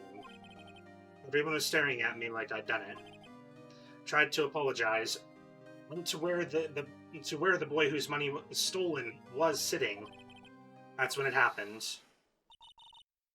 Shouldn't have to apologize. The only thing that belongs in a trial is evidence. Anything else has no place. Should all be ashamed. Amateurs.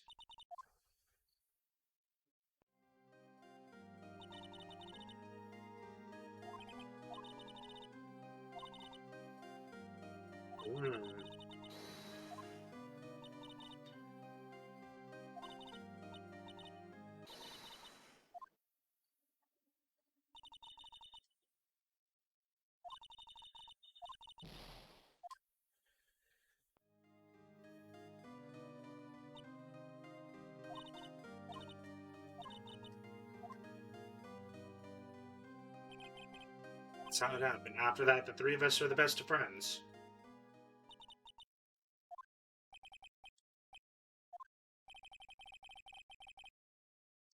What it meant to be alone. Totally alone without a friend in the world.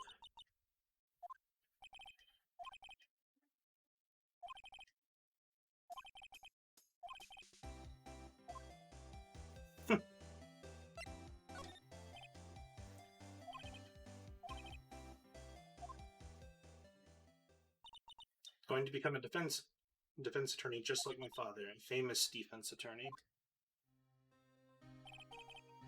A few months later, he suddenly transferred to another school after the DL6 incident.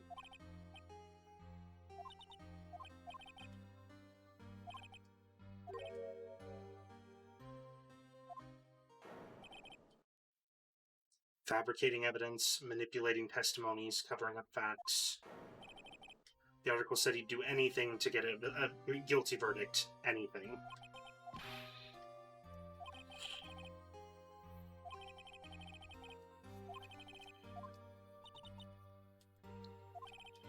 Couldn't just drop it, though. Wanted to meet him to learn why he had become who he had become. So I decided.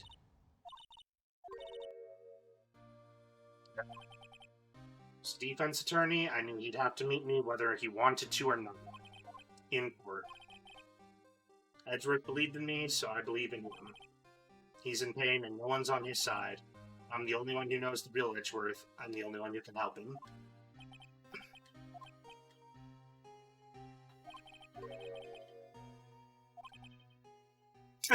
Except I don't remember saying I'd do it for free. Oh, man.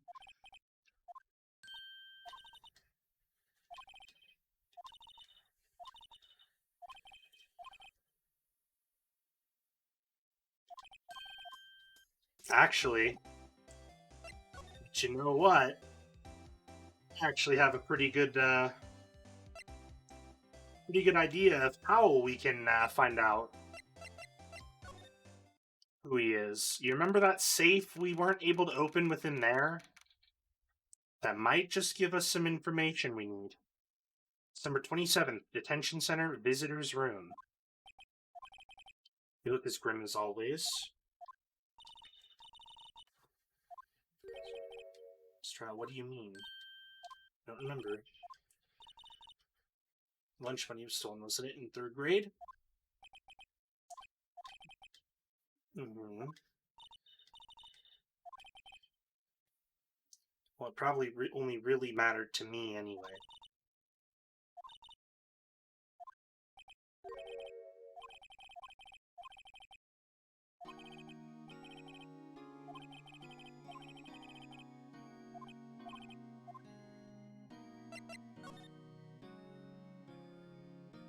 Yes, let's find out. Why did you decide to do that?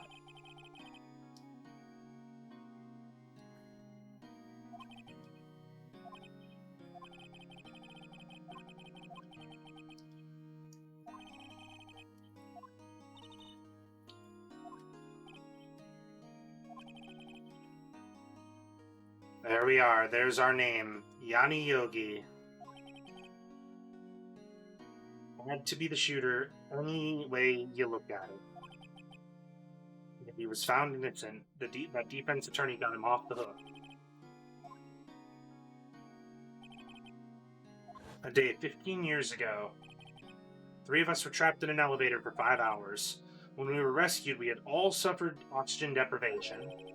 I had lost all memory of the murder. Even now, I can't recall what happened in that elevator. That was the crux of Yogi's attorney's argument in court. He claimed Yanni Yogi had not been of sound mind due to the oxygen deprivation. He was released due to a lack of evidence, therefore innocent. So when he changed his mind, he started to hate defense attorneys.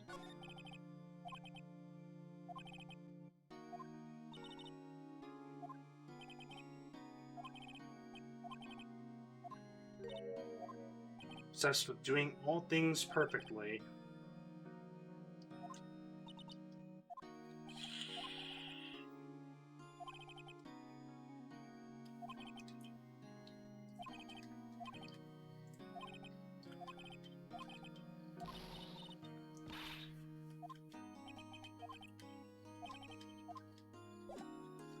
Alright, now that we've talked to him, Gourd Lake, it's time to get close to the end of this case. December 27th, Gourd Lake Park, entrance.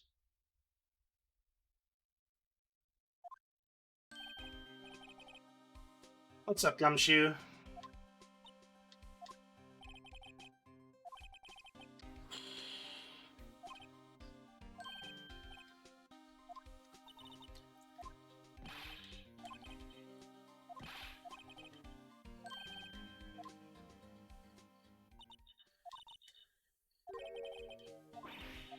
Oh? No one can go into the woods today. The woods are off limits to camping, and apparently the park ranger found out. He got pretty mad. No one can go in there for a while.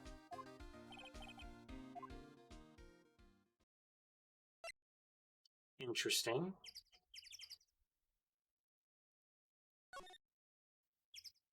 So I guess let's go straight to the beach. December 27th, Gourd Lake Public Beach. The steel eyesore is missing. And the hot dog stand is now closed. So basically tells us everything we need to know. But we have to come here. December 27th, boat rental shop. For now. Grossberg.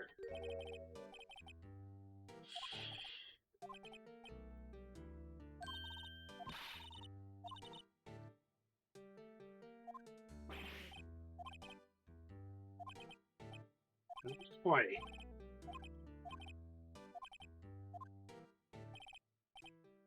That would help. Being able to talk things over with him might be a really good thing. But he's now out, so we can now access the safe.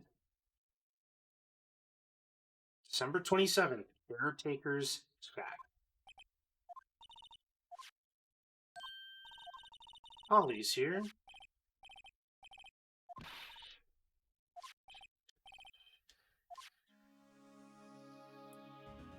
Well, first we're checking out the safe.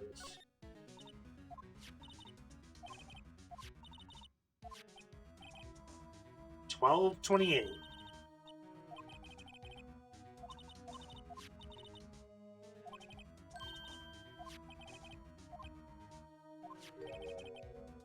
There's a letter. Handwritten in very precise, clear letters. Get your revenge on Miles Edgeworth.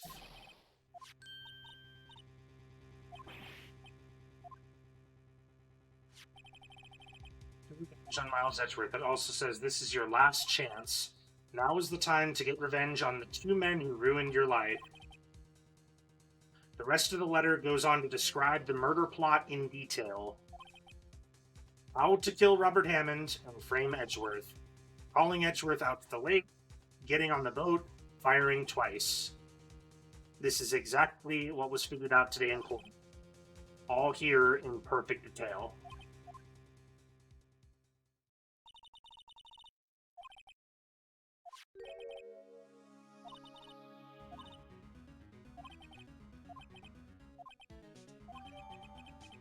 It's indeed an amazing clue. That also tells us now that the caretaker he didn't decide to kill Hammond. He was following instructions. This is big.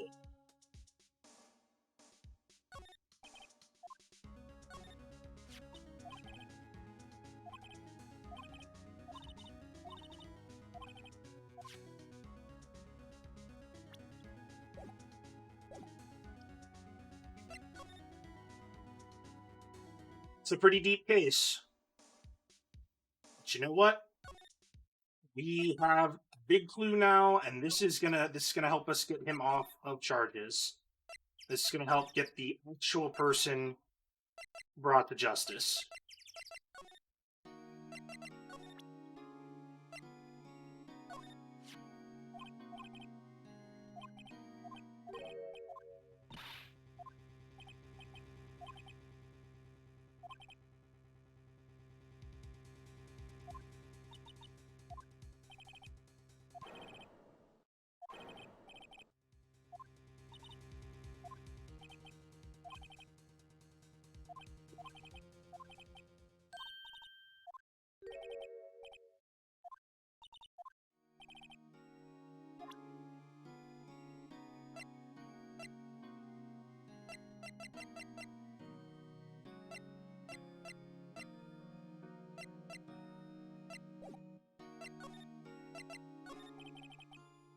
Yanni Yogi was a court bailiff at the time. We had just happened to be in the elevator together 15 years ago.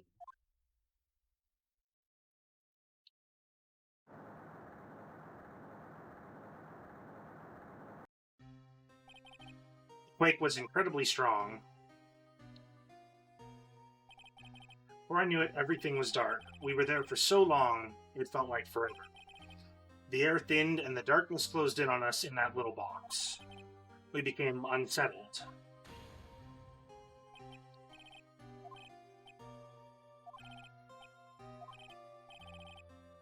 Shot, you'll just use up more oxygen. When I came to, I was in a hospital bed staring up at the ceiling. In court, Yanni Yogi's mental condition was called into question. They claimed the oxygen deprivation and stress had caused temporary insanity. In the end, the claim passed the court and Yogi was found innocent.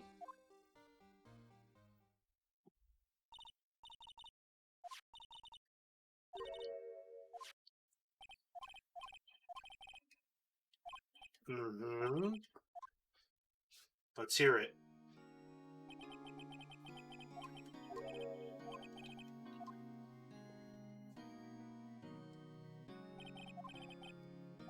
Let's hear it. It's 15 years I've had the same dream almost every night. I wake up in fearful sweat every time. What kind of dream? Dream about my father's killing in the dark.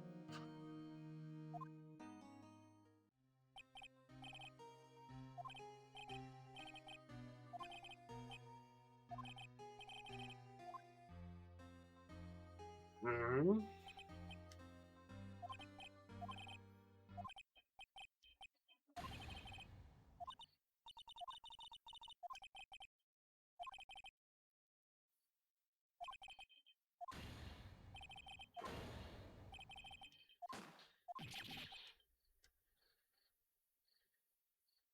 Oh.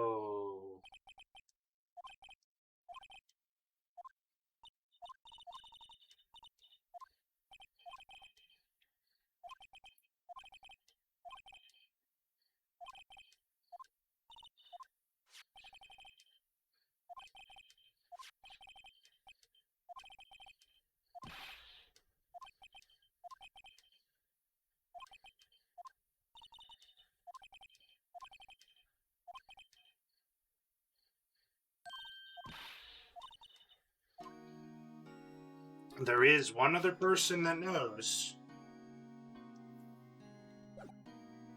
And one who asked us if we found evidence to come visit him. Be Grossberg. December 27th, Grossberg Law Offices.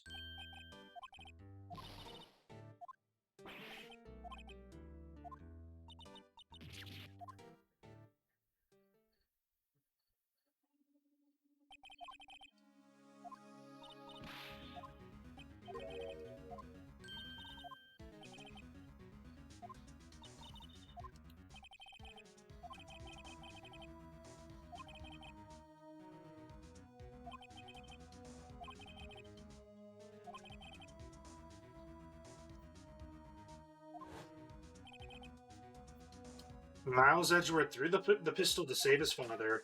The pistol fired, and the deed was done.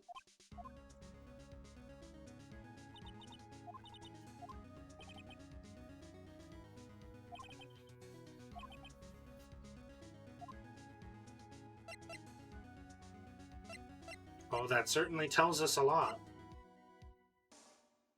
And almost there, Ocean. Just a little bit more, I promise. We're getting really close.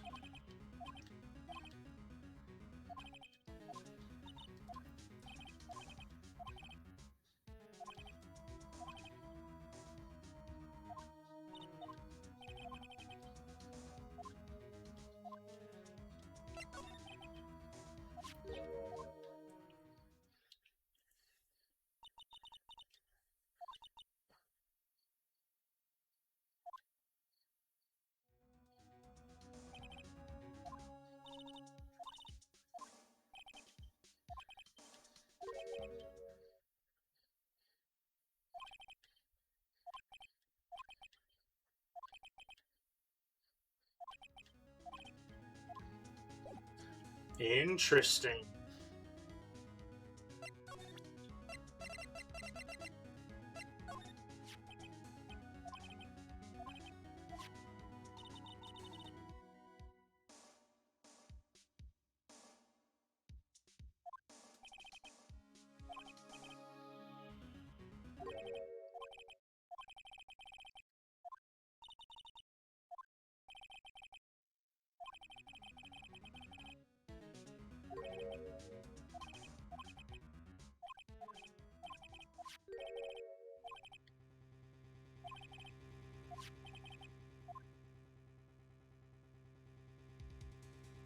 Actually do.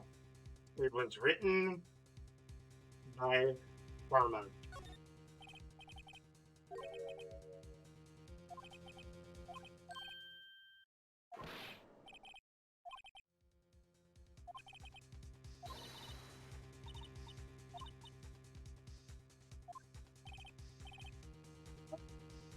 Friend Manfred von Karma himself gave the instructions to Yogi in order to get him to kill off Edgeworth.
sure So-So's fine this time.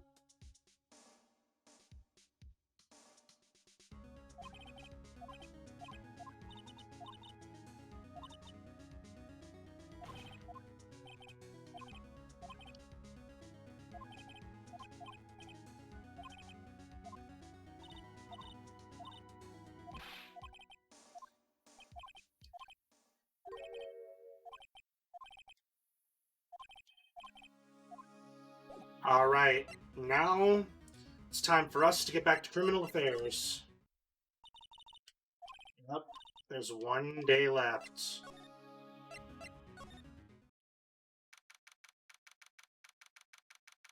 We gotta go check the records one last time for potentially a final trump card. December 27th, Police Department, Criminal Affairs.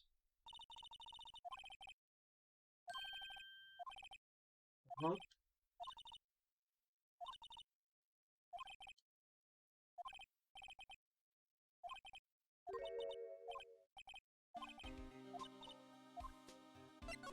Von Karma's in the records room. We have to go.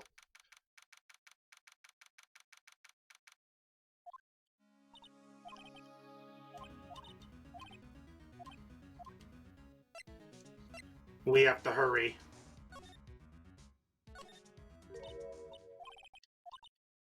Unsolved cases, evidence. The file for DL6 is completely missing. It's empty.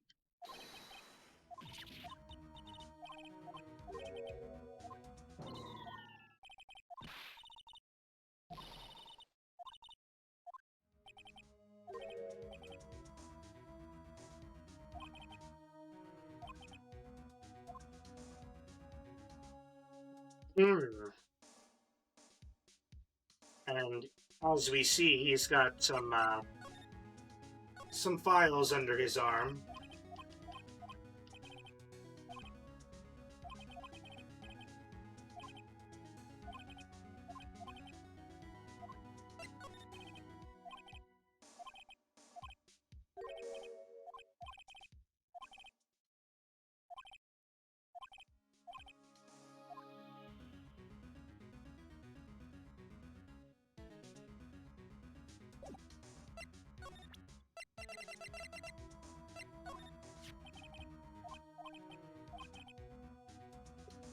Instructed Yanni Yogi to commit murder, which is crime, by the way.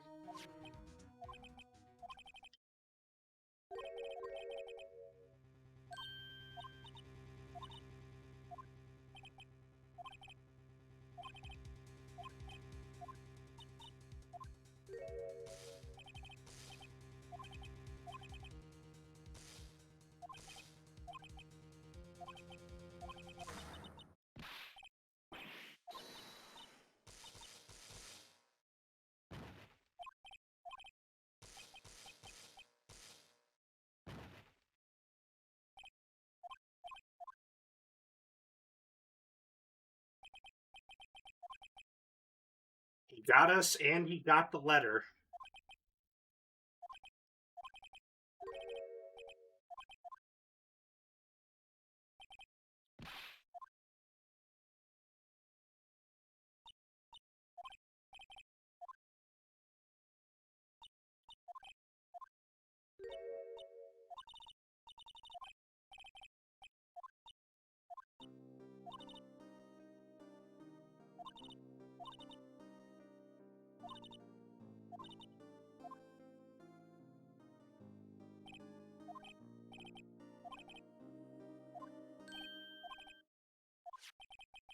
She had something.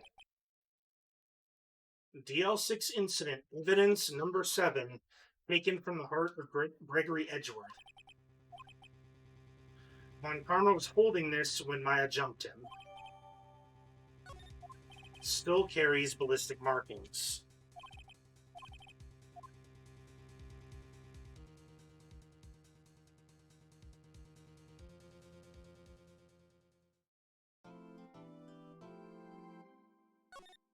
We have 1 try left. It is the final day in court. December 28th, 9:51 a.m. District Court, Defendant Lobby number 2. Final day of this case, final day of this episode. It's Judgment Day, and it's time to save Edgeworth.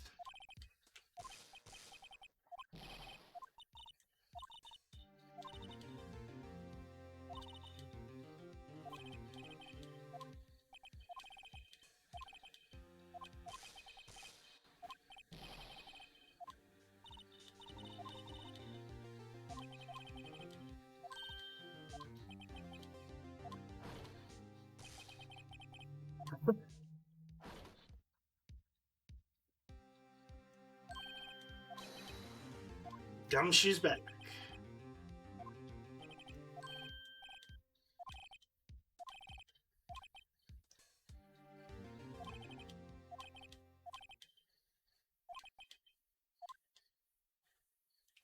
All right. Here we go. December 28th, 10 a.m. District Court, number 3.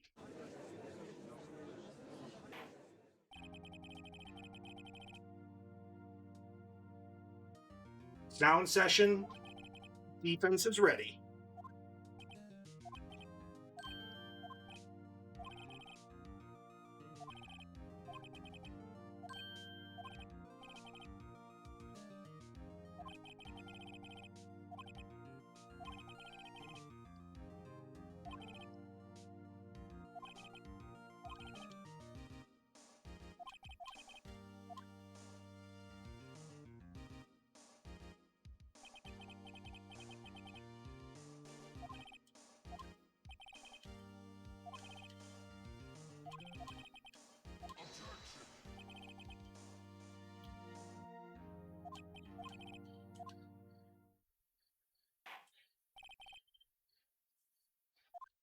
Let's see his testimony.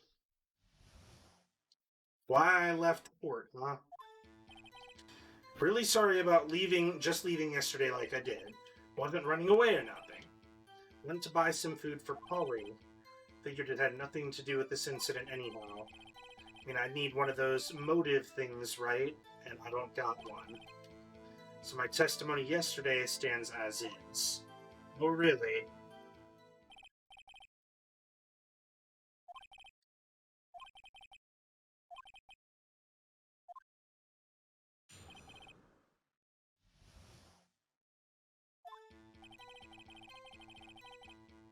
Okay.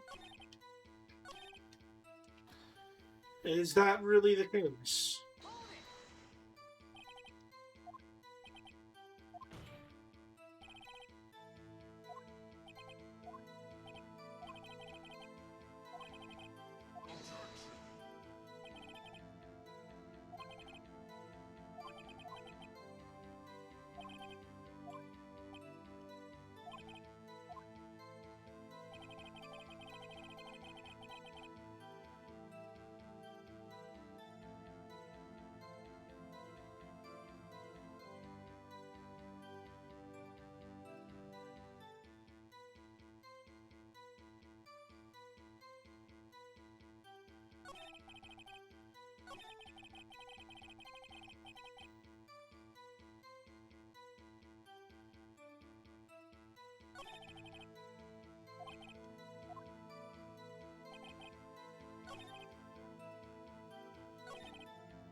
Actually, I might just have that proof.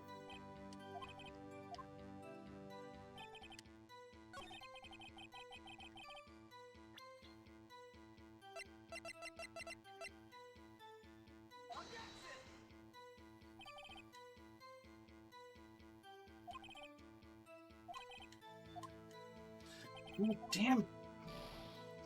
What the hell? That should have been right.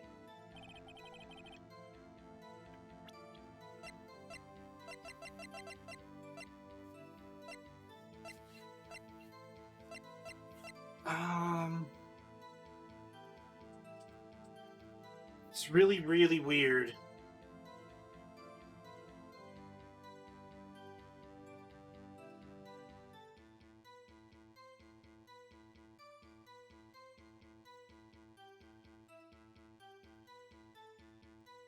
Hmm.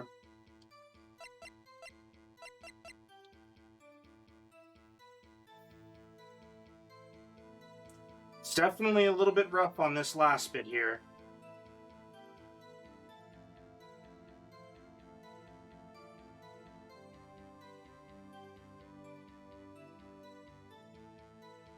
So we pressed on that one. Let's try here too.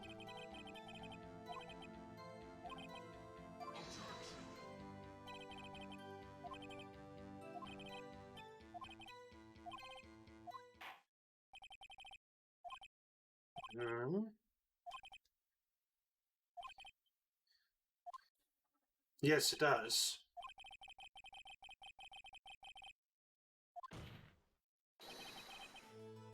Yep.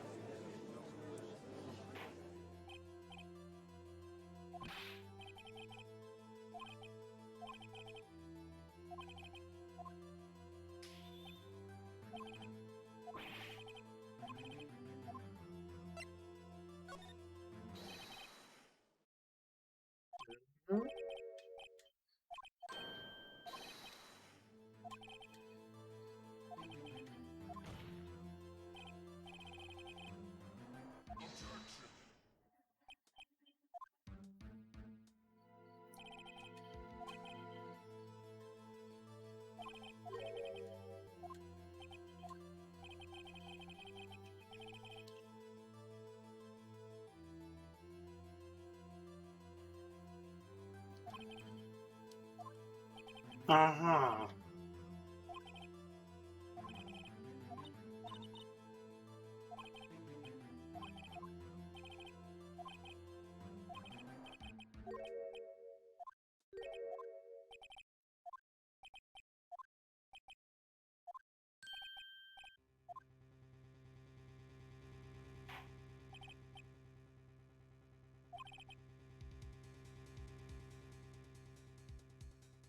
Yep. It's karma.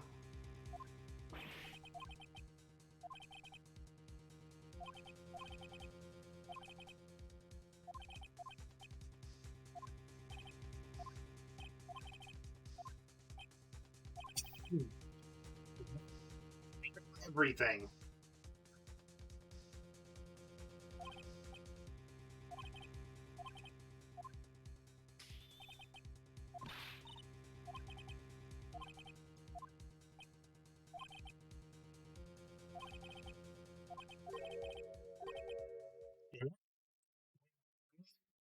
We're going to bring the parrot to court.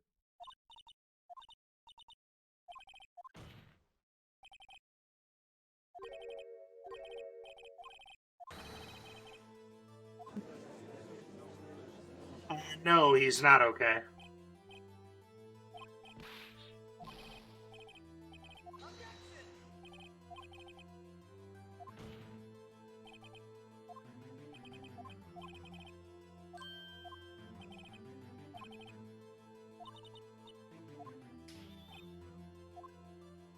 Of course.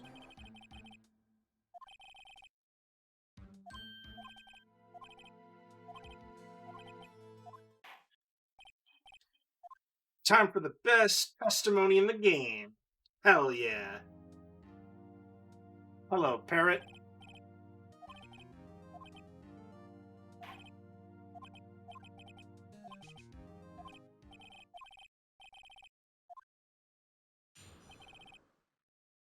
It's your owner.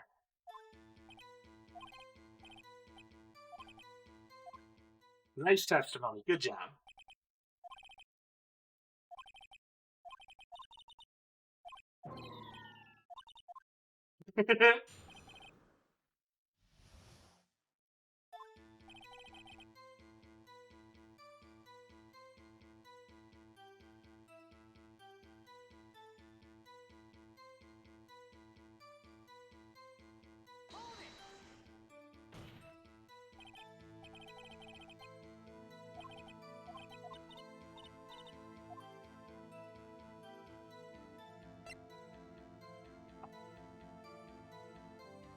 say, have we forgotten something? This is the best trial and testimony in the game.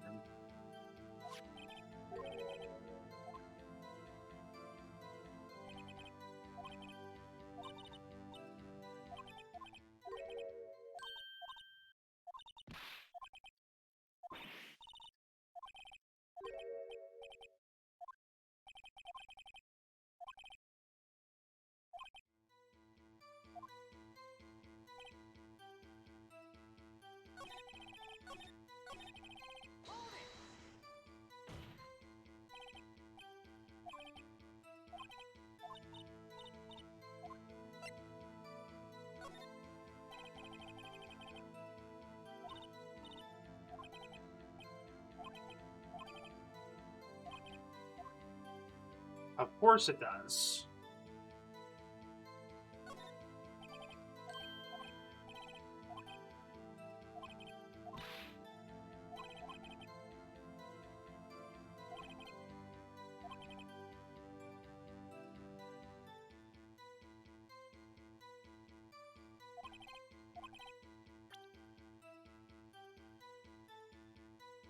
So now we have done that.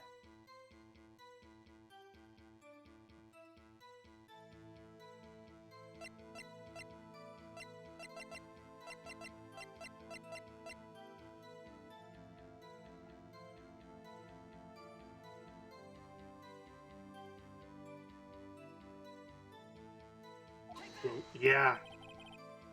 Be our one shot here.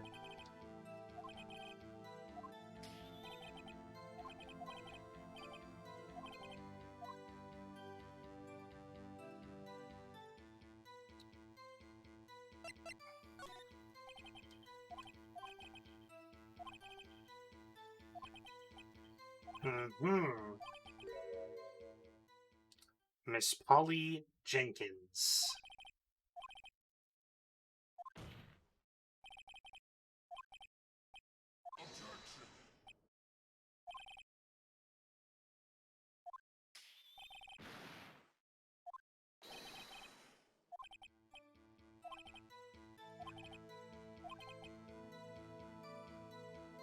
See, there is here.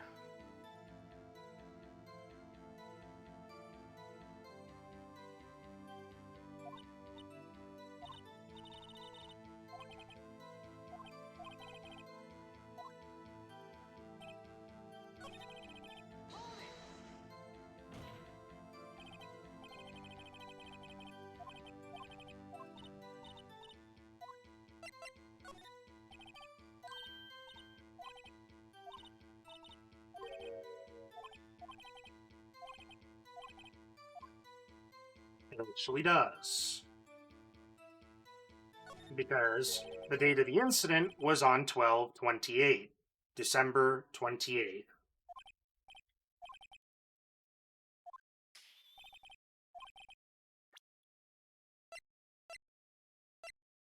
So, with that, choose 5.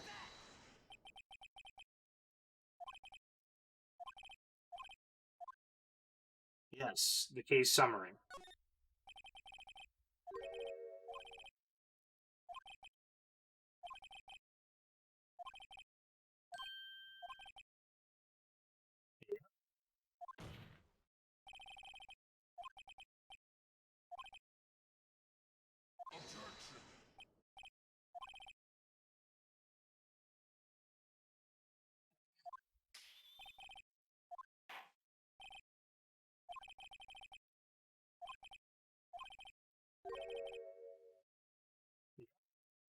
Two coincidences at the same time in the same place tends to be a pattern, not just a coincidence.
We're getting close.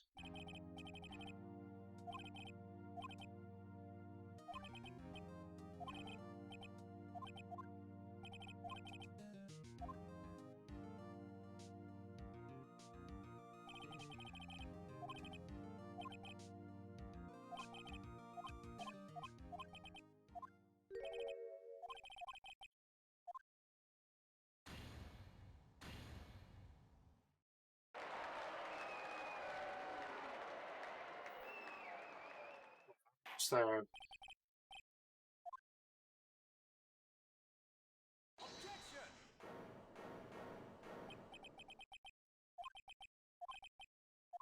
essential.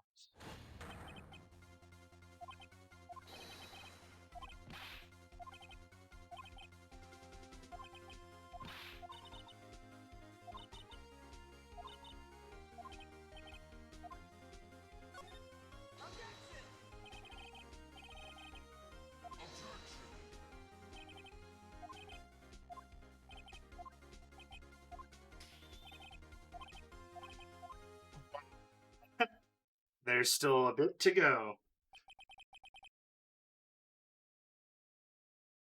To be fair, this is the crux of the situation here. We are almost done.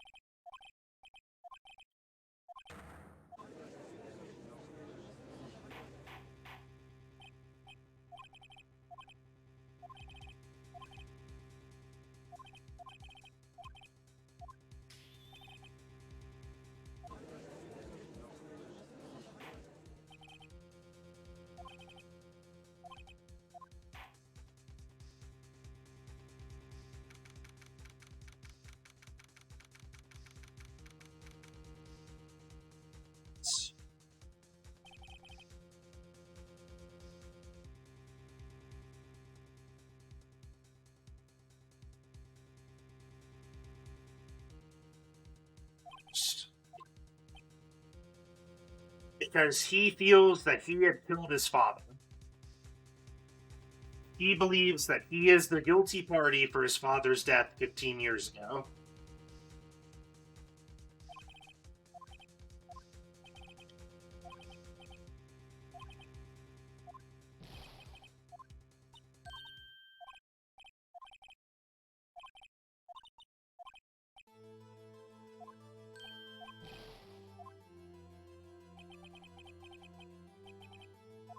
Yeah, if you haven't kept up, you might need to watch the VOD.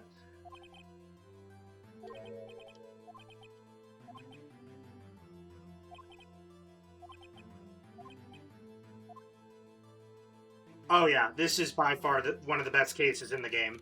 I adore this case. It is so long, but it is so good.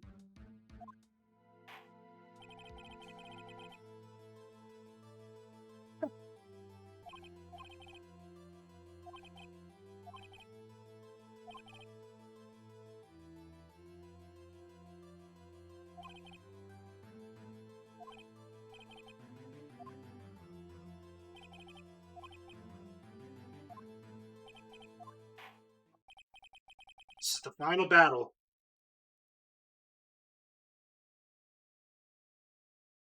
Here we go.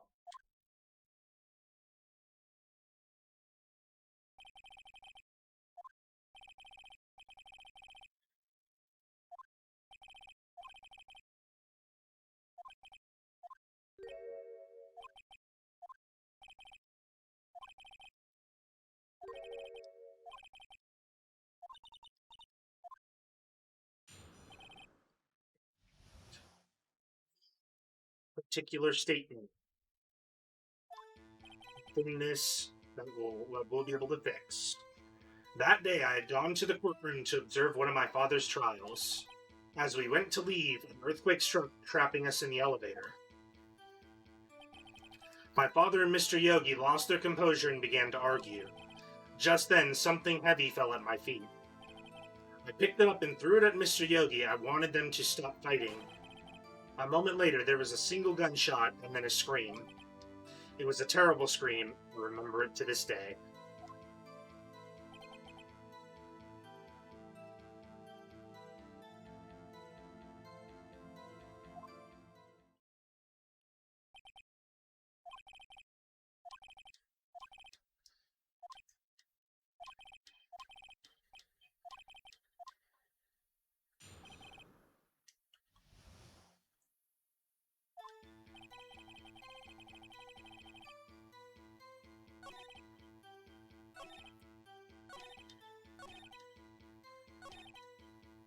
This is what I want to press.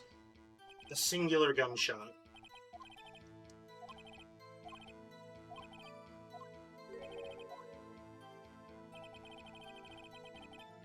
It's a terrible scream.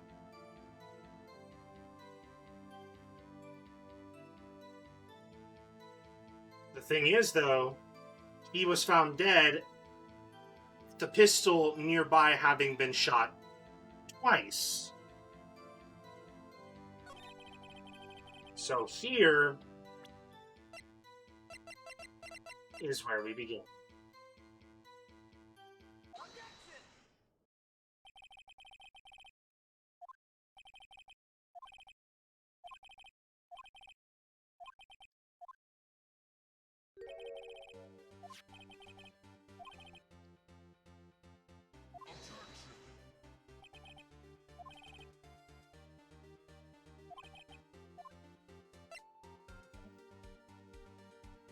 Get the victim data, of course.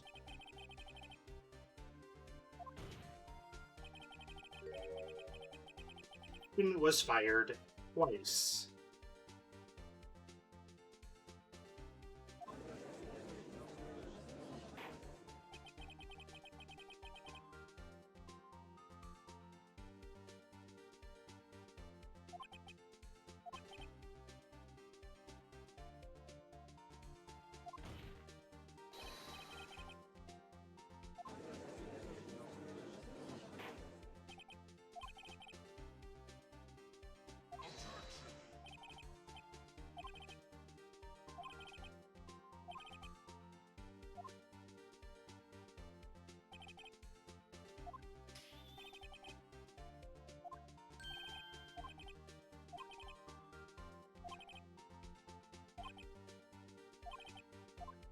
Yes, we do.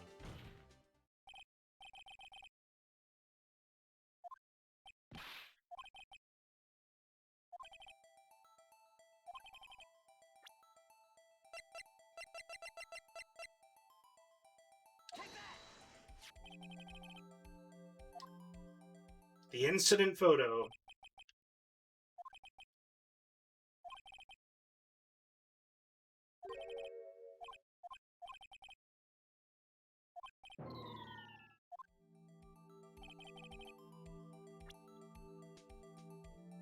He took one shot. There's a shot right there.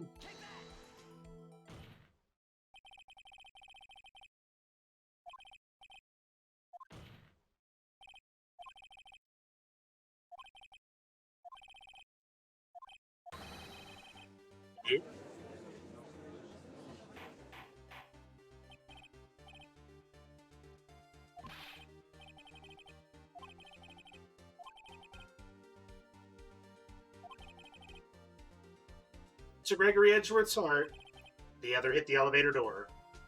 That is why Edgeworth did not kill his father.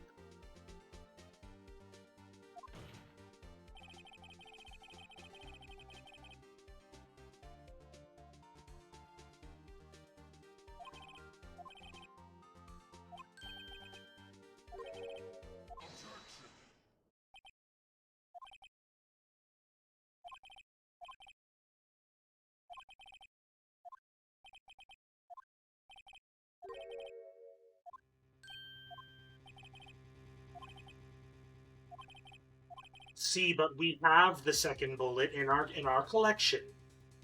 After Maya jumped you, we just happened to get him.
Of course, we have an objection.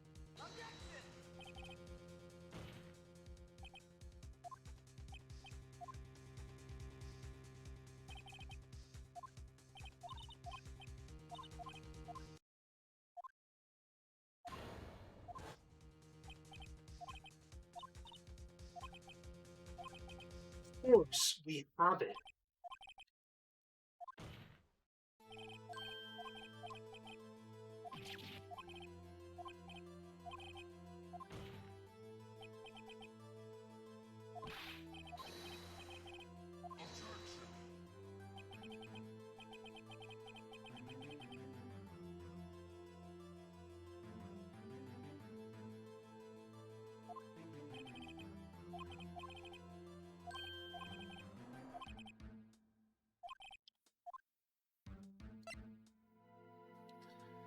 Yep. And why you had taken the bullet in the first place? Because you didn't need it.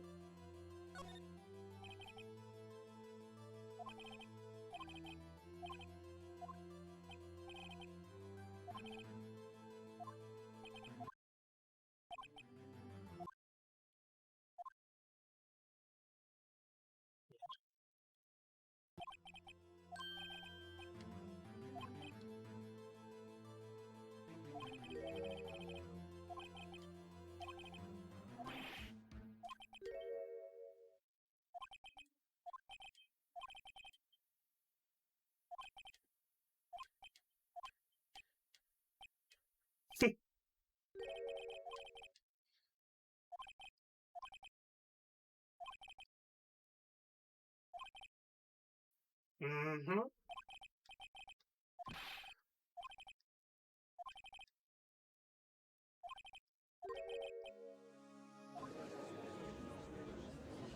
Yep. Because the murderer came from the outside.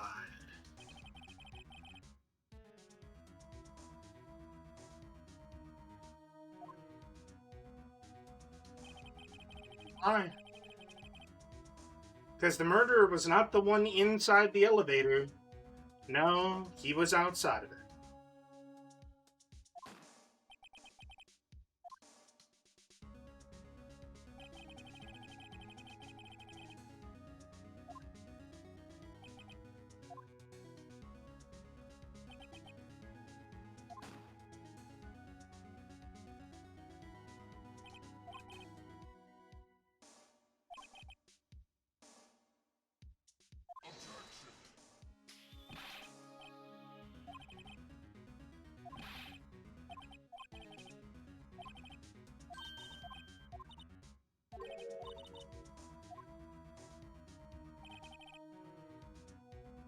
Yep. And you know who had the motive? That would be Von Karma.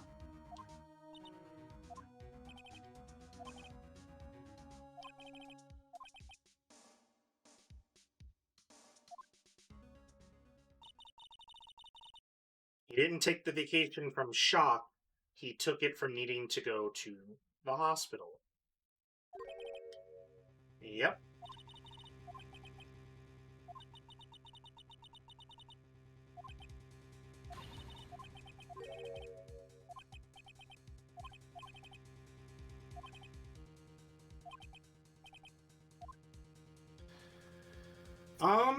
Well, I'm gonna, of course, say it now.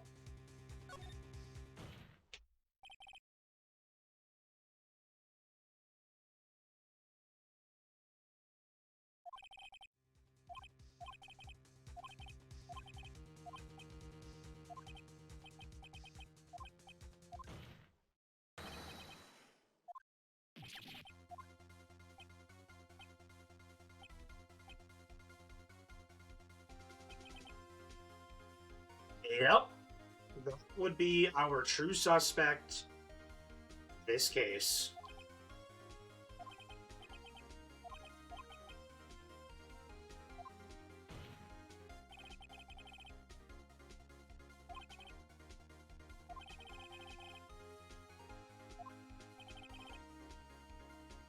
Exactly. Because you would need surgery to get the bullet removed.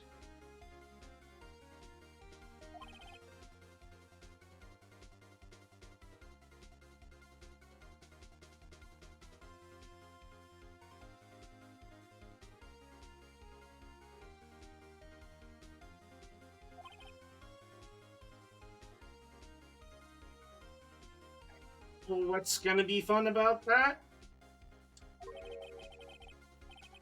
Even if we get it removed, it's still in there. And you know how we're gonna find that out?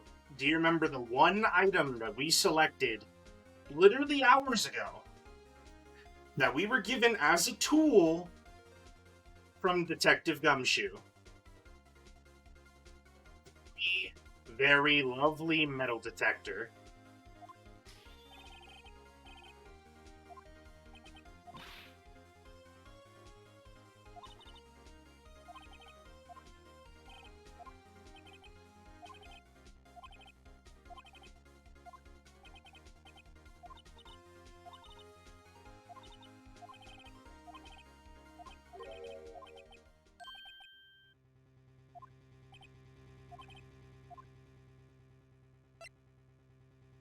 Yep, we're gonna show evidence.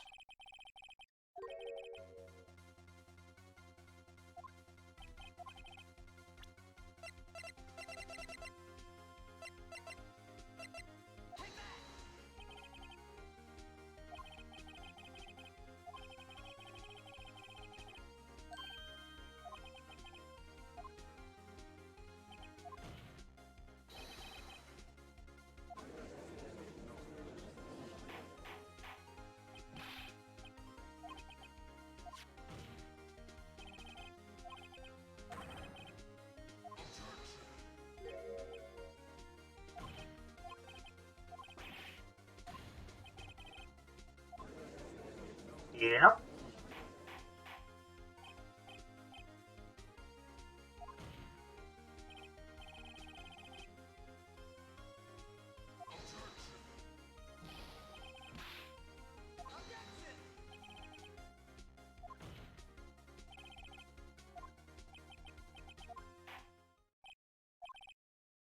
It permits the use of our metal detector.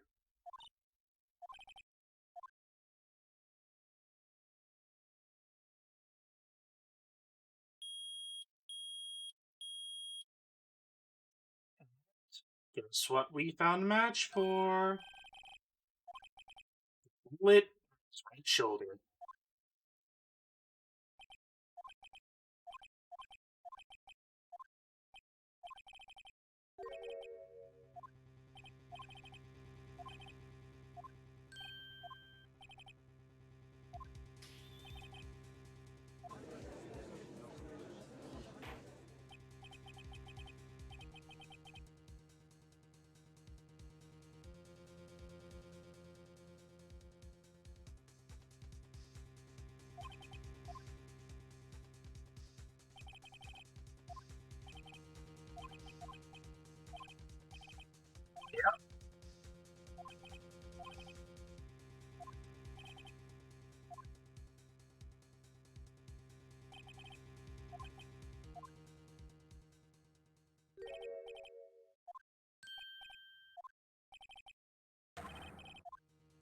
Do have the proof.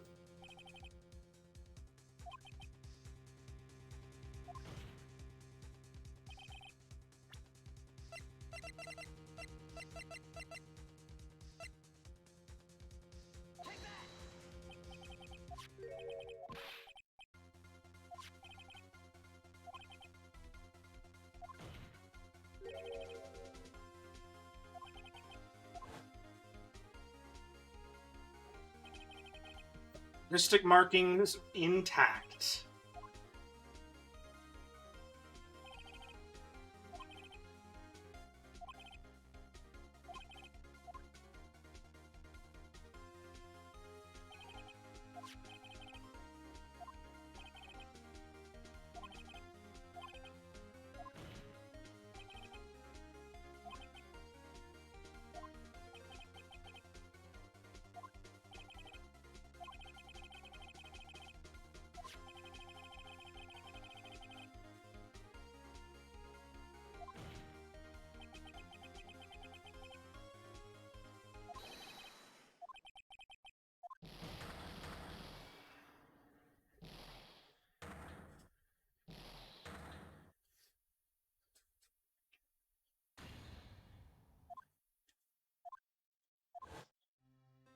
Scream came from Von Karma when he was shot.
St. Edgeworth, you are an innocent man.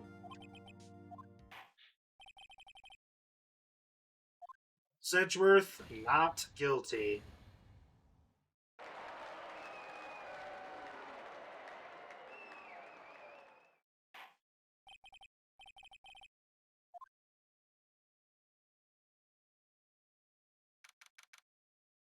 December 28th, 5:38 p.m., District Court, Defendant Lobby Number 2.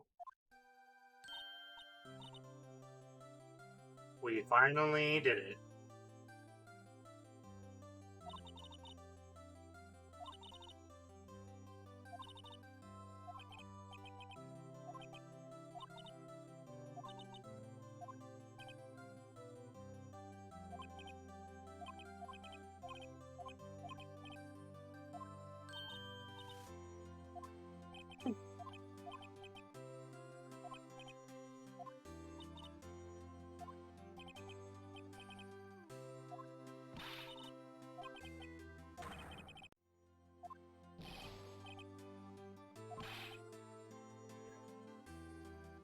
Pulled through. Our old buddy Edgeworth is free another day. And he finally gets the peace of mind knowing he was not the one who killed his father.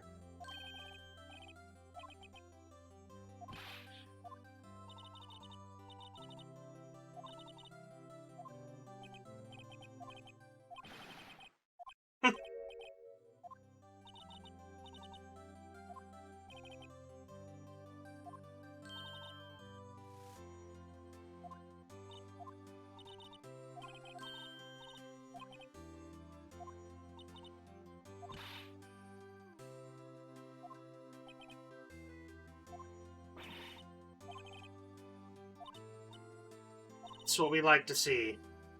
That was a long case. It took a lot of effort, a lot of time, but I'm really happy with the outcome. Larry, what did you do?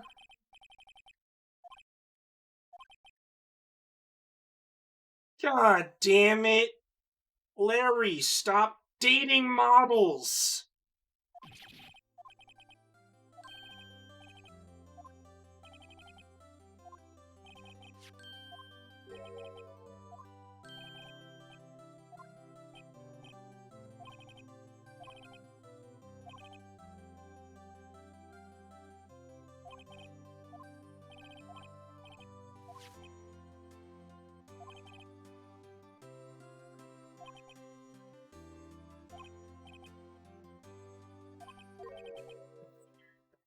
Exactly. So guess who took the money? Larry was the one who stole the money when they were younger.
Town and celebrated Edgeworth's newfound freedom.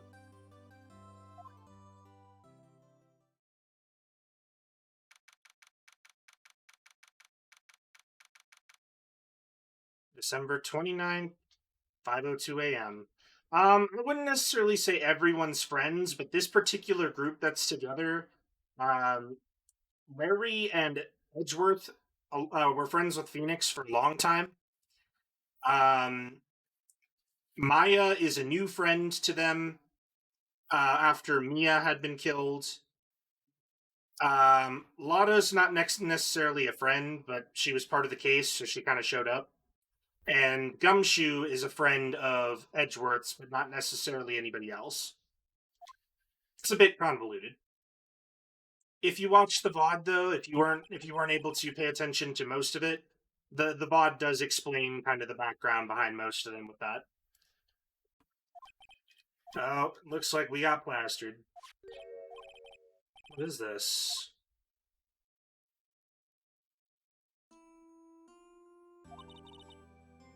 Hmm.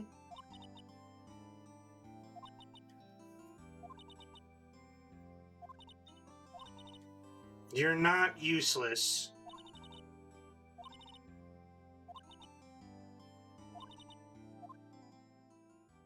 No, we better start running.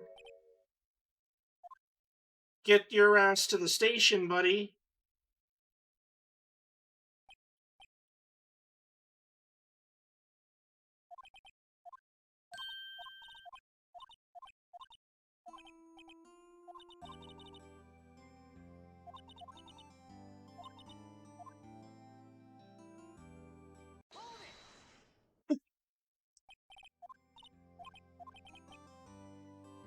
Exactly.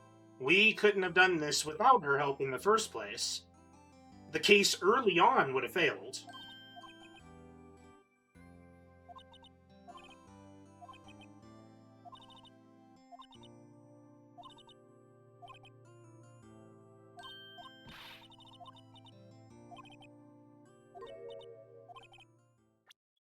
Exactly. You're the one who got the bullet.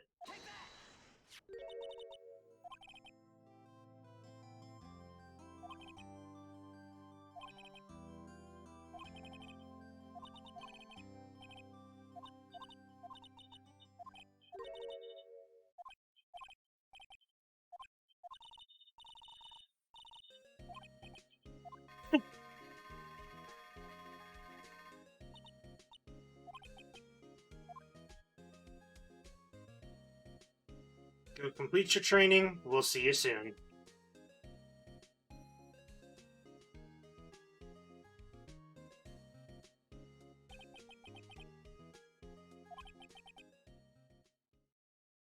Saying goodbye to the novice defense attorney that he once was.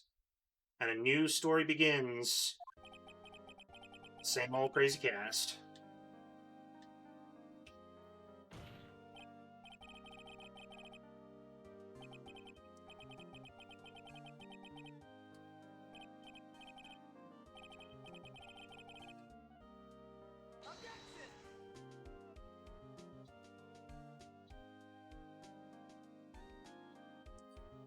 So essentially, that was our first game.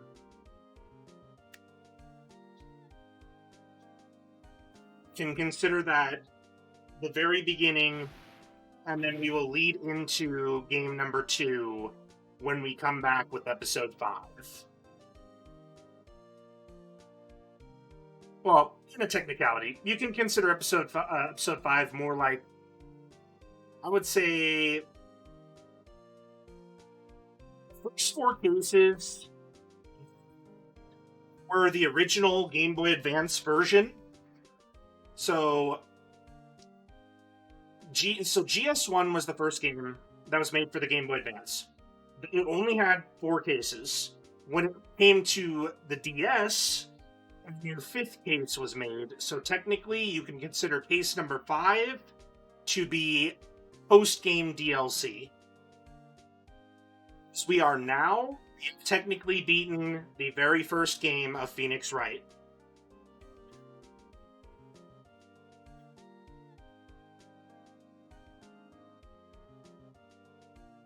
Is why that case was so long and more difficult than the others considerably.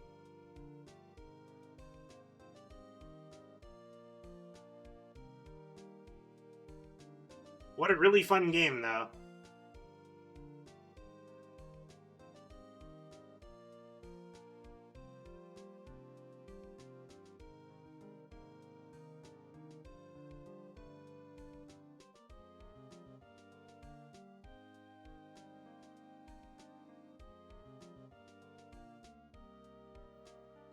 That was the end of game 1, though.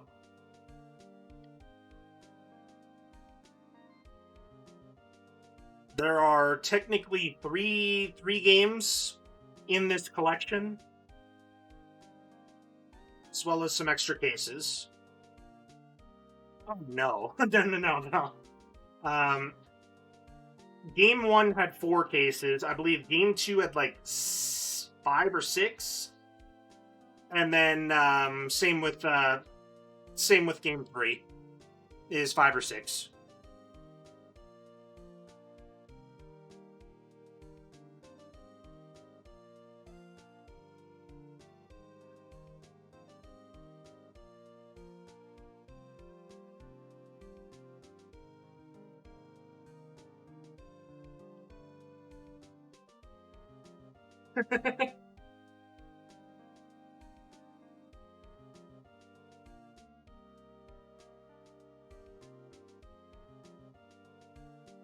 Yeah, it's not necessarily a very long.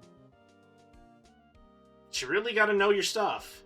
It's one that needs you to be. Essentially, you got to really play it like a detective. You got to know what you're looking for. You got to use, being a detective and an attorney at the same time. Because you got to know what you're looking for. You got to know when to use it. You got to use the proper evidence. You got to get the case solved.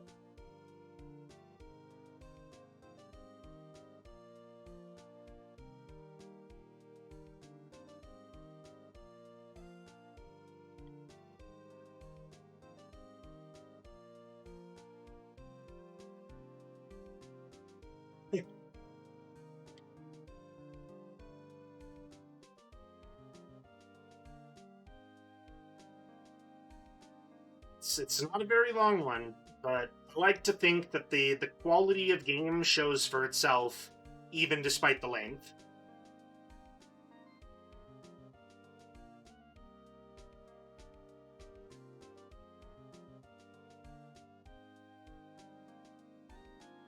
I mean, come on. It's a pretty fun cast of characters.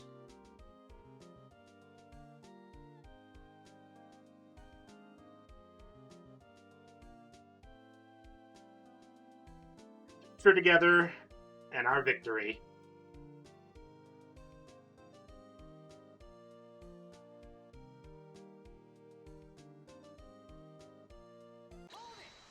Yep. Hold it because episode 5 exists. We are not doing that tonight. The stream has already gone on for almost 2 hours longer than normal. So we're going to hold off here. But Oh God, I don't know if I could even do that. 24-hour live stream could pull it off. If you guys really want me to set up a donation goal for that, I can. You're not wrong, and it does help. But if that's something you want me to actually set a goal for, we can set one for a 24-hour live stream. I wouldn't mind doing that. It's actually going to be next week when PSO2 got its English release. I was planning a 12-hour live stream. So if we actually wanted to set that to an actual goal, I could make it a 24-hour if the goal gets hit.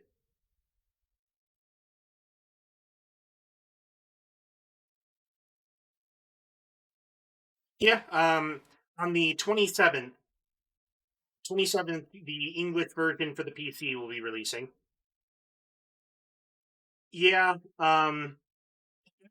If it actually went to be a 24-hour one, it would definitely need to hit goal. I don't. I already have a bit of issues sometimes with sleep, so it wouldn't be something I would go into unprepared. I would probably be sleeping really early the prior day, just so that I'd be okay. But yeah, if it's something that you guys want, we can definitely talk about it. There would definitely be breaks. It's one thing when it's a 3 4 hour live stream that I don't take a break. It's another when it's 24. Very least, I am planning on doing a around 12-hour live stream when PSO2 releases. So doesn't necessarily have to be 24 hours. Not everybody would stick around for 24 hours. I'd be pushing myself, and then anybody that'd be sticking with me would be very, very tired.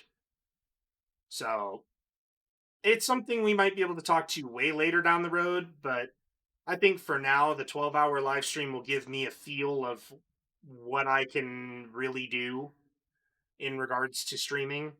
I don't necessarily want to risk a 24-hour right now. Yeah, 12 would be doable because I could wake up early and I could start the stream earlier in the day and then end at a similar time to what I normally do.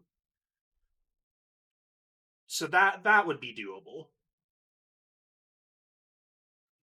24 would definitely need to be something talked about like way down the road.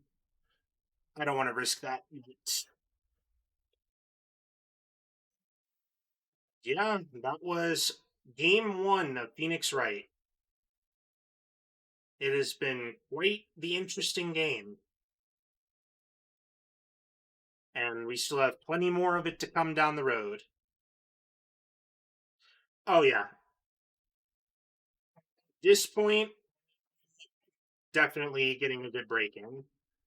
I don't plan on continuing tonight. I went on considerably longer than expected, but I wasn't going to leave the case unfinished. When it comes to this particular game, I would rather be able to do at least one case per stream. That way, we're not just cutting off at some random point. Yeah, I've seen many cases of that happening. I would prefer not to join in on that. That's why I generally keep the streams at a pretty lower length and don't make them very long at all. Just so that, for my body's sake, I'm not taking any risks. I'm playing enough on stream that everybody gets a nice stream out of it, but I'm not doing it too much that it starts to just cause issues. Because as it is now, we did about a 5 hour live stream, which I think is a pretty good stream length. Yeah, so that's what I like to think is like since our normal stream length is about 3 hours, if it goes on a little bit longer, it's not so bad because it's still only like 4 or 5 hours versus say one of the big streamers when they do a long stream. It goes from like 8 or 9 hours to like 12. Mine generally tend to be decent length where everybody gets to relax, and then it ends off the 3 4 hour mark. We occasionally hit these that are a little bit longer, but they're not that frequent. So I tend to like it being like this. It gives me time to relax with everybody, enjoy a good game, and then still leave plenty of game for another stream. It gives me something to look forward to next week, and I kind of hope everybody feels the same. It doesn't blitz through games too fast that we keep having to switch and then giving everybody whiplash between what game are we on now. It's a hey, we played 3 4 hours of this time, so we have another like 20 hours in the game to go or whatever, and it's like there you go, keeps building on, and you get plenty of stream game out of it, and you get to properly take your time. Because that's why I like what Phoenix Wright's doing for us, is that it's episodic. We have every episode for it, but it's episodic. We can do our case into it. Well, I'll actually place a vote for that. I still need votes for Wednesday's game, but I'll take a vote for if people want me to move right into Phoenix Wright 2 or if they want me to take a break. I don't mind. Either which one. We will eventually, even if we decide to move away from it, though, we will eventually be coming back to it because I really do like playing this game on stream. Friday still has some to go. We haven't finished Dark Souls yet. We still have about, I would say, a stream or two left of Dark Souls 2. Oh yeah, I think this game is a fun stream game because you can get people involved and it's fun to watch. It's a hard game that you got to really keep on your toes with.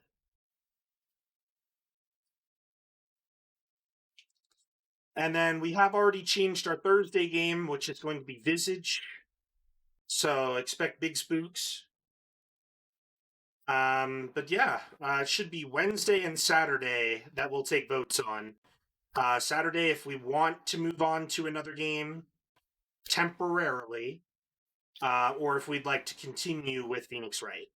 I'll definitely leave that up to you guys because you're my viewers and my friends, and I'd like everybody to have a little input on that. It's not just me playing the game; it's everybody watching it too. Because as much as I don't mind playing it some more, I would like everybody to get a vote in on that.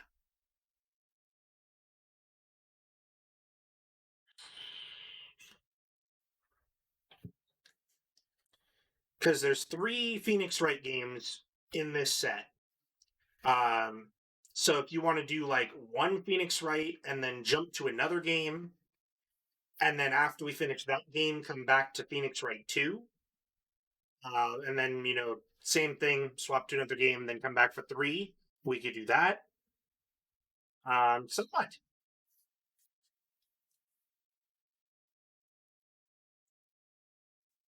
Because either which way, we've made really good progress on it. Okay, so you'd want to see Stanley Parable. I wouldn't mind messing around with it. If you guys want to see it, just let me know. Yeah, I agree with that.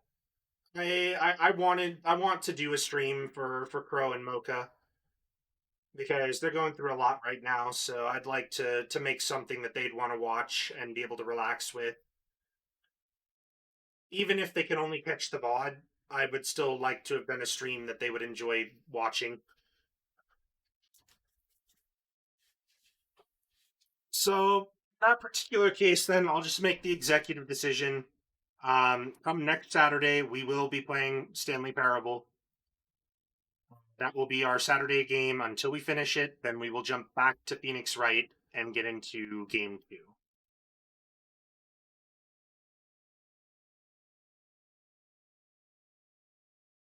So then all that will be left will be for Wednesday's game.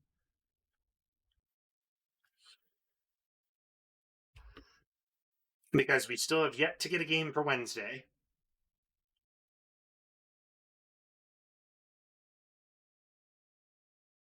Or Thursday is Visage. It's a pretty spooky horror game. Like, supposed to be scarier than what PT was supposed to be, apparently. But an idea that I had, I want to run it by you guys. What do you guys think about me doing Stanley Parable on Wednesday to fill the slot, and then we can continue with Phoenix on Saturday?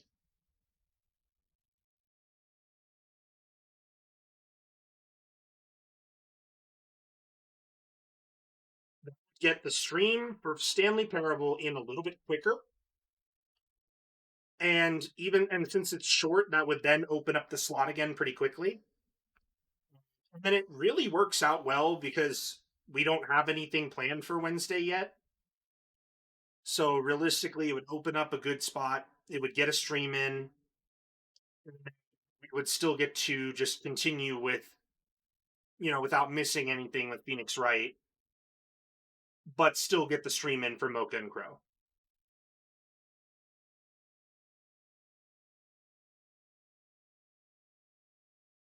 You think it works, Sozo? That's good to see. Good vote there. Because I wouldn't mind doing it on Wednesday. I feel like it would be a good spot for it, since it's, again, a pretty short game.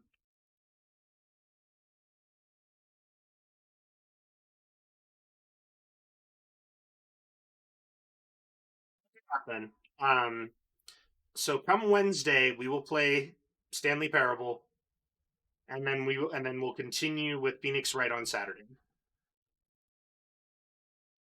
And I hope y'all are ready for tomorrow. Tomorrow is, of course, more Yakuza. We're back to it. Boy, Majima needs some time. And we got more toys to get.